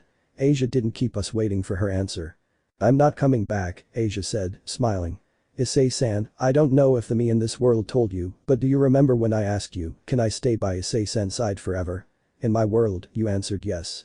Issei remembered that Asia had told him that, it was before the raiding game against the Phoenix started, something Issei preferred not to remember anymore. I like this place, I also like Kuo Academy and the Occult Research Club, I also like Butchu-san, Akeno-san, Urza-san, Kaneko-san, Gasper-kun, Ravel-san, Zenovia-san, Kiba-san, the senseis, Kiryu-san and Issei-san, the new life I made in the city is very important and I appreciate it a lot. In response, Issei hugged Asia. Asia, we'll always be together. I promise to take care of you so that nothing bad ever happens to you again. Don't worry about Ghidorah, Rias and I will take care of it, Issei said, expressing his true feelings and, at the same time, awakening old feelings he had previously had for the blonde. Asia blushed and looked puzzled, but then immediately flashed a smile. Yeah. Zenovia, who heard all of that, became slightly sad. Asia, I want to apologize to you. We may not have met in person here except after what happened with Kakabiel, but I'm sure I must have said some horrible things to you. I feel sorry even now you're always kind to me, you said you're my friend. Zenovia's face turned red. Ah, it's been a while since I saw her like this, Issei thought, the last time he saw his girlfriend like this was after they started their relationship. Asia took Zenovia's hands and said with a big smile. Yes, Zenovia-san and I are friends, Asia said, at which point some tears escaped from Zenovia's face. Thank you, Asia. You're going to cry, Ibu. Shut up. I'm not crying. Ah, now you're acting like it, Sundeer, leave that to the Phoenix girl. Ooh. Actually, they're in contact with some shouts interrupted the emotional scene. Irina. Did you come too? Issei asked. Oh, yes. Zenovia invited me, she told me that mornings at Kuo Academy are also good. And when I arrived, I saw this beautiful friendship. This must also be the guidance of Lord Michael Sama, Irina said, deeply moved and beginning to pray. If I remember correctly, you joined the Occult Research Club, right? Yes. But I decided to join another club. What's more, I decided to start one myself. So you're going to create a club, huh? What's the name and description of the club? Irina puffed out her chest and said aloud. If you'll be surprised to hear the name. The club's name is Shidu Irina's Love and Salvation Club. The description is simple. We're going to help those in need without any payment. May my love extend to the pagan sinners by the Lord and Michael Sama, since they have strong beliefs in our teachings. Irina said, praying to the heavens again. She has so many problems I don't even know where to begin, but well, do your best Arena, said Issei. Leave it to me. Of course I'll help the occult research club whenever they need me. This time, I'll be helping their club with the inter-club race because of Rias-san's request. I see. Just wondering, how many members are in your club?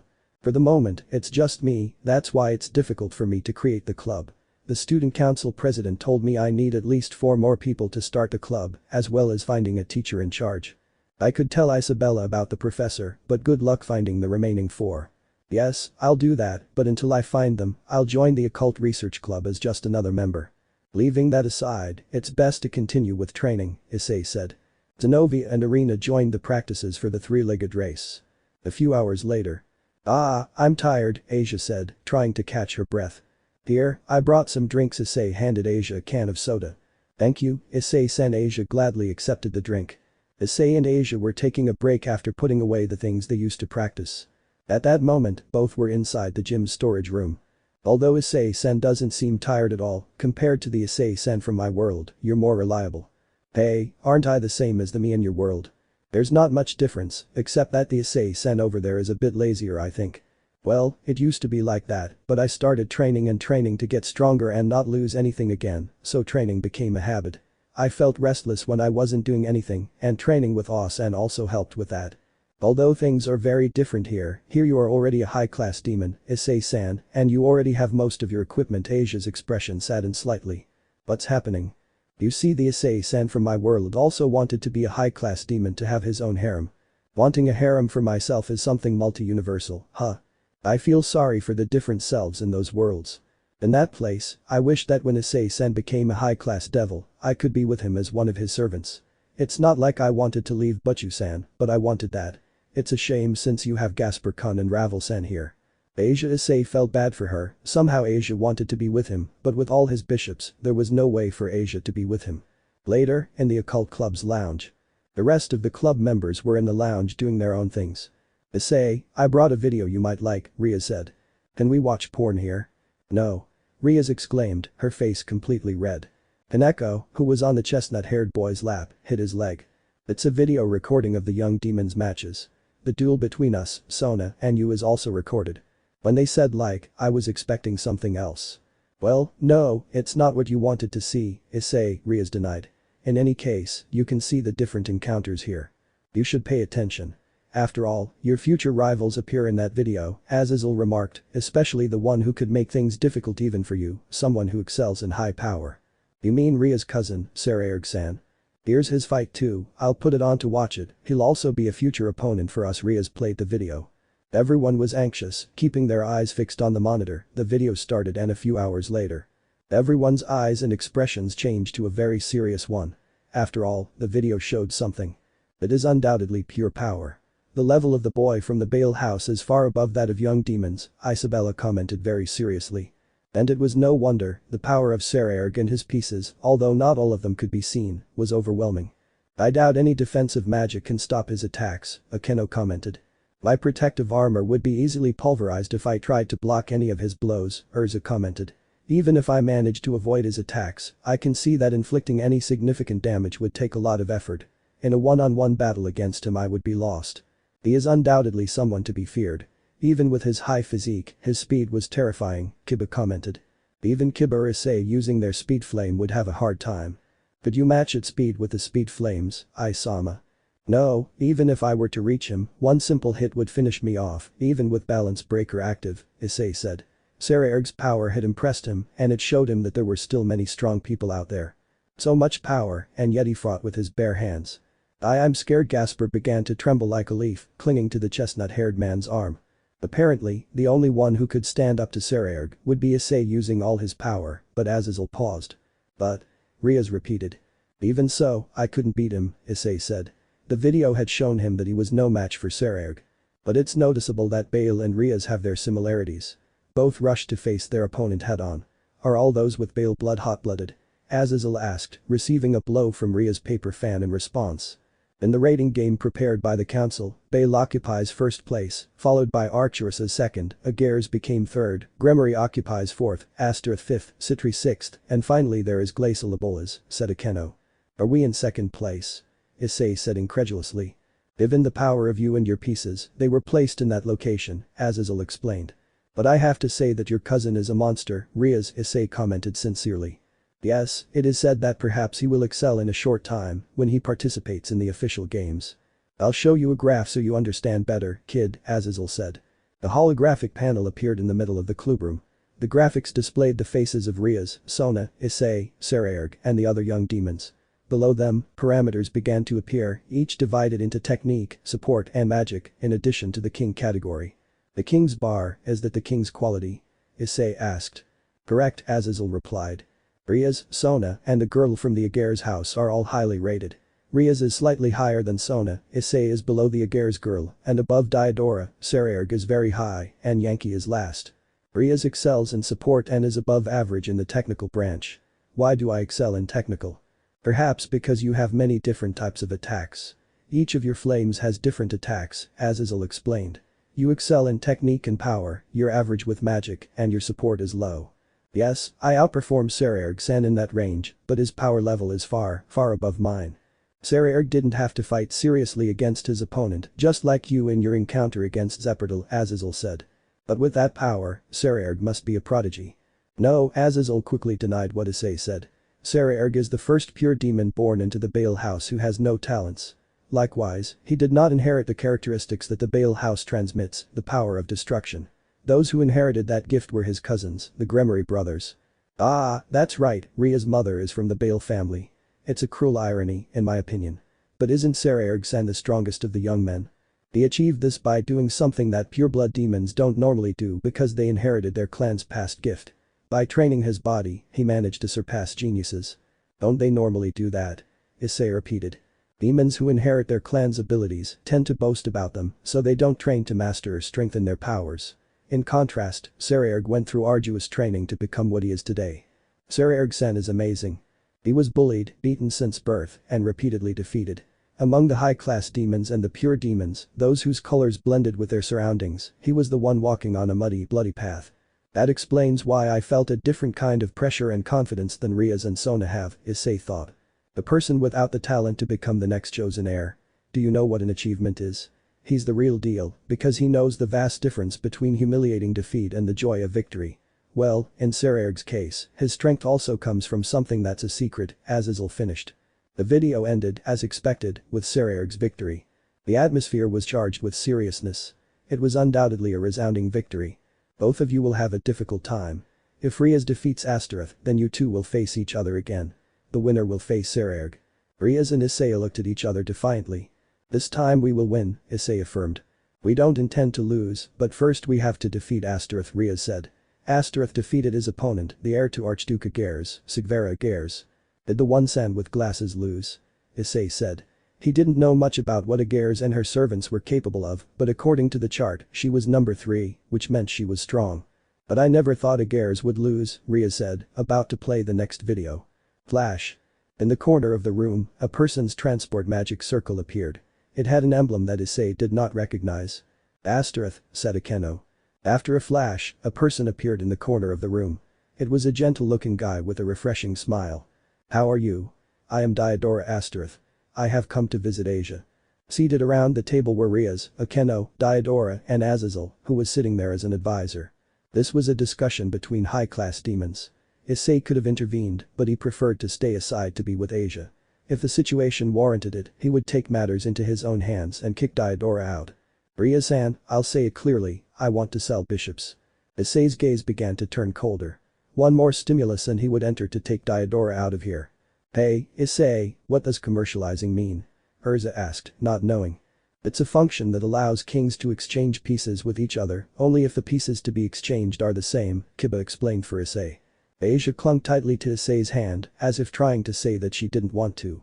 I would like to exchange one of my bishops for Asia Argento, Ghidorah said without hesitation, then looked at Asia with her typical smile.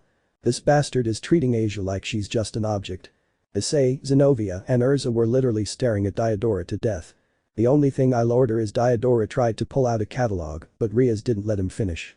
I suspected as much. But I'm sorry. I thought I should tell you before you show me the catalog of your servants, so I'll tell you in advance. I have no intention of making a trade. It's not that I don't like your bishops, but I don't want to lose Asia. She's one of my most important demonic servants, Rias said, looking Ghidorah in the face. Is it because of his power? Or is it because of his charm as a person? Ghidorah asked insistently. Both things. I think of her as a sister. At this, Asia was on the verge of tears. We live together, I'm very fond of her, and I don't intend to let her go. Would that be a good enough reason?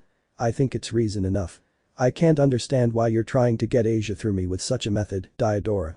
Do you understand the meaning of the proposal? Rias said, ending the matter. But Ghidorah didn't seem affected by Rias' words, maintaining that creepy smile. I understand, I'll leave for now, but I won't give up. Ghidorah stood up and approached Asia, turning his back on Issei. Asia. I love you. It's alright, fate won't betray us. Even if everyone in this world rejects us, I will defeat them, no matter what. Asia felt intimidated by that. Ghidorah thought she would further invade Asia's personal space by trying to kiss her hand. Grab. Issei grabbed Ghidorah's shoulder, stopping what he was doing. Can you let go of me? I feel sick being touched by a filthy dragon like you, Ghidorah exclaimed without turning to look at Issei. Oh, so you're finally showing your true colors? Issei exclaimed, pressing on Ghidorah's shoulder. Ghidorah, still with a smiling face, turned to look at Issei. Ghidorah's face changed to one of panic. Before his eyes, he could see a gigantic humanoid dragon ready to tear him apart with its claws and jaws. I recommend, for your own good, that you stay away from Asia, or this filthy dragon will tear you to pieces. The atmosphere surrounding Issei felt very cold, somewhat terrifying.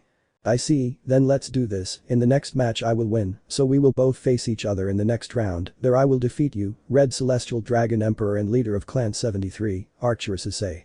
I want to see you try, pretty boy. The threatening aura that both emitted was colliding. The air was completely filled with a palpable murderous instinct. Golden King, Red Dragon I will eliminate you Archeress Issei. Ghidorah Astereth, I will show you the depths of hell. The two stared at each other, ready to kill each other right there if they could. Ring ring. Azazel's phone rang. Rias, Ghidorah, good news, your meeting will be in 5 days. I see, I'll take my leave for now, I hope to see you again soon Asia. With that said, Ghidorah left in a magic circle. While Issei stood there, the aura that enveloped his body still hadn't disappeared. Issei-san Asia tried to touch the chestnut-haired boy, but… Don't touch me now, Asia. I'm too upset. I might hurt you if you try to touch me, Issei said, then turned to look at the others. I'm going to relieve some stress. I'll see you later at home. With that, Issei left in a special magic circle created by Ryu. It's been a while since I've seen Issei so angry said Rias, feeling intimidated by the aura of the brunette blonde. Why yes, but I won't lie, that turned me on. Bekeno. In any case, I think it would be better to watch the video of Ghidorah's fight, Urza said. That way we can get an idea of how strong he is. Yes, we'll stay to watch the video too, Kiba said. Rias then put on the other video. On the other hand. Boom. Somewhere in the world, a mountain had just been reduced to rubble. Damn you, Ghidorah. I don't give a damn that you're Ajuka-sama's younger brother. I won't let you near Asia. Issei shouted, his balance breaker and Mesamkin phase 2 active, exploding in a torrent of green and gold energy. Certainly you shouldn't get angry, Ibu. Hi to residents. Now calmer after releasing all the accumulated anger and stress, Issei arrived home. It was not yet night and there was no one else in the house, so he took a bath and on a whim, decided to go into the sauna in the house. Ah, this feels good. I had my doubts when they decided to put a sauna in the house, but this is the best, exclaimed Issei, relaxed. He was so relaxed that he didn't notice someone else joining him in the sauna. It certainly feels good, said a voice that Issei knew very well. Zen? When? Issei exclaimed in surprise. A few moments ago, didn't you notice I came in? The blue-haired girl asked. And no, I was very relaxed, besides, with the steam I couldn't notice your scent, Issei said, touching his nose. Zenobia sat down next to the chestnut tree. Why did it take so long? Issei asked. We were watching the video of Ghidorah's match. Is there anything I need to know? From what Gremory said, something strange was happening. Strange? Ghidorah's power suddenly increased. It wasn't like that before, according to her. He only took care of eliminating all the servants of the girl from the Heir's house. Well, the idea of a king alone eliminating an entire team isn't so far-fetched, but according to the chart, Heir's would be behind me in terms of power, and besides, like Sona, she's strategic, so I don't know how that miserable Ghidorah managed to win, Issei said, racking his brain trying to figure out how Ghidorah managed to win. I want to help Asia. I don't want that guy to take Asia away, like Gremory did. I feel like Asia is very important to me, and I don't want to lose her, Zenobia said. And then Issei had an idea, crazy, but something I think I have an idea, but you might not like it. Tell her if you'll allow me to help Asia. The thing is. Make a deal with Rias just this once, exchange you for the piece of the free horse that Rias has, so that for this encounter, you would be part of the Gremory group and could fight with your own hands to keep Asia safe. I don't like the idea of being Gremory's servant, but to save Asia, I would be willing to follow that plan. I see, I'll talk to her later. By the way, where did you go after Ghidorah left? I was angry, so Ryu took me as far away from Kuo as possible, to a place where there was no one around, so I could release some stress. Have you calmed down? Yeah, even if I end up destroying a mountain in the process. Something of yours, I'd say, Zenobia said, laughing a little. Hey. But it's because of who you are that I'm by your side, and nobody will change that, said Zenobia, leaning back against the chestnut tree. Have you perhaps developed a taste for bothering me? I don't think so, but it's certainly fun to see you angry. TCH. In any case, Ice. What? Who? Zenobia sat down on the chestnut tree. What's up with this? We haven't been keeping to our routine lately. Routine? To have Hex every day so I can get pregnant. Ah, that's right, we haven't done it since that time in the underworld with everything that's happened. Are you in the mood? Zenobia felt something hard touching her belly. I guess I shouldn't have asked, the blue-haired girl said with a smile. Hex in a sauna, that's a new one, Issei said with a wide grin, watching as the blue-haired man removed the towel covering them both and began performing oral hex on him. Without a doubt, you've gotten very good at this. Lemon skipped. Hey Zenobia. In Zenovia's room. Damn, I shouldn't push myself so hard, it gave me a scare, said Issei, dressed only in his pants, leaving a sleeping Zenobia in her bed. It was your fault, Ibu. Being made of fire, you're not affected by the heat, but doing something like that in a hot place like a sauna was too much for her. You were watching the whole time, Issei said, annoyed. Voyeur. Shut up. I let Zen rest. The bad thing is that didn't help me, I'm still horny, Issei said, seeing the furious erection in his pants. Well, I'll go get Isabella. You can't go a minute without pacing like a horny monkey. Silence, hero dragon. What did you call me? You are the dragon of perversion. Whatever you say, Issei said, then went down to the living room, hoping his other partner was in the mood. Oh, Issei, what are you doing? Asked Rias, who was in the living room drinking coffee, somewhat mesmerized by the physique gained by the brunette blonde. I was looking for Isabella, is this her? Here, Isabella's voice was heard from the kitchen. Perfect. Issei was about to take his tower, but remembered what he talked about with Zenobia in the bathroom. Arias, I'd like to talk to you tomorrow. About what? For the meeting with Ghidorah, Zen agreed that just for this meeting he would exchange pieces with you, Zenobia will be in your group and you will give me the free horse piece that you have left. Huh? Rias exclaimed in surprise. So? When the meeting takes place, I'll lend you Zenobia. We'll talk more tomorrow, Issei said, entering the kitchen. Wait, because we could talk tomorrow now, Rias said, following the brunette to the kitchen and seeing him carry the brunette sensei over his shoulder. Wow. What is Isama doing? Exclaimed Isabella, embarrassed as she was carried by Issei. I'm in the mood for you know what, so it's just you and me tonight, Issei said, heading off to his room. Just me? What's wrong with Zenobia-san? She's sleeping, she already had hers, but I was left wanting more, so it'll just be the two of us. It can't be, I can't do it alone, help me. Said Issei's tower before leaving with him. What just happened? Rias wondered. Came a groan from above, which Rias told her was happening. Damn it, now I won't be able to sleep listening to her moans. Why did I have to fall into the damn friend zone? Rias complained, completely jealous of Isabella. At that moment, the other retreat in the house walked through the room, her face as red as her hair, mumbling a few things. Urza. Rias called. I didn't see anything of Issei and Zenobia in the sauna. Said the scarlet-haired girl, her face as red as her hair. Rias didn't understand. Amid some shouts and moans, another day at the Haidu house came to an end. Hiriko ending for love chase. The Gasa nai sono mama ve ashi himitsu wo.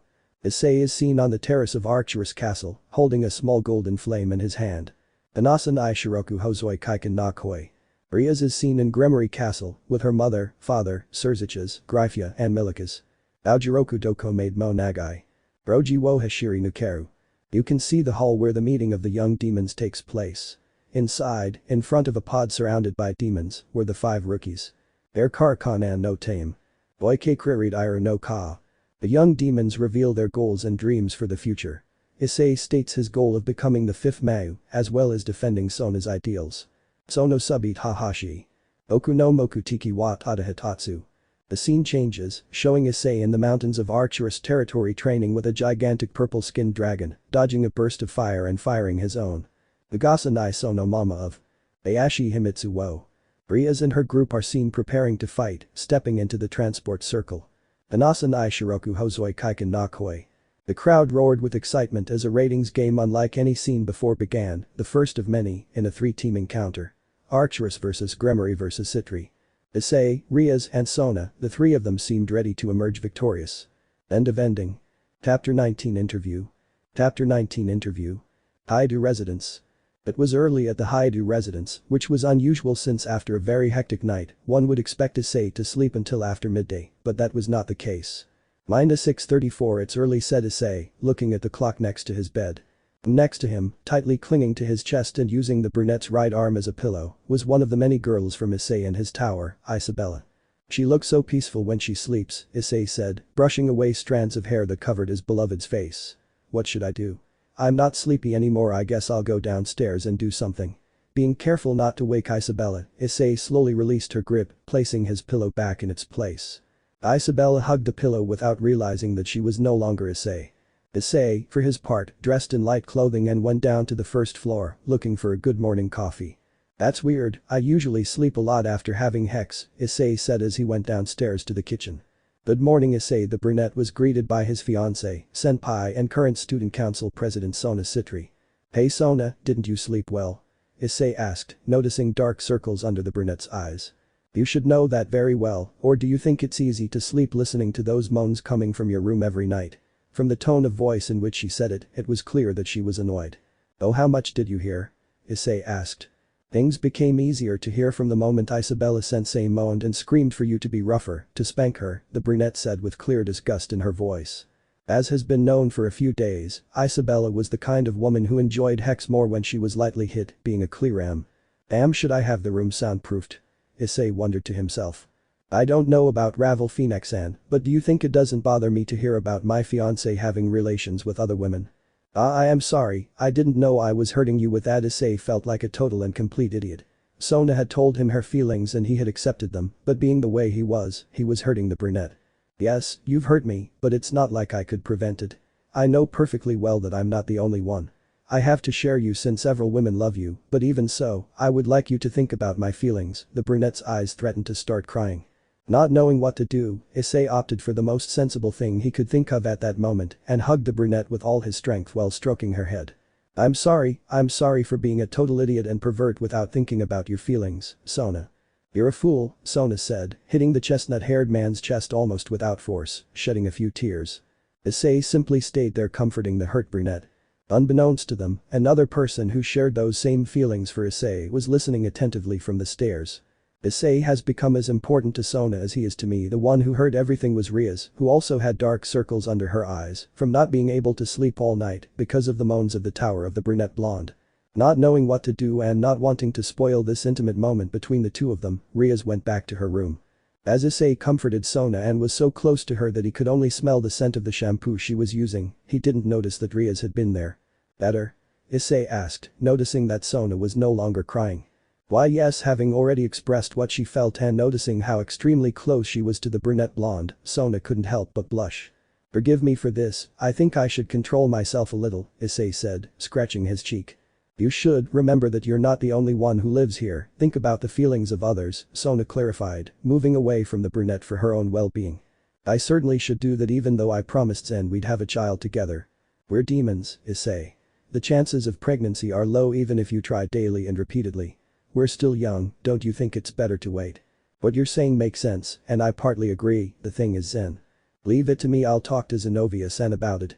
Would you do that for me? I really appreciate it. As a token of gratitude, Issei kissed Sona on the lips, taking her by surprise and making the brunette turn as red as her friend's hair. What are you doing? Sona exclaimed, taking a few steps back. You're cute when you blush, Sona Kaicho, Issei said playfully, resulting in Sona turning even redder, if that was possible, and I swear I saw smoke coming out of her ears. Do you enjoy bothering me like this? Sona exclaimed. A little, Issei replied honestly. By Satan, you and my one Sama are the same, you both really enjoy teasing me. I don't think so, other than to bother you. Issei took a step. Sona moved back one. I like seeing all the facets you have. Issei took another step. Sona took another step back. The serious and strict Kaicho, the Sona who, despite being firm, is kind and cares about her servants and friends. Issei continued advancing towards the brunette. As Sona backed away, her back hit the refrigerator, indicating that she had reached the end of her path. But above all, the Sona I've fallen in love with without saying anything more and without Sona being able to escape, Issei sealed his lips with hers again in a tender kiss, but full of feelings. After a few seconds that felt like hours to Sona, they separated. "You're evil, bothering me like that," Sona exclaimed, red with embarrassment, hiding her face in the chest of the brunette blonde. Issei simply laughed slightly, pleased by the brunette's reaction. After a few minutes, Sona and Issei were sitting at the table chatting about some things. "Sona, do you know anything about the ancient language of the demon world?" Issei asked. A little, why? Beelzebub is currently surveying the entire territory left by my ancestor. So far, he has discovered several ancient ruins, as well as the fact that some demons were already living there. Was the area inhabited? Sona asked, surprised. I was surprised too. Apparently there are as many demons as yokai there. Yokai too. Both you and your territory are full of surprises, but I don't understand the question. Don't be impatient. It so happens that among the ruins Beelzebub found, one was an old library. Most of the books were damaged over time, but some were salvageable, so Beelzebub sent them through Ryu. However, most are written in a language I don't recognize, and after doing some research, I discovered they were written in ancient demonic. It's not like I'm an expert, but I think I could try, Sona said, taking a sip of her coffee. With the help of some books, I managed to translate what the cover of some book said. Does that ring a bell? Akuma no Mi? Sona was so surprised to hear that she almost choked on her coffee, and Issei quickly went to help her. "Cough, do you said cough devil fruit?" "Why yes, is that a bad thing?" After recovering, Sona explained what she knew about the Akuma no Mi. The Akuma no Mi are special and powerful fruits that appeared around the world after the death of the first Leviathan. The fruits gave different special powers to those who ate them, but as a result, those people were cursed, since they could not enter the water because they would weaken, and if they fell into the sea they would end up drowning. "Wow, how many of those fruits are there?" Issei asked, intrigued. "I couldn't tell you, many different fruits have been recorded in the history of the human world, some disappeared for a time, and others appeared for the first time. I couldn't tell you exactly how many there are." "Are those fruits still in the world?" "The fruits will not disappear. They possess a cycle of reincarnation. When a person eats the fruit, they gain its powers for the rest of their life, but upon death, and after a certain amount of time, the fruit reappears in the world." "How come nothing is known about them? What kind of abilities do those fruits give you?" "That depends on what fruit you eat. I don't know much about it. My one-sama researched them more, since there was a time when devil fruits were at their peak. A time when fruits stood out more. When was that?" "Ironically, it was in an era where the risk of dying as a user was higher. I'm referring to the Great Pirate Era." "Are you serious or are you trying to pull my leg, pirates?" "Seriously?" Issei was very skeptical, but he knew that Sona wasn't the type of person who would say this kind of thing. "Believe it, the pirate era occurred when there was more sea than land on the planet. Different people with different ideals took to the sea in search of treasures and other things. In that era, devil fruits became somewhat important since they allowed people to become more powerful." "When you said risk of dying, you meant that if they fell into the sea they would die, right?" "Indeed, attacks on pirate ships were always carried out using cannons, so if a ship sank, whoever was using them would die." Issei found the story Sona was telling him very interesting. "But why is there a book about devil fruits in that library?" Sona asked. Issei asked himself the same question. Everything surrounding his ancestors' territory was riddled with mysteries, from the strange ruins scattered throughout to that nightmarish creature that attacked them in the underworld. Sona pulled the brunette blonde from his thoughts, who, upon looking at her, noticed that he had a worried expression. "What's happening?" "That thing has Beelzebub-san discovered anything about what it was?" Sona asked, her face reflecting some fear.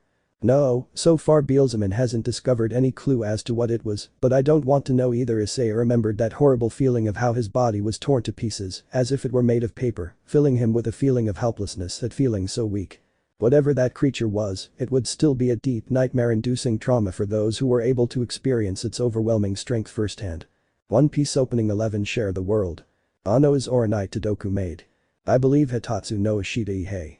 The infinite blue sky of the human world can be seen, then it changes showing the sky of the underworld. On the sides Rias and Sona can be seen with their servants, and in front Issei with his boys. Hum one let's go everybody, oh we share the music. Hum on let's go baby baby, oh we share the one dream. You can see the sky of the underworld, then the camera lowers and focuses on Arcturus Castle, then the high school DxD logo appears. Come on, let's go everybody, oh we share the good times. Come on, let's go baby baby, oh we share the one world. The scene changes, the members of the occult club and the student council are seen facing Loki. In the distance Issei is seen with his balance breaker. He, Kiba, Urza, Isabella and Ravel launch themselves against the Norse god. When Issei impacts his fist against the god, a great explosion occurs. Kureami me komi tesaguriti na zodokai. Issei is seen with Zenobia on a date, but a few meters behind, the entire Gremory and Citri group is spying. Yukasaki Miyazuni Tachi Demaritoki. Kiba is seen crossing swords with Urza, then she gets excited when Kiba shows her the swords he can create, asking for some, which makes the blonde nervous. You and me yes Kamachi Wakachi Asakani. Isabella and Ravel are seen shopping. Ravel was somewhat annoyed with Isabella for taking advantage, but she got over it instantly when Isabella bought her more clothes. Michibiki I feel the beater Kadashiteku oh yeah. Sona is seen reading the book her sister sent her to win over Issei, then Rias enters the room, and Sona desperately tries to hide the book. Share the music Itsuda. Share the one dream Shinji'd. Share the good times to Atsunade. Share the one world now. The three groups are seen spending time together. Issei looks at Rias and Akeno, still somewhat doubtful about what they showed him. Ano is Oranai Todoku made Nando demo Bokune Kunda. The scene changes, this time the three groups are on the beach. Issei is riding the waves like an expert, Rias and the others watch him from a rented boat, then suddenly a wave submerges Issei. Imakozo Kodeuku I believe Hitatsu no Ashita yeah. Saji and Gasper jump in to save them, even though neither of them knows how to swim, and they are rescued too. Then the girls fight over who gives CPR to Issei, while Momo and Roroko attend to Saji, forgetting about Gasper. Come on let's go everybody oh we share the music. Come on let's go baby baby oh we share the one world. In the middle of the sea, forces from the ancient mass faction of the Chaos Brigade attack, everyone repels the enemies, finally Issei fires his X-burner at maximum power. Boikakao reet mi biusu no one out. Tikazuki Mimyuki ni share Shiteo style. Ajumeru Hirigaru Sazauju Kono flavor. Peridaju I feel so god jain in oh yeah. The images of the young demons begin to appear, starting with Sekiryuutei, followed by Issei, Rias, Sona, and ending with Ghidorah, who displays an evil smile. Share the music Tukudid. The four masks are seen together. Share the one dream Tsudiad. Michael is seen, and Arena is standing next to him. Share the good times Zoward. Azazel is seen, behind him is another cadre level fallen angel, Barakiel. Share the one world now. Finally, Aten is seen, behind him is Asgard and on his sides a group of Valkyries. Ano is Oranai Todoku made Nando demo Bokune Kunda. Imakozo Kodeuku. The scene changes, now Issei is seen in his balance breaker without his helmet, staring intently at a silver-haired Valkyrie, who is also staring intently at Issei. I believe Hitatsu no Ashita yeah. The scene changes, now 5 figures appear in darkness, one lights up showing Urza, the others remain in darkness. Mainai Kabe no Mukakawani Materu Kimi Georgia Atanda. Mausaguni Tadakukara. Issei is seen fighting against a large number of demons, using his fists, kicks, and other means to make his way to rescue Asia, who was connected to a strange machine. I believe Hitatsu no Sekai yeah. The huge red dragon is seen screaming at the sky. Come on let's go everybody oh we share the music. Come on let's go baby baby oh we share the one world. Now everyone is seen gathered in the occult club's hall with smiles on their faces. End of opening. Guo City Park. After finishing a few contracts, Issei decided to take a short break in the park. Even as a high-class devil and even being powerful enough to transport himself through his own magic circle, he still had to make his contracts by bicycle. I think I earned the nickname Bicycle Demon, it's a pathetic nickname, he lamented to himself. Seeing a vending machine nearby, Issei stood up and bought a can. While he was drinking, he felt a sudden presence, just as Ryu alerted him that 2 powerful people were very close to him. When Issei turned around, he saw a young man dressed in shabby clothes. It's been a while, Sekiryuutei. Iku. Issei, without needing to charge his energy or anything, entered the first phase of his golden transformation. What are you doing here? Relax, Sekiryuutei, I'm not here to fight, I've come to accompany my partner, Biku said, looking back. Issei didn't need any more light to illuminate the place. That burning sensation in his left arm and that energy he couldn't forget was more of an energy that had increased even more since their last encounter. It's been 2 months, hi to Issei, or do you prefer Arcturus Issei? The one who spoke was Issei's nemesis, the Hikuryuku Volley. Volley Issei prepared to change to phase 2 and activate his balance breaker. It seems you've gotten stronger, and I heard you achieved full balance breaker, which makes me happy, Volley said with a smile. Hey white genius, do you want to restart the fight we didn't finish last time? The Bosted Gear countdown has begun. You're being very aggressive today, hi do Issei. We are opposites, whether I like it or not, your being near me bothers me a lot. I didn't come here to bother you or start a fight, although I would like to test how strong you've become in these months. So why have you come? I heard that the Gremory girl will have a rating game against the next heir of the House of Astaroth. Issei wondered where he got that information, but being terrorists, one would expect anything. What about that? You should tell them to be careful. What are you talking about? Did you see the video of the duel between Astaroth and the Princess of Archduke Aigairs? Issei started thinking. He hadn't seen the video, but from what Zenobia told him, plus some things Azazel explained, Diodorah's power had skyrocketed in a very short time, bordering on the bizarre. Do you know anything about that? I'll simply say that the heir to the House of Astaroth has fallen in with bad influences. Bad influences? Issei didn't understand. He tried to explain what Vali was saying, but he couldn't get anywhere. He cursed himself for not being smart enough. Oblivious to everything, a shadow appeared, a shadow that neither Vali nor Bhikkhu expected, surprising them as well. Nu, who appeared from the darkness, could easily be described with the word male, except for the fact that he wears a gothic Lolita outfit and uses fake cat ears. Miltan. Issei clearly recognized his regular contractor. Vali looked twice at the strange individual. Nio, she raised her hand and greeted the brunette blonde. Issei returned the greeting, forcing a smile as much as he could, while Vali jumped to conclusions. Judging by its ears, and Nakamata. Even I couldn't sense it until it got closer, did it use Senjutsu? Vali asked Bhikkhu with a serious face. Isn't that a cat troll? Issei thought. Bhikkhu didn't know what to say, but due to the appearance of Ella, the atmosphere lightened considerably, and Vali's battle instincts vanished. Is he surprised by Miltan? Issei thought in amazement. Well, who cares, let's go back Bhikkhu. After saying that, Vali tried to leave. Wait, you came to see me just to tell me that? Issei asked. Vali smiled at that question.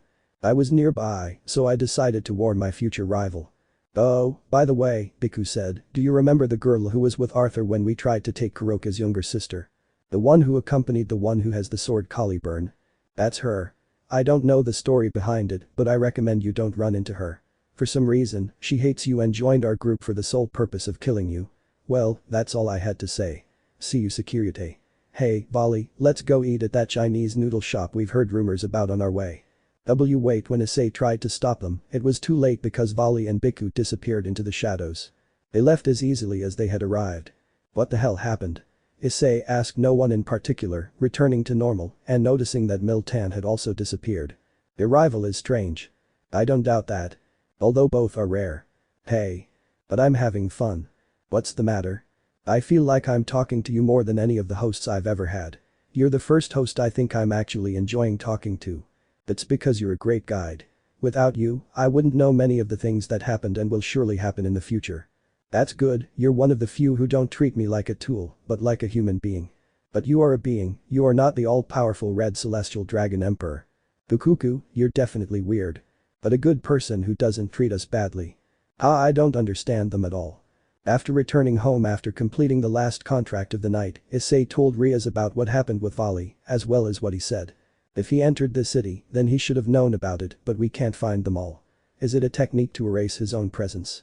A specific application of Senjutsu? Or does Kuroka have a space barrier? Rias activated a small magic circle and contacted someone. I'll inform Oni-sama and Azazel about this, just in case. You should be on your guard with Diodorah. It's not like I know what Vali was referring to, but everything about Diodorah gives me a bad feeling, Issei commented. I should listen to you. Ever since I got here, your intuitions have always been right, Rias said sincerely. After that, Issei went to his room while Rias went down to the kitchen to get something to drink. Upon opening his bedroom door, Issei was met with a very pleasant surprise. Good morning Goshijin-sama. Isabella greeted Issei, her face completely red and dressed in a French-maid outfit. Welcome Ai-sama, you need a mid-range checkup, Ravel said, dressed in a very tight pink nurse's uniform. You like the outfits, I thought they'd be a good change. Zenobia spoke from behind Issei, now wearing a very revealing shaman outfit that showed off her shapely legs. I'm in paradise, Issei exclaimed, crying tears of joy. Zen, are you wearing underwear? No, it's easier to move around if you're not carrying anything. Forks. What Issei didn't notice was that there were a few more people in the equation. This is very embarrassing, said Asia, who was wearing an outfit identical to Zenobia's. Issei was already used to seeing his girls naked, Ravel, since on some occasions they bathed together, but nothing more happened, but seeing Asia was a new sight. No, no impure thoughts about Asia, Issei thought, trying to continue with his role as older brother. While Issei was fighting his inner demons, someone else approached and lightly tugged at his shirt. Kaneko-chan, Issei exclaimed in disbelief. Kaneko was wearing an animal cosplay, being the least exposed, but when she showed her catty resent tail, it resulted in a deadly combo. Do I look okay like this, Naya? Issei was about to use a jet pistol on himself to try to stay sane and not do something stupid, but the deadly impact that Kaneko was doing was too much for him. How are you, Issei? Now it was Urza's turn to take action, wearing a Playboy bunny outfit that revealed a large cleavage. Great, said Issei, showing his thumb as a trickle of blood came out of his nose. Come on, Kaichu, you too, said Zenobia, trying to push Sona into the room. Wait, my heart isn't ready for this, stop it already. Unable to fight off Zenovia's persistence, Sona was forced to enter and stand in front of Issei. Sona wore a devil costume consisting of a short skirt that almost revealed her panties and a strip that covered her small breasts, but still had a provocative appearance. This only made Issei bleed more, to the point of filling a bucket of blood that he would send to Gasper, and more blood going directly to Issei Jr. Things were getting ugly, because if he didn't maintain all his self-control, he would end the night in an orgy with all those beautiful women there. Kaneko, Urza, Asia, can you tell me what you're doing? Speaking terrifyingly and covered by a red aura, Rias arrived to stop this. Trying to take advantage of her position, Akeno said, covered in her lightning aura while maintaining her perpetual smile, but clearly indicating how annoyed she was. Run away. Urza shouted, and the three girls ran off in different directions. Come here. Rias and Akeno began to chase the girls. And I'm leaving too, red as a tomato, Sona quickly left, mortified. Well, I think I'll leave too, see you tomorrow, Ravel said dejectedly, and also left the room. I'll go change, this outfit embarrasses me. Isabella was about to leave when Issei stopped her. Oh no, you guys caused this, Issei pointed to his pants which barely concealed his furious erection. See, could we leave it for later? Exclaimed Isabella, still exhausted from all the work of the previous night. Oh, of course not, Zen to bed, Issei ordered. Understood. Zenobia lay back on the bed, completely removing her shaman outfit. Issei threw Isabella onto Zenobia and in desperation tore off all his clothes. I hope they're ready, because none of the three of us will get any sleep tonight. Blup. Isabella swallowed hard while Zenobia licked her lips, eager to spend another night of pleasurable sex with her beloved. All night long, moans, screams, and cultural sounds could be heard coming from Issei's room. Meanwhile, in some more secluded rooms, a certain chestnut-haired girl tries with all her might to cover her ears so as not to hear anything. Ice-kun, Zenobia, you shameless pair. The next morning, after Rias had scolded Urza, Kaneko, and Asia until she was exhausted, things returned to normal. Issei and his friends were playing the demon version of the game of life in his room. The game is in a few days, it's too soon, said Zenobia as she moved her game piece. I'm glad you're lending us your help, Zenobia-san, Asia said, extremely happy. Of course, I'm your friend, I'd do anything to help you, Asia, even if I have to serve as Gremory's servant. Together we will win and we won't let that pretty-faced boy take Asia away, right Zenobia? Urza said. Of course, Urza. They hit it off immediately, becoming friends very quickly, almost in record time. It's the game of life, Irina, who had just arrived, entered the room. Can I play? Sure, take my place. Issei gave up his seat at the table, taking Kaneko and Ravel off his lap, who began to glare at each other as soon as they exchanged glances. Demon style. Wow, I'm interested in that. For a reincarnated angel like me, I think I can enjoy it with mixed feelings, since I'll be able to experience a fake life as a demon. You're weird, you know that. Exclaimed Issei, but Irina just laughed a little and stuck her tongue out at him, acting very childish. Asia River. What's wrong, Asia? Nothing. I just thought this was fun. Yes, it's fun. But why so suddenly? I-san. I love my current lifestyle. And I love everyone else too. You have nothing to worry about, Asia. Rias, Akeno-san, Urza and Zen will take care of winning the rating game. Just stick to your job as the team's healer.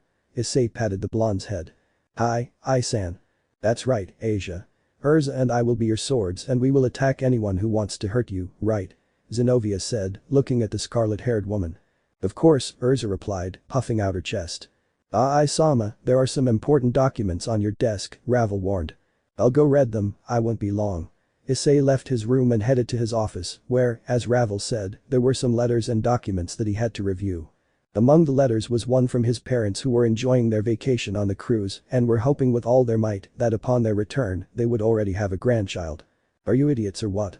Issei crumpled the letter, slightly embarrassed. Among letters and documents, Issei found one in particular, one that surprised him. "Do you want to interview us for Demon World Television?" Issei exclaimed at the top of his lungs. Underworld Television Studio. Incredible. That was all Issei could think about at that moment. He never expected anything like this to happen in his entire life, but well, being killed by his first girlfriend, being reincarnated as a demon, discovering that he is the last descendant of a clan that remained anonymous to the demon world, as well as many other things that have happened to him so far were also things he never expected to happen when he was a normal human boy. I am Issei Arcturus, leader of the Arcturus clan. At this moment, Issei was practicing to give a natural smile in front of the cameras, but his nervousness won to the point of not being able to maintain a normal smile. "This is difficult, isn't it?" said Zenobia, who was standing next to Issei. Issei, Zenobia, and Gasper, the latter because he suffers from being watched by so many people, were nervous before the interview. Upon arriving at the studio, the show's producer guided Issei and the others to their dressing rooms, asking them to get ready. "You guys don't seem nervous at all," Issei said. "It's not the first time we've been in front of the cameras," Isabella said. "As the former tower of Razor, I went through interviews and much more, given that Razor was a participant in the rating games of the adult world. Being the youngest daughter of the Phoenix clan, I've been in 1 or 2 interviews, so being in front of the camera is nothing new," Ravel said, fixing her hair and making small touch-ups to her makeup. "What's your excuse, Kiba?" Issei asked. "But you also had 1 or 2 interviews before," replied the Knight of Issei with his typical expression.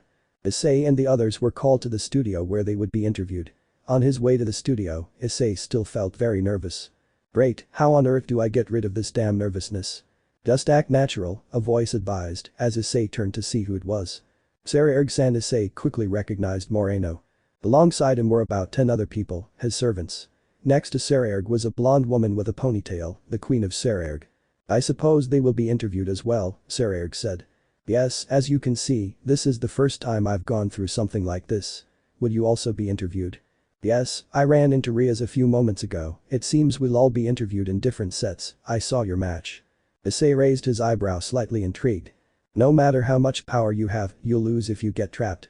Your goal is to start off lightly with full power. Above all, there are many unknowns surrounding a sacred gear. We don't know what will happen or what it can do. Compatibility is also important in this game. I learned a lot from the fight between Sona Citri, Rias, and you. However, then Sekiryuutei patted Issei's shoulder. "I wish to fight you with all my power." Issei felt that although the touch on his shoulder was simple, Sekiryuutei's hand was heavy. "Unexpectedly, I also want to fight you using my maximum." Issei then placed his fist on Sekiryuutei's chest. The way they both looked at each other showed their determination. I hope you win. I want to fight you as soon as possible." Sekiryuutei smiled and with those last words left for the studio where he would be interviewed. After that, Issei and the rest went to the studio where they would be interviewed. Upon arrival, they were greeted by the interviewer. "Hello, this is the first time we've met. I'm the announcer for Terrestrial Radio Broadcasting Studio 1. Hello." Still somewhat nervous, Issei greeted the interviewer cordially. "The lessons Benelana gave him were helpful after all. I must remember to please Ria's mother." The studio was a spacious place and there was seating for the audience inside. I want to go home scared like a mouse," Gasper hid behind Issei. "It's cruel to put a hikikomori through this, although I'm nervous too. We have to get through this, Gasper," Issei thought, but still aware of what the interviewer was explaining to him. "There will also be questions from other members of the group, but please don't be too nervous about it," the staff said. Are Kibayudo-san and Ravel Phoenix-san present?" "Ah, that would be me. I'm Kibayudo." "I am Ravel Phoenix," Kiba and Ravel said, raising their hands. "You two will have a good number of questions in the interview." "And why is that?" Issei asked. "Yes, Kibayudo-san has more and more female fans, well with Ravel Phoenix-san, it's more so she can tell us about the committed relationship she has with you, Arcturus Issei-sama." "I see," Issei replied, slightly blushing. Ravel was as red as a tomato, knowing she would have to talk about it. After the interview ends, Arcturus Issei-sama will proceed to another interview in a different studio. "Why is that?" Issei asked, confused. "This is due to its popularity as the Sekiryuutei." "Excuse me?" Both Issei and the others were confused by that nickname. "Yes, it became very popular with young children since the match between Citri, Gremory and Arcturus was televised in the afternoon and you mentioned the Apes during the match." Issei didn't know what to say, to think that simply by being the way he was, he had attracted the attention of the children of the underworld. Ooh. At that moment Issei heard Drake crying from inside. "What's up, buddy?" "I, who was called a celestial dragon, I, who have been feared as the Red Dragon Emperor," exclaimed Drake, weeping uncontrollably. Undoubtedly, all this business with Sekiryuutei and Oppai Dragon had hurt Drake's pride to the point that the dragon simply burst into tears. The interview continued normally. Issei and the rest sat down to be interviewed one by one, each of them received their respective questions. Kiba received an ovation from the female audience when he appeared at the front, each one had his audience so to speak. Archeress Issei-sama, because its use was prohibited in the rating game, we were not allowed to see what your golden transformation would be, even though we saw a similar one after eating the lightning of Queen Gremory. Could you be so kind as to show it to us? The interviewer requested. Is it okay if I do it? Issei was worried that when he transformed he might end up breaking something. If you're worried about the equipment, then you shouldn't be. We've adapted the set so that it can transform without the set suffering much damage, the interviewer replied, almost reading the mind of the brunette blonde. I understand, I recommend you step back a little. Issei stood up from his seat and moved to the front. Giving an exhalation, Issei raised his aura and quickly and without causing any damage, entered the transformation of Mezumkin Phase 1. Her hair stood up, a small golden flame appeared on her forehead, and her eyes changed to a golden color. Ooh. The children began to cheer upon seeing Issei transformed like this, it's golden Oppai Dragon. The interview continued from there. The producers asked Issei to maintain that form until the interview was over. Among the questions asked were those about Issei and Ravel's relationship, where Issei commented that he had indeed formalized a relationship with a blonde and that they were both engaged. He was also asked about a rumor circulating about a possible romance with the Citri and Gremory heiresses, to which Issei responded that his relationship with the Gremory heiress was only one of friendship, and with the Citri heiress he revealed that they were also engaged. This fact sparked more and more questions, as well as the possibility that the two of them would be called in the future for a separate interview. Sona will kill me for this, Issei thought. But the interview completed, Issei was taken to the other studio, where they told him some things that left him even more surprised and amazed. Hide residence. A few days before the meeting with Ghidorah, things got more tense. On the first underground floor, Issei, Zenobia and Urza entered, the latter two specifically asked the brunette blonde to train with them. Plank. Plank. Bomb. Amidst sparks and sparks that clashed in different parts of the large training hall. Let's go, Zenobia. Urza exclaimed, she was now moving at higher speeds by combining the abilities of her horse piece with one of her armors, Hisham no Yoroi, armor of speed. Hi. Urza. Exclaimed Zenobia, her body covered in electric blue flames that increased her speed. Both attacked with their swords at full speed and from multiple directions with powerful attacks. Meanwhile, Issei was in his Mezumkin 1 transformation, repelling the attacks of both with Ascalon imbued with her silver flames. Plank. When the swords clashed, a huge shockwave was produced, shaking the foundations of the house completely. Both Zenobia and Urza were thrown backward by the massive force of the blonde man. Come on Zen, Urza, I know you can do more. Exclaimed Issei, charging silver flames in Ascalon which he held with his left arm and gathering golden flames in his right arm, which were slightly tinged with gold. Itsuga Tenshu Excalibur and Issei launched the two attacks against the pair, the attacks joined together forming a large X that radiated a lot of power. Hiya. Zenobia managed to imbue Durandal with electrical energy, creating a lightning sword twice as long as Durandal, with which she lashed out against the attack. Re-equip Urza changed her speed armor for the celestial armor, preparing her attack's pentagram sword. The energy released by Urza's swords took the form of a pentagram, which collided with Issei's energy. Boom. The attacks collided, generating a huge explosion, which broke through a large part of the floor and cracked the walls. After the smoke cleared, both Zenobia and Urza were on their knees panting, while Issei remained the same. Let's take a break, Issei said, returning to normal, although it no longer seemed so since his hair was increasingly turning blonde. No. Exclaimed Zenobia, standing up again. I want to be stronger. I am weaker than Kiba, after all, said Zenobia. Things had changed a lot since those two met. At first Zenobia was stronger than Kiba, but he began to improve rapidly after obtaining the balance breaker. In the video of the encounter, I could see that Kiba handled Durandal's aura better than I did. In terms of talent, Kiba is superior to me. Zenobia's gaze was clouded. Deep inside, she felt jealous of her partner. To me, you and Kiba are incredible, said Issei. Zenobia smiled at those words. It wasn't as if they were words of support from the beginning, but the simple fact that they came from him cheered her up. Thank you. But what I can't forgive anymore is that I'm the one who lost the last match, without doing anything. That's why I'm training, so I'm never going to let my guard down again. So that's what it was, Issei thought. As Zenobia said, in the previous battle she couldn't do anything, but it was simply because things turned against her. Being a user of pure power, facing a counter was the worst thing that could have happened to her. No matter how impressive our power is, I've realized there are many ways we can be defeated. Winning with sheer power seems to be the easiest path for most, though. But, especially in this game, it's a team battle, so instead of relying on a single strong individual, we need to cooperate so that Person A's abilities complement Person B's. The path to becoming a high-class demon is indeed difficult. Power isn't everything, Urza said. If there's one thing I learned from my fight with Kiba in the game, it's that although I have strength, it's simply a strength I inherited from my ancestors.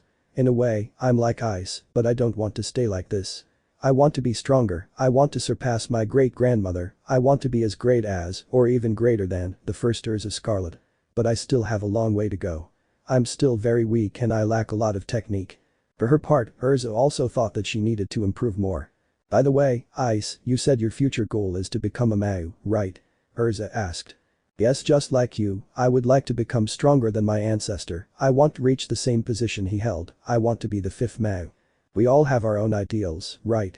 Rias wants to be the empress of the games, Sona Kaicho wants to have her own school, Urza thought she was surrounded by people with great aspirations and goals. There was no doubt she didn't regret her decision to become a demon. What's your goal, Zenobia? Having a child with Ice. The blue-haired girl simply replied. Urza's face turned as red as her hair when she remembered what happened between the two of them in the sauna. I feel a little tired, I'll go rest in my room quick as lightning. Urza left, trying with all her might to remove the thoughts of her being in the place of the blue-haired girl. Did I say something wrong? Zenobia asked, not understanding why her husband had left. Saying something like wanting a child so openly can be embarrassing for some people, Issei said. I'll have to remember that. Zenobia then relaxed a little. Don't you think it's better to rest a bit? I'm all for training, but pushing your body to the limit doesn't help. I think you're right, I suppose that's all for today. Zenobia then stood up. I'm going to take a bath. Would you like to join me? I'm in, Issei said, following the blue-haired girl. Hex in the shower? You don't even have to ask, of course you do. The night before the Gremory vs Astaroth match took place. They are undoubtedly well made, said Issei, observing a figure of himself with a balance breaker active, as well as another where he was seen with a derivative of the golden transformation after ingesting the sacred lightning. The figure looked just like him, with the same clothes he wore in the encounter and surrounded by a dragon made of golden electricity with large fangs and red eyes. Issei was in his office admiring the figures. As far as he understood, another one, which was his golden transformation, would be sent a few days later, as well as the other things. Issei, are you here? Rias entered Issei's office. Issei quickly put the figures away. Why yes, what's wrong, Rias? It's about the part swap, is Zenobia ready? Yes, I'll go get her, wait for us on the first basement level. I understand, Rias nodded and left the room. Let's hope everything goes well, Issei sighed. This was Zenobia's idea, but he had his doubts. Issei left his office and walked to the blue-haired girl's room. Zen, are you ready? Asked a brunette from the doorway of the blue-haired girl's room. Yes, although the idea of being Gremory's servant for a few hours bothers me, all for the good of Asia, Zenobia was already mentally prepared for this. Well.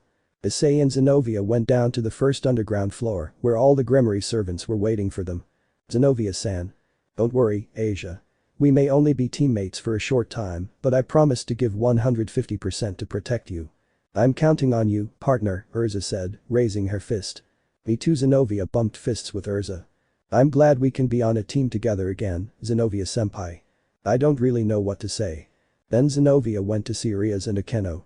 I'll tell you the truth, I still don't trust either of you, but I'll accept you only this once in order to help Asia. We understand, Zenobia-chan, Akeno replied sadly because the blue-haired girl still didn't see her in a good light. Let's begin the parts exchange, Issei. He understood. The ritual began, magic circles with the Gremory and Arcturus emblems appeared on the ground, and Zenobia had to stand in the center of both. Once there, everything began. The Arcturus emblem that shone on Zenobia's chest began to disappear, and in its place, the Gremory emblem began to form. After a few minutes, the ritual was complete. Zenobia became Ria's knight, and Issei kept the knight piece that Rias had free. It's complete now, the ritual of exchanging pieces is finished, Ria said. The seals of both clans disappeared. Is something wrong, Zen? It's nothing, I just thought there would be a change when I was swapped, Zenobia said, checking herself over. The exchange of parts is simply as its name indicates, nothing more than the parts of both being exchanged, Rias explained. "I see I'll count on you just this once, but you," said Zenobia. "Us too, Zenobia," Rias replied. But the ceremony ready and tomorrow being the big day, everyone went to sleep to be ready and prepared for everything. Without knowing that tomorrow not only the Gremories but the others would also take action. VIP lounge. The match was about to start, Issei and the rest were taken to a separate VIP lounge to watch the game. Upon arrival, they made themselves comfortable and waited for the game to begin. "This is strange, we've been here for a while, but no one has arrived," Issei exclaimed. As far as he understood, he could request service for the salon. "Yeah, there's something weird in the air." Kibo also seemed to sense something strange. Ravel, Isabella, and Gasper, for their part, didn't feel like anything strange was happening. They simply thought the service was taking longer because they must be attending to the other VIPs. Issei and Kiba quickly sensed other presences nearby, and none of them seemed friendly. "It seems things are about to get problematic," Issei said, standing up and materializing the boosted gear in both arms. "It seems so, Ice-kun." Kiba also stood up and created a sacred demonic sword. "Isama, Kiba-san." Ravel, as well as the rest, were confused by the behavior of both of them. Crack. Boom. Without warning, some people burst through the ceiling of the hall, armed with swords and spears, aiming at Issei and the others. "Death to the demons who support the current mass," shouted one of them. Isabella, Gasper and Ravel were taken by surprise, and it would take them a long time to react in time, but… ass. Stab. Ah. From the demons that launched themselves against Issei and the others. Several were split in half horizontally and diagonally by Kiba's sword, and one was impaled by Issei's right arm, which was charged with silver flames. "Everyone, prepare to fight," Issei shouted, pulling his arm away from the demon's chest and decapitating another who lunged at him. Hi. All hell broke loose in that room. Things in the other VIP room had also got murky, but they were quickly brought under control. "Damn, who would have thought those wretches from the Cows Brigade would attack us at this moment?" Azazel said, piercing an enemy's chest with his spear. "Heh, you brats are a pain in the ass, imagine putting an old man like me to work," exclaimed an old man with a long white beard and a monocle, the god of the north, Odin. All the enemies had been defeated. Azazel, the room where Issei-kun and his servants were, must have been attacked too. Issei-kun and the rest may be strong, but if they were taken by surprise, then things will get difficult for them, said Mao Lucifer, worried about the young brunette. "I think you're right, we should go for help." Azazel didn't finish speaking because an explosion followed by an enemy who broke through the wall with his body surprised him. They're weak. Catching us by surprise was the only good thing they did, Isabella said, dusting her hands, before noticing the stares directed towards her. "Surzich's-sama, Azazel, what the hell is going on?" Issei asked after defeating another enemy, his clothes stained with blood after eliminating several. I don't see why you're so worried, Surzich's. These guys are tough nuts to crack. They won't fall for such a simple trick," Azazel said, pointing at Issei and his group. "Sama, that was the last one," Ravel reported, then felt someone lifting her skirt. Black lace, cute although it's not age appropriate." "Hiya. Pervert." The blade of Ascalon rested on the old man's neck. "I don't know who the hell you are, but let her go, that girl is my fiancée," Issei threatened with angry eyes. "Ho ho, overprotective, you're different and yet similar to the golden boy," laughed the old man. "Who the hell are you? And who the heck is the golden boy?" "Ice, the old man you're threatening is the god of the north and leader of Asgard, Odin, and golden boy is what the old man used to call Arcturus," Azazel informed him. Issei felt he had committed a huge stupidity, but it was all for a good reason, nobody should mess with his girls. "Tell me, child, how is the ship I gave to Arcturus?" Odin asked. Well, now it's a huge ship, so big that it completely covers the city." "Ho ho, it seems the golden boy managed to work wonders with a little one, even if he was the prototype of future generations," laughed the old man, rubbing his thick beard. "You may not realize it, but those you defeated in the hall were demons who served a faction of the ancient mass of the Cows Brigade," Azazel informed him. "What? How did you get in here?" "What we feared has happened, Diodora Astereth has allied himself with the Cows Brigade," Surzich's reported with great sorrow, not only for losing a young demon, but also for being Ajuka's younger brother. "That bastard. We have to go help Rias and Asia, that wretch is definitely up to something." "That's what we planned to do, but they've put up a barrier preventing us from entering the pocket dimension used for the game. There's nothing we can do," Issei exclaimed. All his servants were ready to enter and defeat all the invaders. "Let me help you with that," Odin informed them. "How would you do it, old man?" Issei asked. "I gave my eye to the Mimizbru long ago." This device gave me great powers, such as imitating, understanding, and suppressing all kinds of magical powers, including demonic ones like this barrier, said the Norse god, removing the eye patch. There was a glass eye wrapped in bright red runes. Is he analyzing us too? Issei said, feeling observed just like the others. Well, it will be a little difficult to take so many, but I've managed to open a hole in the barrier. The descendant of the golden boy and his boys will go. Who else?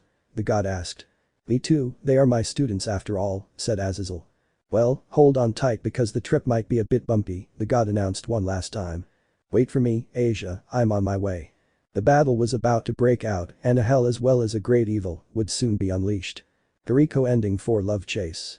The Gasa nai sono mama ve ashi himitsu wo. Issei is seen on the terrace of Arcturus Castle, holding a small golden flame in his hand.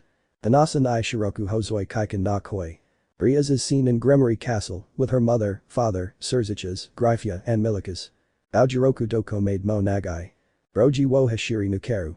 You can see the hall where the meeting of the young demons takes place. Inside, in front of a pod surrounded by demons, were the 5 rookies. Air Karakanan no tame. Boike kririd ira no ka. The young demons reveal their goals and dreams for the future. Issei states his goal of becoming the 5th Mau, as well as defending Sona's ideals. Sono subit hahashi. Oku no moku tiki wa tada hitatsu. The scene changes, showing Issei in the mountains of Arcturus territory training with a gigantic purple-skinned dragon, dodging a burst of fire and firing his own. The Gasa nai sono mama of Bayashi Himitsu wo. Rias and her group are seen preparing to fight, stepping into the transport circle. Anasa nai shiroku hozoi kaiken na koi. The crowd roared with excitement as a ratings game unlike any seen before began, the first of many, in a 3-team encounter. Arcturus vs Gremory vs Citri. Issei, Rias and Sona, the 3 of them seemed ready to emerge victorious. End of ending. Chapter 20 Juggernaut and an Old Evil returns. Chapter 20 Juggernaut and an Old Evil returns. Combat dimension. Gremory vs Astaroth. A place resembling an old city from ancient Greece was the epicenter of a miniature war. Boom. With an explosion, hundreds of enemies had just been reduced to charred corpses. Peryu no Hoko, roar of the fire dragon, with a powerful roar followed by a strong burst of flame from its mouth, at least 50 enemies had been defeated. Just 10 minutes after being transferred to the pocket dimension where the Gremory duel was taking place, or at least would take place, Astaroth, Issei and the rest of his team had been separated from Azazel and the father god of the north, Odin. Ice-kun, even though we eliminate the demon servants of the ancient mass faction, they keep coming back. Exclaimed Kiba, his sacred demonic sword in hand, back to back with Issei. Upon arriving in the pocket dimension and realizing that their group had separated from the leader of Grigori and the Nordic god, Issei and the others were attacked by an army of demon servants of the Cow's Brigade faction of the ancient mass. The army itself wasn't powerful. They were only mid-class demons and a few high-class ones, but none of them presented a problem. The problem was that they were numerous and seemed to keep coming out. Boom. In the distance, another explosion. Team Arcturus had split up to take down the enemies that had appeared. I hope Gasper-kun is alright, Kiba exclaimed, slicing an enemy in half. Peryu no Kon, brilliant flame of the fire dragon, don't worry about Gasper. He's gotten stronger. Besides, Ravel is with him, said Issei, creating 2 flames in his hands, joining them into one large flame and throwing them at his enemies. Uam. The demons that received Issei's attack disappeared from the face of the earth. Battles were taking place everywhere against the demons of the ancient mass faction. Issei, Kiba, Isabella, Ravel, and Gasper, even though they were so few, were slowly decimating the great army. Their only concern was what was happening at that moment with the Gremory family and their other companion, Zenobia. As Ravel flew through the skies followed by Gasper, eliminating demons with his phoenix flames powered by orange flames, he noticed several large magic circles beginning to appear in the distance. "Isama!"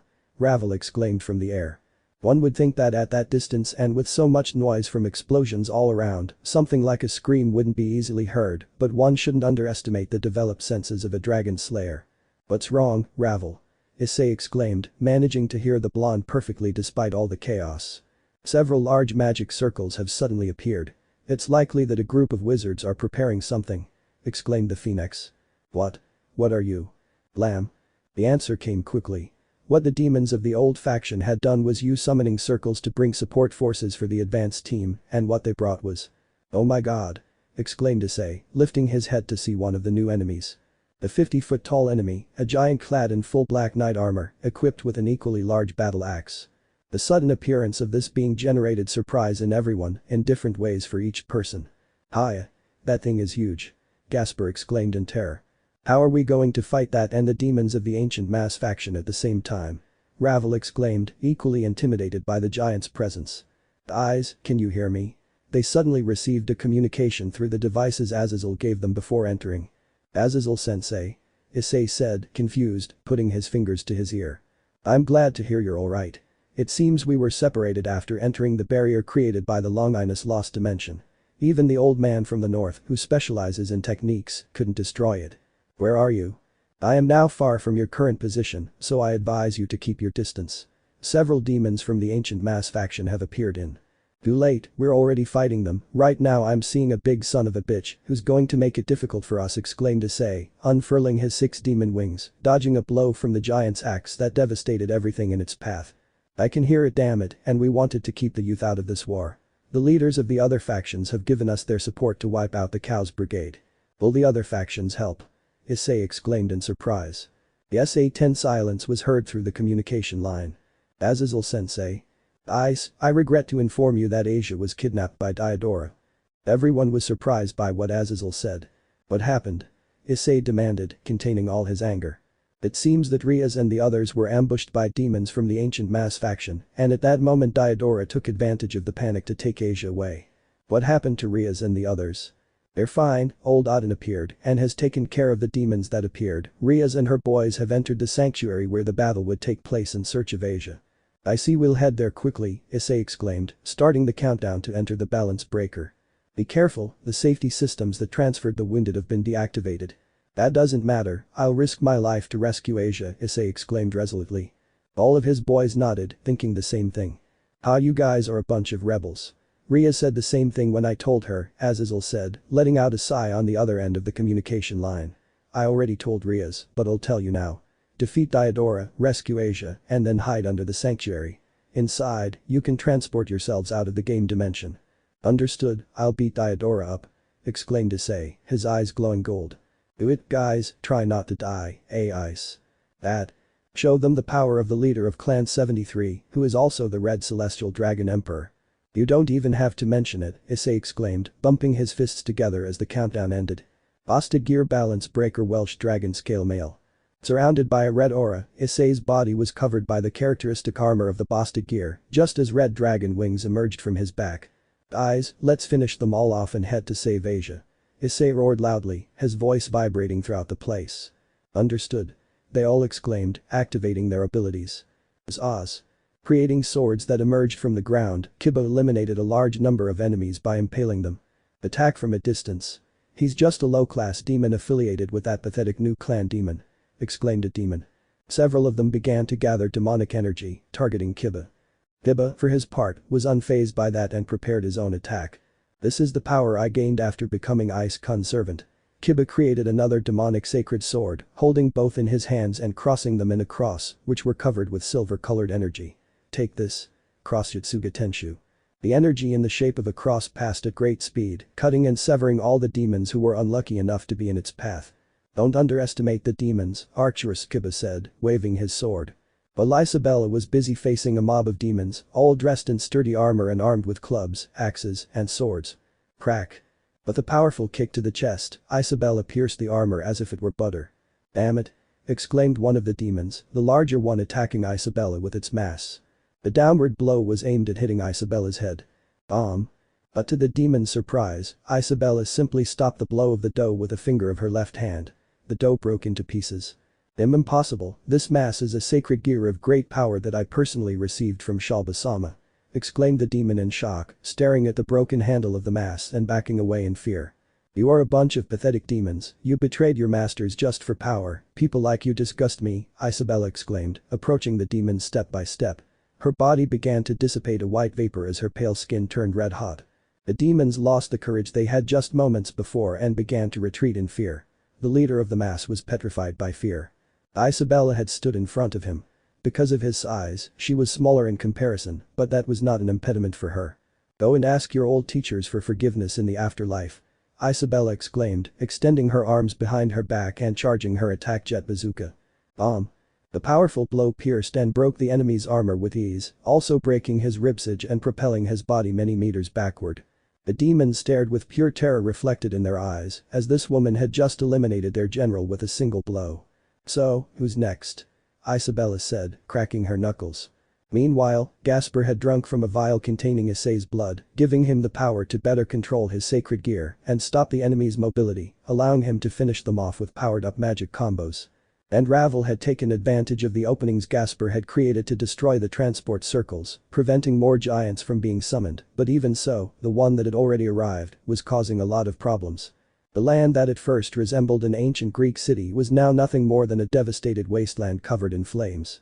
Dodging the blows of the axe, slipping through the openings and connecting with devastating blows that slowly broke the gigantic armor. Issei, slowly but surely, was defeating the Colossus. But the diving punch aimed at the forehead of the helmet, Issei broke the giant's guard, standing on his head. Issei struck the newly formed wound with his fists together. Aye. The giant howled in pain, dropped the axe, which ended up crushing his companions in the process, and brought his hands to his head in an attempt to grab the red dragon, but it was in the space between the Colossus's head and the Colossus. With each blow the Colossus delivered, he groaned louder in pain, then the Colossus removed his helmet himself. "Serious mistake. I expected you to do that, you big fool," Issei exclaimed, flying away, avoiding the slap the Colossus gave himself on the head, standing in front of his face and preparing his attack. Issei crossed his hands, from his dragon wings, his knees erupted a large amount of orange fire, and his palms began to glow with a golden color XX burner. Ayush.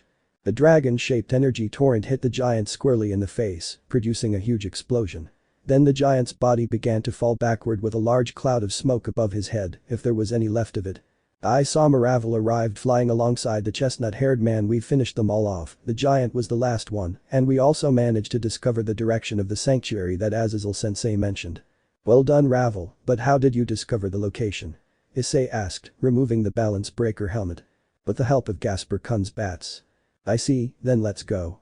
Flam. Just in time, Issei grabbed Ravel and pulled her out of the way. "It seems that the wretched creature is still alive," said Issei, watching as the Colossus rose again, his face burned and a large amount of blood pouring from his eyes. "He seems to be blind. How did he know we were here?" "But those ears, I highly doubt he didn't hear us," Issei said. The Colossus attacked again, trying to hit them both with his hands, but with their speed and combined with the Colossus's clumsy movements, it was easy to dodge his attacks. If we don't get rid of this guy, he'll keep bothering us, Ravel." Sama. Let's do that technique," Issei exclaimed with a fierce smile beneath his helmet. But we haven't practiced it yet," Ravel exclaimed, fearful that the technique would fail and they would both end up hurt. "Don't worry, if we both unite we can achieve them," Issei exclaimed. Ravel's face turned red, not only misunderstanding what the brunette was saying, but also letting his imagination run wild. "Let's go Ravel," exclaimed Issei, rising higher. High. Ravel also rose up, both of them standing side by side at the same height above the giant. When the dragon's flames Issei extended his right hand, forming a sphere of golden flames. And the flames of a phoenix unite beside him, Ravel formed a sphere of flames made entirely of phoenix fire. The two spheres merged, forming a gigantic sphere of fire. Similar in size to the spirit bomb used against Frieza. They are capable of imitating the heat of the sun. Issei and Ravel said at the same time, raising their hands and dropping the sphere onto the giant. "Take this. Gaia Force." Gaia. The sphere of fire impacted the Colossus's chest directly, burning it completely, exploding and completely disintegrating the being. Ravel was breathing with difficulty, the use of that technique together had drained almost all of her strength, losing her wings of fire and falling plummeting being caught by Issei. "Are you okay?" Issei asked. "Yes, just a little tired but we managed to do the technique." The blonde smiled happily before falling asleep from exhaustion. "Yes, but I think the destruction is excessive," Issei said, looking back and seeing that nothing remained of what was once a city. "Ice-kun. Dibba, it seems they managed to finish them off." "That was easy," exclaimed Isabella, joining Issei, Ravel, and Kiba in midair. "How are you, Ravel-sama?" "Okay, she just fell asleep. Now we need to head to where Rias and Zen are to save Asia." "Hi. Gasper." "Senpai, follow me, it's this way," said Gasper, leading the others. The battle was about to reach its peak, but what they didn't know was that this battle would be the trigger for a decision that would bring chaos to this world. One Piece Opening 11 Share the world. Ano is Oranai Todoku made. I believe Hitatsu no Ashita Ihei. The infinite blue sky of the human world can be seen, then it changes showing the sky of the underworld. On the sides Rias and Sona can be seen with their servants, and in front Issei with his boys. Hum one let's go everybody oh we share the music. Hum on let's go baby baby oh we share the one dream. You can see the sky of the underworld, then the camera lowers and focuses on Arcturus Castle, then the high school DxD logo appears. Hum on let's go everybody oh we share the good times. Hum on let's go baby baby oh we share the one world. The scene changes, the members of the occult club and the student council are seen facing Loki. In the distance Issei is seen with his balance breaker. He, Kiba, Urza, Isabella and Ravel launch themselves against the Norse god. When Issei impacts his fist against the god a great explosion occurs. Kureami Meikomi Tesaguriti na Zodokai. Issei is seen with Zenobia on a date, but a few meters behind, the entire Gremory and Citri group is spying. Yukasaki Maizuni Tachi Demaritoki. Kiba is seen crossing swords with Urza, then she gets excited when Kiba shows her the swords he can create, asking for some, which makes the blonde nervous. You and me yes Kamachi Wakachi Asakani. Isabella and Ravel are seen shopping. Ravel was somewhat annoyed with Isabella for taking advantage, but she got over it instantly when Isabella bought her more clothes. Michibiki I feel the beater Kadashateku oh yeah. Sona is seen reading the book her sister sent her to win over Issei, then Rias enters the room, and Sona desperately tries to hide the book. Share the music Itsuted. Share the one dream Shinjied. Share the good times to Atsunade. Share the one world now. The three groups are seen spending time together. Issei looks at Rias and Akeno, still somewhat doubtful about what they showed him. Ano is Oranai Todoku made Nando demo Bokune Ikunda. The scene changes, this time the three groups are on the beach, Issei is riding the waves like an expert, Rias and the others watch him from a rented boat, then suddenly a wave submerges Issei. Imakozo Kodeuku I believe Hitatsu no Ashita ya. Saji and Gasper jump in to save them, even though neither of them knows how to swim, and they are rescued too. Then the girls fight over who gives CPR to Issei, while Momo and Roroko attend to Saji, forgetting about Gasper. Hum one let's go everybody oh we share the music.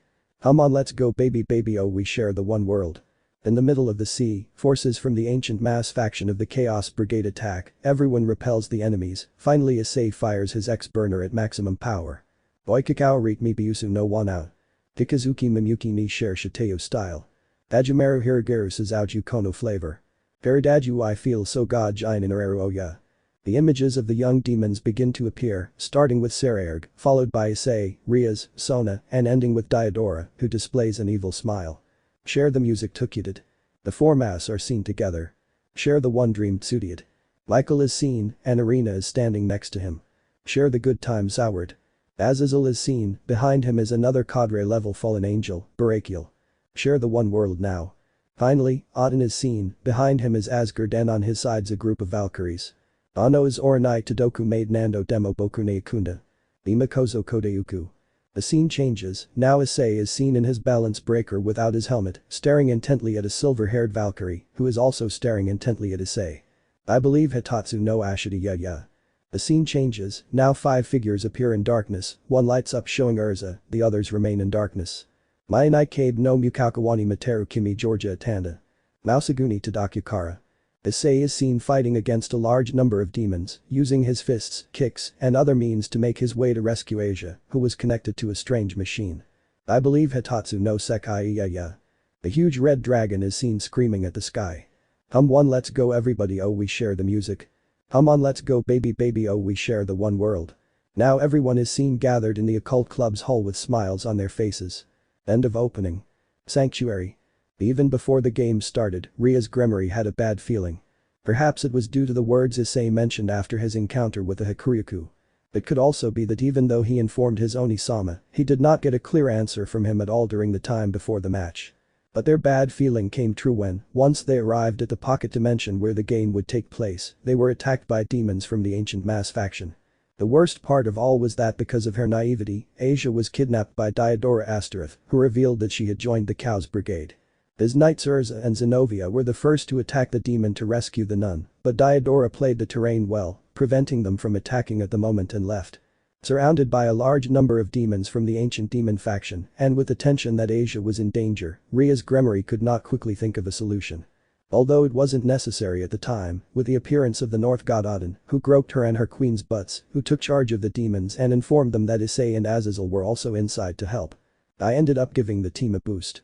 It's curious that even though it wasn't like before with the Gremory group she remembered, Issei was still the emotional engine that drove everyone to keep going. Once informed of everything by Azazel, Rias and the rest entered the sanctuary to rescue Asia. Soon Issei would join them and together they would finish off Ghidorah once and for all.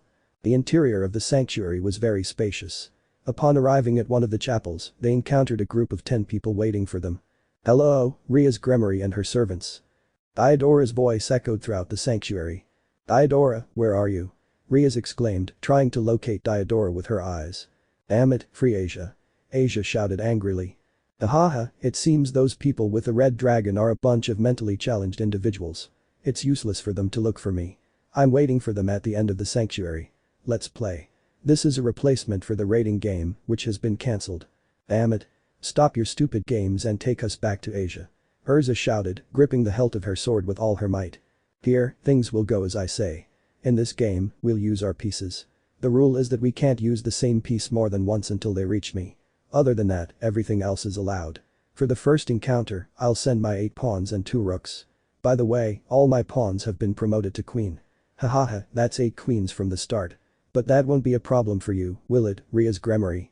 Or can't you do anything without the red dragon on your team? Fine, I'll agree to be part of your silly game. I'll prove to you that even without Issei on my team, we'll reach the top." Brave words, Rias Gremory, I hope you can live up to them. With those last words, Ghidorah ended the call. The 8 pawns and the 2 rows took up fighting positions to face Rias. "Urza, Zenobia, you will be the ones to face them, will you be able to handle them? We will defeat them and reclaim Asia." Urza exclaimed resolutely. "Re-team." Changing from her normal armor to the celestial armor, Urza prepared to sweep away her opponents. Zenobia, for her part, materialized Durandal in her right hand, but then revealed another sword, the other second-hand weapon that was entrusted to her by Issei, Ascalon. "I'm going to get Asia back." Zenobia shouted loudly, bursting into a powerful burst of energy that made the air vibrate. "I never had anyone I could call a friend. That's because I thought I could live without those people. I thought I could live with just God's love." The 2 towers rushed towards Zenobia at great speed, much too much for towers, but that did not faze Zenobia, who continued talking to herself. "Then I met Ice, he taught me feelings I had never experienced before, the feeling of loving someone. Then came those who were kind to me, especially Asia, who was always kind to me, she called me her friend." The towers attacked, but Zenobia easily dodged their blows, sadness reflected in her eyes. "Although it wasn't the same Asia, the one who is my friend now went through horrible things. My other self said atrocious things to her, called her a witch, a heretic, yet Asia approached me as before. She still treated me as her friend." The aura surrounding the sacred swords intensified greatly. Urza planned to eliminate the pawns, but guessing what Zenobia would do, she jumped away from the enemy group. "That's why I'm going to save her. My best friend. I will save Asia." Duan.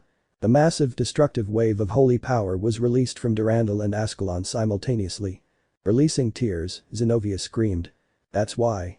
I beg you, Durandal, Ascalon. I don't want Asia to disappear. Give me the power to save her. To save my friend." The power of the swords rose to immeasurable levels. "Ah, now you wield me, so you're my current mistress. If your wish is to save the nun, then let's do it, let's save her. Wake up, Dura. How annoying, they won't let me sleep in peace, I'll give you more power, but let me sleep peacefully." The area around Zenobia began to crack, and Rias and the others had to retreat to avoid being affected by the aura of Durandal and Ascalon. I realized this thanks to the game against Sona Kaicho and Rias Gremory. I can't imitate Kiba and handle Durandal like that. I'm not a technique user. That's why I'll forget about complicated things and attack without holding back. Zenobia exclaimed, crossing both swords above her head and bringing them down suddenly. Ooh. The sanctuary shook violently, a glow illuminated the entire surroundings followed by an explosion. As the smoke cleared, it could be seen that almost nothing remained of the place that received the impact. Likewise, Ghidorah's towers and pawns had been wiped off the map with that immeasurable amount of holy power. Haha, Zenobia fell to her knees exhausted, the use of that attack could not yet be done several times. "Zenobia, are you okay?" Urza said, helping the blue-haired girl to her feet. "Yes, just a little tired. I think I used more energy than I should have. If Kiba were here he would have scolded me for what I said." "Maybe," Urza said, "but thanks to you we were able to take them all down without needing to send in more people. This is your victory." Those words touched Zenobia, since she hadn't been able to be of much help in the previous game. Knowing that she managed to make a difference made her happy. "Let's go to the next area," Rias said. "Urza, help Zenobia." Understood. Urza put Zenovia's arm behind her shoulder to help. I'm sorry you have to carry me, I'll be fine in a few minutes. The Gremory group advanced towards the other chapel. Upon arrival, they were met by 3 hooded enemies. If my memory serves me right, they are the bishops and the queen, Urza said, recognizing the 3. How can you know that, Urza-senpai? The shape of her body, replied the scarlet-haired woman. We were waiting for you, Rias Gremory-sama, said the queen of Ghidorah, removing her hood and revealing her face, a blonde woman with blue eyes and a beautiful face. Imitating the queen, the bishops also revealed themselves. One was a girl and the other a boy. Based on what was shown in the video, the main problem was the queen, since she was able to easily defeat her opponent. Then I suppose it's my turn, said Akeno, taking a step forward and facing the enemy queen. The remaining knights will be enough for Urza. I'm going to fight too, Rias said, joining the fight. With me but you is more than enough. What are you saying? Even if you learn to use sacred lightning, that's taboo, you know. And even some other things like Issei, instead of taking damage here, it's better to go against them with more power to reduce the damage. If Yufu, no need Rias, I can handle them alone, I'll win this easily, rescue Asia-chan and be praised by Issei-kun. Aha. So those were your intentions from the start. Rias exclaimed, pointing accusingly at the brunette. If Yufu, so what? I don't know about you Rias, but I'm not happy with my current relationship with Issei-kun. I want to go back to our previous relationship and I'll do anything to achieve it. Akeno exclaimed, surrounded by lightning. Absolutely not. I don't want to continue like this either. I will rescue Asia and be praised by Issei. Rias declared resolutely, surrounding herself with demonic power. Copycat, come up with your own plan. Be quiet. It seemed as though they were fighting each other rather than their opponents, while the other Gremories. I wonder what things would have been like if Issei-senpai had been with us right now, Kaneko said, imagining how things might have been and finding the idea they both had very tempting. Urza, for her part, was also thinking about the possibilities. They were all so focused on their own world that they paid no attention to the enemy queen and bishops. They're arguing over a man. Exclaimed the queen of Ghidorah incredulously. They're such bitches. The enemies were preparing to attack, but suddenly. Something pierced the chapel's ceiling. A gigantic oriental dragon made of blue lightning broke through, falling on Ghidorah's girls and eliminating any trace of them. The Gremories looked both amazed and confused by what had just happened. It seems we arrived in time, although I think the Kirin's power level is still not well regulated. It caused more damage than anticipated. Even so, it was a good attack, but wasn't it like the one you used after eating Akeno-san's lightning bolts? Ice-kun. That was the Bao's Akaruga, this is the Kirin. The main difference is that the first one is a dragon made of sacred lightning. Which is why it's more harmful, right? Correct Ravel. Issei-kun. Rias and Akeno exclaimed. Ascending from the destroyed roof, the Archerous group made their presence known. It seems we made it in time, Issei exclaimed, touching the ground and removing his balance breaker helmet, showing that he was in a normal state. But how Aden-sama told us you were here, but that you were separated. We were quite far from here, we had to face demons from the Cow's brigade along the way, and we lost the trail before finding them, but an explosion showed us the way. I suppose that was my attack, said Zenobia, raising her hand. I suspected as much, the explosion had Ascalon's aura in it. How is the situation? Issei asked. Rias noticed that Issei was trying to appear calm, but internally he hoped to reach Ghidorah and finish him off. Asia was kidnapped because of me. We're not looking for culprits, the only bastard I'll kill is that wretched Ghidorah. Ghidorah has forced us to participate in his game. We will have to fight with his pieces. So far we have defeated most of them. Only his 2 knights and Ghidorah himself remain. I understand from now on we will also join this game, Issei exclaimed. I didn't expect to have you here so quickly, Red Dragon. Ghidorah Issei's voice sounded annoyed, just like the grunts he was letting out. My game was ruined because of him, but what does it matter, now things will get more interesting with you here, I'll be able to defeat you in front of Asia and humiliate you in front of her.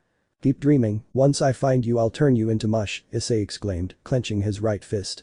I'm waiting for you at the end of the chapel, but first you'll have to go through the surprise I've left for you. With that, the transmission cut off again. Surprise? Kiba said. He's probably set a trap for us. It's a trap or we won't rescue Asia. Issei exclaimed. Hi. Asia-san is our irreplaceable companion. We will save Asia-senpai. Both groups, Gremory and Archerous, joined forces to put an end to Ghidorah and his stupid game once and for all. The demonic faction was so focused on the fight with the Cow's brigade that they didn't notice when some figures invaded the demonic world. The figures who invaded had only one thing on their minds. To destroy and murder a specific target. Well, it's done, we'd better leave before the infernal forces arrive. Yes, but it's been a long time. Yes, but we've returned and this time they won't separate us, it's time to reunite. Yes, the time we were apart was short, but for us it felt like a long time. Come on, there are things to see and we might run into old friends. The clear malice emanated from those voices. The group of 3 individuals left the place with a magic circle, leaving behind a place engulfed in flames and destruction. The surrounding lands and all those who once stood in that castle were cruelly murdered. An old evil had returned, and its return would mean a sudden upheaval to the structure of the demonic world. Just as they were about to reach the other sanctuary, the specialist in sensing presences in the group noticed something out of place. Piko. Moving her cat ears, Kaneko focused on clearly detecting that mysterious power. Is something wrong, Kaneko-chan? Issei asked, noticing that the platinum-haired girl had stopped abruptly. I sense a presence in the chapel we're going to, but it's just one and it's not someone from Diodora's group, plus I don't notice any of their knights, Kaneko reported. What, then? We've arrived. Before they could finish the prayer, they arrived at the chapel where the final challenge awaited them, but as Kaneko said, Diodora's knights were nowhere to be seen. Instead, a familiar face awaited them. Hello, it's been a while, hasn't it? Greeted the maniacal priest known to almost everyone. Freed. I thought you were dead, you were a pest, did you know that? I know what I am, but what are you, Ice-kun? I'm stubborn to the point of death, did you know that? No one can stop a great Freed-sama so easily. Exclaimed the priest with an air of grandeur. Ah, you're even crazier than before, Issei said, then looked around for any clue as to the whereabouts of the knights. If you happen to be looking for the knights, Freed chewed something and then spat it out. I must admit I ate them. What Freed had spat out was a finger. That person is no longer human, Kaneko said, covering her nose. Freed gave a crooked smile and burst into laughter that began to sound increasingly deep, very different from his usual high-pitched voice. Ha. After I was defeated by you and rescued by that bastard Volley. I was fired by that damn Azazel. Goon. Freed's body began to swell, bumps appeared on different parts of his body, as well as horns on the side of his head, his spine became clearly visible, and his arms and stones were getting thicker. Those who took me in after I was left without a place were from the Cow's Brigade. They promised me power and they kept their word. Ha. Every second Freed's body changed more and more until nothing remained of his former human appearance. Bat wings appeared on his back and his face resembled that of a dragon with large, sharp fangs. I was reborn like a chimera. Everyone had a disturbed look on their faces when they saw something as grotesque as this. There was no longer a single indication that it had once been human. Those guys from the brigade must be out of their minds to replace someone like that, Issei said. Ha. By the way, did you know about Diodora's hobby? It's so wonderful that just hearing about it makes my heart flutter. What are you talking about? Rias demanded. Diodora's taste for women. That rich kid certainly has style. Apparently, he has a fetish for nuns. Freed smiled when he saw everyone's expression change. The demon servants they eliminated earlier were all holy maidens from different branches, just like the girls he has at home. They were all famous nuns and holy maidens from various fields. He has a strange style, doesn't he? Seducing women of the church to turn them into his toys. Then Asia was. That's right. Give the young man an award. The one responsible for Asia-chan being expelled from the church was none other than Diodora*. Asia was. The holy maiden was such a kind girl. Someone told the demon child that her sacred gear could even heal demons. So he set his sights on it. Maybe she'll be expelled if anyone from the church sees her healing me. What does a scar matter if I can mentally break her while I relentlessly grape her? I don't regret helping him. Asia's words echoed in Issei's mind, as did what Razor had said during their encounter. They learned their place. She would be exiled from the church she so fervently believed in, and then, when she no longer believed in God, she would come to me. That's what he thought. Ha. Even the painful experiences of those nuns were pure ecstasy to him. He would save her only to break her with his own hands.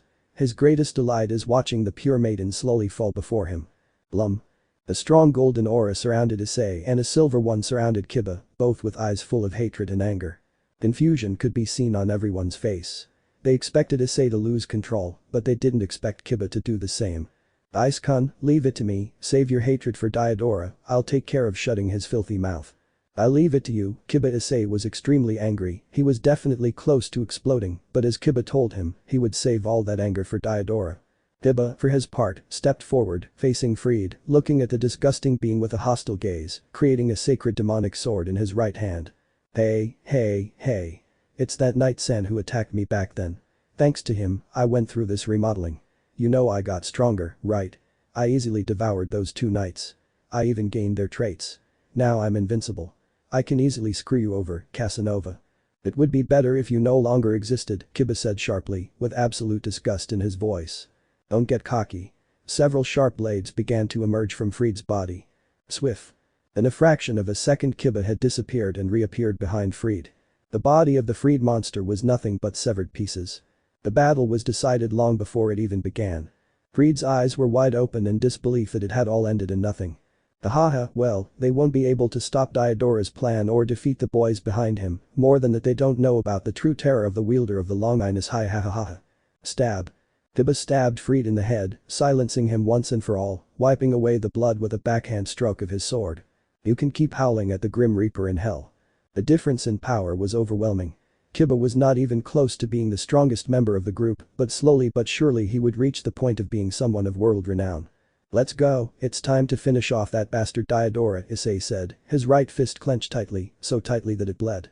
So the group raced towards the final sanctuary to rescue Asia and put an end to all this nonsense once and for all. On the other hand, Azazel had left his subordinates to take care of the rest, flying at high speed towards the sanctuary where Rias Gremory and her team were, and hoping that Issei had already caught up with them.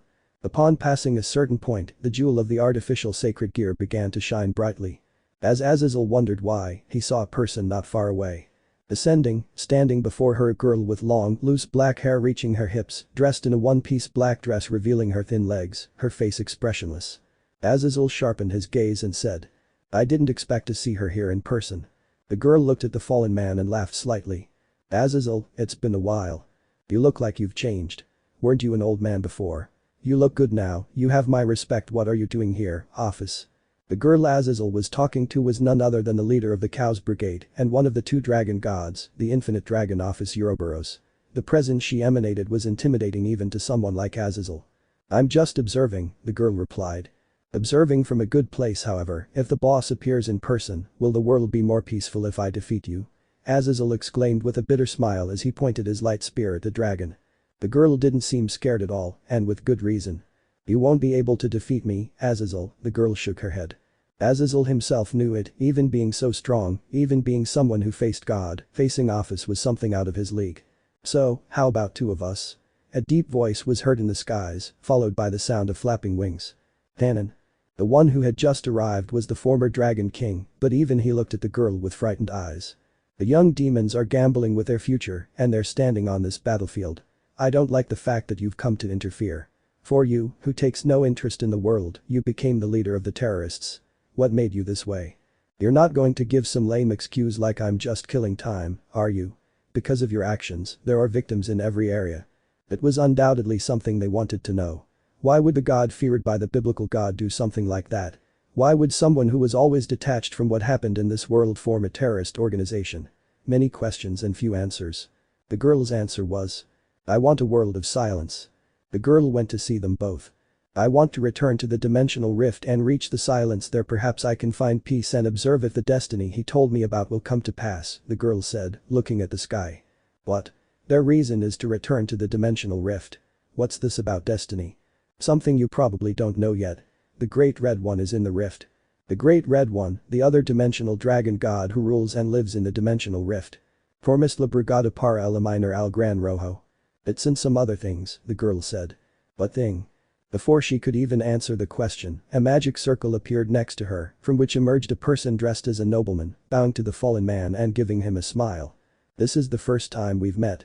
I am the one who carries the blood of the true Asmodeus, Cruisery Asmodeus. I have come to request a battle against the ruler of the fallen angels, as I am a member of the ancient mass faction of the Cows Brigade. Ahaha, look who we have here. It's the appearance of one of the intellectual actors, said Azazel, scratching his head. It seems that the Asmodeus of the ancient mass faction has appeared. Bone. An intense black aura ran through his body, an indication that he had eaten Office's snakes. This isn't about the ancients. I am the blood heir of the true Asmodeus. I will avenge Ghidorah too. Fine, I accept your challenge. What will you do, Tannen? The fallen one asked. I'm not the type to interrupt a one-on-one conflict. I'll keep an eye on Office. I'm entrusting this to you. It's become chaotic, but it's high time my students reach Diodoras safely. The Office shook her head upon hearing it. I gave my snakes to Diodora Astareth. His power has increased, defeating him will not be easy. Ha Azazel laughed out loud without holding back. Why are you laughing? Snakes, huh? That seems quite powerful. But unfortunately, that won't be enough. Why? My snakes grant great power if they are consumed. Even so, it won't be enough. If he's already there, Ghidorah has no chance. In the previous match he was very limited, but now there's nothing holding him back. If there was one thing Azazel and Tannen knew, it was that if Issei was already there, victory was assured. He who survived the training of the former Dragon King, he who reached the balance breaker on his own, he who is the leader of his clan will not lose. Now Fafnir, I'm going to have to use you. Our opponent is Cruisery Asmodeus. Come on, balance breaker. Azazel exclaimed, raising the artificial sacred gear. A second later he was covered by the golden armor of the balance breaker. But before Azazel could fight, another magic circle appeared, one whose logo was familiar to the Fallen One. Surziches, why have you come? This plan involves my little sister in our adult political affairs. So I have to make sure of that too. I thought it would be bad to leave it all to you, Azazel. I want to convince Cruisery. If I can't do that, I won't be able to stand up to my sister. You're undoubtedly a kind-hearted person, but do you know it's a lost cause? Even so, I wanted to ask him directly as the current Mao. Azazel withdrew his spear and made it disappear. Cruisery's expression was filled with rage toward Surziches. Surziches? You filthy, despicable wretch. You have the audacity to appear here. Because of you, we. For all those of the faction of the ancient mass, the appearance of someone from the current mass before them was the most hated thing. Cruisery, will you lay down your weapons? If it's now, we can still prepare for negotiations. Forcing the descendants of the ancient mass to leave and driving them to the far reaches of the underworld was the worst thing we did. Even now, I believe there may be another way. I want to prepare for negotiations with the descendants of the ancient mass. More than that, I would like you to speak with the current Mao Asmodeus, Falbium, Surziches said politely, awaiting a positive response. But it was useless. The descendants of the ancient mass are blinded by rage and resentment, saying something like that only made them angrier. Stop spouting nonsense. Not only fallen angels, but pure angels too. I don't want to hear anything from you. You dishonor the demons with your actions. Besides, you're telling me to talk to that impostor. Stop talking rubbish. You're not in a position to say that. You, the Cow's Brigade, have heretics from all three major factions, Azazel said, letting out a sigh. Cruisery, on the other hand, smiled. No, we are not cooperating with them. We are using those hated angels and fallen angels. They are merely tools for our purposes. Understanding between them. Peace. No. We, the mass, are destined to become the rulers of the world. Using Office's energy, we will destroy this world and create a new one in our own image. For that, the false mass must perish. Any attempt at reasoning by Surziches would be useless. The descendants of the mass had no solution left. The path they saw would only lead to the extinction of the demons. Cruisery, my goal is to protect the future of young demons. I have to protect the Sibyls, or else our species will disappear. I don't care if they call me naive. I want young people to be able to live peaceful lives and fulfill their dreams. War is not necessary. Naive fool. That's a ridiculous reason. Do you think that would be the end of demons? Demons steal human souls and drag them to hell, and we exist to wipe God and his filthy angels off the map. There's no need to negotiate any more Surziches. The false Mao with false kindness. Lucifer. You are a being to be erased, even with the power of destruction you possess. Why don't you eliminate the angels and the fallen ones? You have no right to call yourself Mao. I intend to kill you slowly and painfully. It was time to end the negotiations. Surziches went to see Office. Office, is a negotiation with you not possible either? Only if you consume my snakes and swear loyalty to me. One more thing. The dimensional rift to the underworld belongs to me. I will take it all. Surziches closed his eyes. It's clear he wouldn't accept something like that. For a Mao who carries the weight of the entire underworld on his shoulders, something like that would be something he would never accept. And Surziches opened his eyes again, facing Cruisery, his eyes were now so cold they were terrifying. Then he created a large block of demonic power with his hands. Yes. That's easier to understand Surziches, exclaimed Cruisery. Cruisery, I will eliminate any threat to the underworld as the Mao that I am, Surziches exclaimed resolutely, pointing his demonic energy at the Descendant. Don't you dare use the Mao's name. Cruisery shouted, creating large spheres of demonic power and launching them at Surziches. Surziches didn't even flinch. Instead, the block of demonic energy changed into several small spheres that moved forward. Bang. Cruisery's demonic power was eliminated by simply touching one of Surziches' spheres. Controlling them, Surziches eliminated any trace of Cruisery's energy by making one sphere enter his mouth. Ift. Cruisery's body swelled up and then returned to normal, but his demonic power had greatly diminished. Did you destroy the serpent from the inside? Azazel asked in amazement. Verna the Extinct One, I have rid myself of the serpent within you. The power you had gained has now vanished. All the confidence Cruisery had before shattered like glass as he began to get nervous. Surzich's power was what led him to become a Mayu, being a person with immense talent. Damn them. So that's what they want. Just like Vali. Are all those who bear the name Lucifer blessed with talents, and yet they oppose us? The demon cursed, unleashing shot after shot at the redeed. But it was all in vain. Surzich's spheres erased any attack that entered his protective field. Kuban. One of the spheres impacted Cruisery's chest, disintegrating him. Little by little, his body and what was nearby began to disappear. Why does the real one have to lose against the impostor? Cruisery cursed, crying tears of blood. You let hatred and resentment cloud your judgment, just like you there's a boy who carries the blood of a Mayu in his veins. The image of Issei flashed into Surzich's mind as he spoke for the last time with Cruisery, but unlike you, he intends to forge his own path, without the help of a superior being, to prove to everyone that he has what it takes to be a Mayu, someone who has my respect, and I hope to see him fulfill his dream. The boy has a bright future, with some problems along the way of course, but he will be able to overcome it, he has already proven it, Azazel commented, unaware of when the boy had earned his high regard. The boy descended from the fifth. Cruisery stammered, but his grimace turned into a final maniacal grin. Ha ha ha. I hope the boy is as you say. Shalba will be very happy to convince the boy to join you. By any means necessary. Cruisery managed to say before ceasing to exist. That left Surzich's and Azazel with a bad feeling. Sanctuary. Issei and the rest had already entered the deepest sanctuary of the place, the scene of the fight with Ghidorah. Inside the sanctuary was a gigantic device. A circular device carved into the wall, with jewels located in different parts and ancient runes on them. And there was someone connected to the center of the device. Issei, Issei shouted. Asia was connected to the machine. She did not have any visible injuries. They finally arrived, Ghidorah said beside the device with her ever-present smile. Issei was about to launch himself against Ghidorah with all his might, but Asia was the priority. Ai-san? Asia said weakly upon hearing the brunette's voice. Her eyes were swollen and red. Ghidorah, did you tell Asia the truth? Issei exclaimed, extremely furious. Ghidorah smiled in response, as always.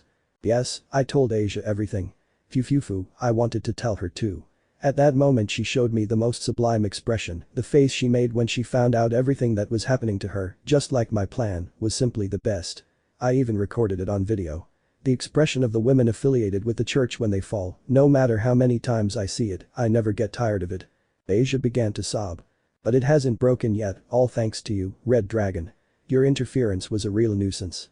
I had already planned to be the one to save Asia from the fallen angel Renal and revive her as my servant, but you appeared. Then, because of you, she fell into the hands of Razor Phoenix. That became a somewhat bigger problem, but it was easily fixed with some time. But you had to interfere again. Shut up, Issei's tone of voice was strangely low, but it was still becoming increasingly clear that it was filled with fury. Asia is still a virgin, right? I like training virgins and I'd hate it if some other man had used her, although it would be fun to grape her, wouldn't you say, Red Dragon? So focused was he on his talk that Ghidorah didn't notice how the ground around Issei was cracking and his anger was about to reach its limit. But he wasn't the only one. Although they were all his friends, teachers, and classmates, they were all furious about Ghidorah's comments, but only Zenobia and Urza stood out in anger. Zenobia, upon hearing that her friend suffered upon discovering the truth, and even more so upon hearing the demon's threat.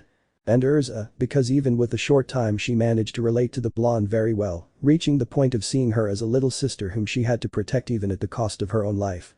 Maybe it would be good to have Hex by force while she screams your name. Shut up. The whirlwind of power rose to the sky with Issei at its epicenter, but even with fury and all, Issei wouldn't use his golden flames to eliminate trash like him. Ghidorah. You damn bastard. I'll never forgive you. The aura that Issei gave off was overwhelming. Only stupidly did Ghidorah not feel intimidated. Rias, everyone, please don't interfere. I would have said something like let's all defeat him together before, but I don't see any way to stop you, don't hold back, okay? Rias replied. Hey Drake, can you hear me? What happens Ibu? I'll do as I please today. That seems fine to me. Hahaha. Amazing. So this is the Red Dragon Emperor and the descendant of that archerous fellow. But my power has also increased. Thanks to Office's snakes, I can kill you instantly. Boom bang. In the blink of an eye, Issei had closed the distance between them and landed a punch on Ghidorah's stomach. Ah. Diodora's entire body doubled over in pain, his always smiling face contorted into a grimace of pain as he vomited blood and saliva, falling to his knees. "Stop, I didn't use any force in that blow, something much worse awaits you." Diodora managed to stand up and step back, clutching her stomach. But her expression no longer exuded the confidence it once had. "You wretch. With something like this? I am a pureblood high-class demon. The brother of the current Mao Beelzebub. You're nothing like Ajuka-sama, though it's strange, I can see he's a kind-hearted person like Surzicha-sama. It must be embarrassing for him to have a younger brother like you." "Shut up. You worthless trash." Diodora fired a torrent of dark energy at Issei. The energy engulfed Issei, but even inside it he walked normally until he reached Diodora. "The training with Tannen worked. You didn't show it properly in the Citri match, but now, without restrictions, you can unleash your full power. Plus, the armor is much stronger than it was in the match against Citri and Gremory. I hope so, since I plan to use that here to tear it to shreds, and I'd be a little disappointed if the armor were to give way because of it. I'm not sure, some of it might break given the physical power involved, but we'll see." Diodora continued firing energy blasts, but terror gripped him as he saw that they had no effect on the dragon, just as he was about to stop his attack and create some distance. Rap. Issei's left arm had gripped Diodora's shoulder. "Let me go, you filthy dragon." Diodora screamed in terror, creating a sphere of demonic power concentrated in his hand and impacting the helmet of the armor. Boom. The explosion generated a slight shock wave and created a cloud of smoke. "Ha ha ha ha. They saw him. I killed him, I killed him. I killed the Red Emperor Dragon." Diodora exclaimed with jubilation, a jubilation that died when he realized that the grip on his shoulder had not yielded in the slightest. "That's it, don't make me laugh," Issei's voice finished fostering fear in Diodora. As the dust cloud disappeared, everyone saw that Issei had not received any damage as they expected, but something they hadn't counted on was. "What's wrong with Issei's right arm?" Rias exclaimed. As she said, the armor on Issei's right arm had tripled in size and a lilac-colored aura surrounded him. Crack. The armor on his right arm shattered into pieces, revealing that it wasn't the armor, but rather that the thickness of Issei's arm had tripled, making him even more muscular than before. Diodora's face changed to total panic, his teeth trembled with fear as he saw behind Issei, the astral figure of Issei's red humanoid dragon. "Don't ever make Asia suffer again." 7 Renkugi punch, 7 nail punches, impacting his right fist into Diodora's stomach. The powerful blow threw Diodora against the wall, embedding him, but. As if he had received another blow, Diodora was embedded in the wall with twice the force. Bomb. The process was repeated 5 more times, each blow being more powerful than the previous one. Diodora ended up crashing through the sanctuary wall with his body, falling to the ground unconscious with his entire ribcage reduced to dust. Issei was breathing with difficulty, his right arm had returned to normal, but it did not stop trembling. "Ice, are you alright?" Rias asked, approaching. "It's just that I put a lot of pressure on my arm." "Well, it seems the armor needs to be reinforced, otherwise it will break if we try to use it again." "It seems so." "So, what did you do?" Rias asked. "I'll explain later." Issei quickly stood up and stepped between Zenobia, Urza, and the unconscious Diodora. "Stand aside, Ice." He might approach Asia again. "Wouldn't it be better for the future if I cut off his head right here?" Zenobia exclaimed, her eyes cold as she gripped Ascalon. "This bastard doesn't deserve to breathe for another moment," Urza exclaimed, her eyes as cold as, or even colder than, Zenobia's. "Even though I hate him with all my soul, it doesn't change the fact that he's Ajuka-sama's younger brother. If we do something like that, we'll bring trouble to Surzicha-sama, Rias, and the entire clan." Plank. Zenobia buried the tip of Ascalon in the ground, freeing herself from the anger, even if it was just a little. "I understand, if Ice is saying that then I'll stop," but Zenobia then threw Ascalon towards Issei who caught her with his left arm. "Yes, I know." Issei pointed at Diodora with Ascalon and Zenobia with Durandal. "This is something we need to make perfectly clear," Urza stated, materializing one of her swords. "Don't you ever go near Asia again." Issei, Zenobia, and Urza shouted with determination.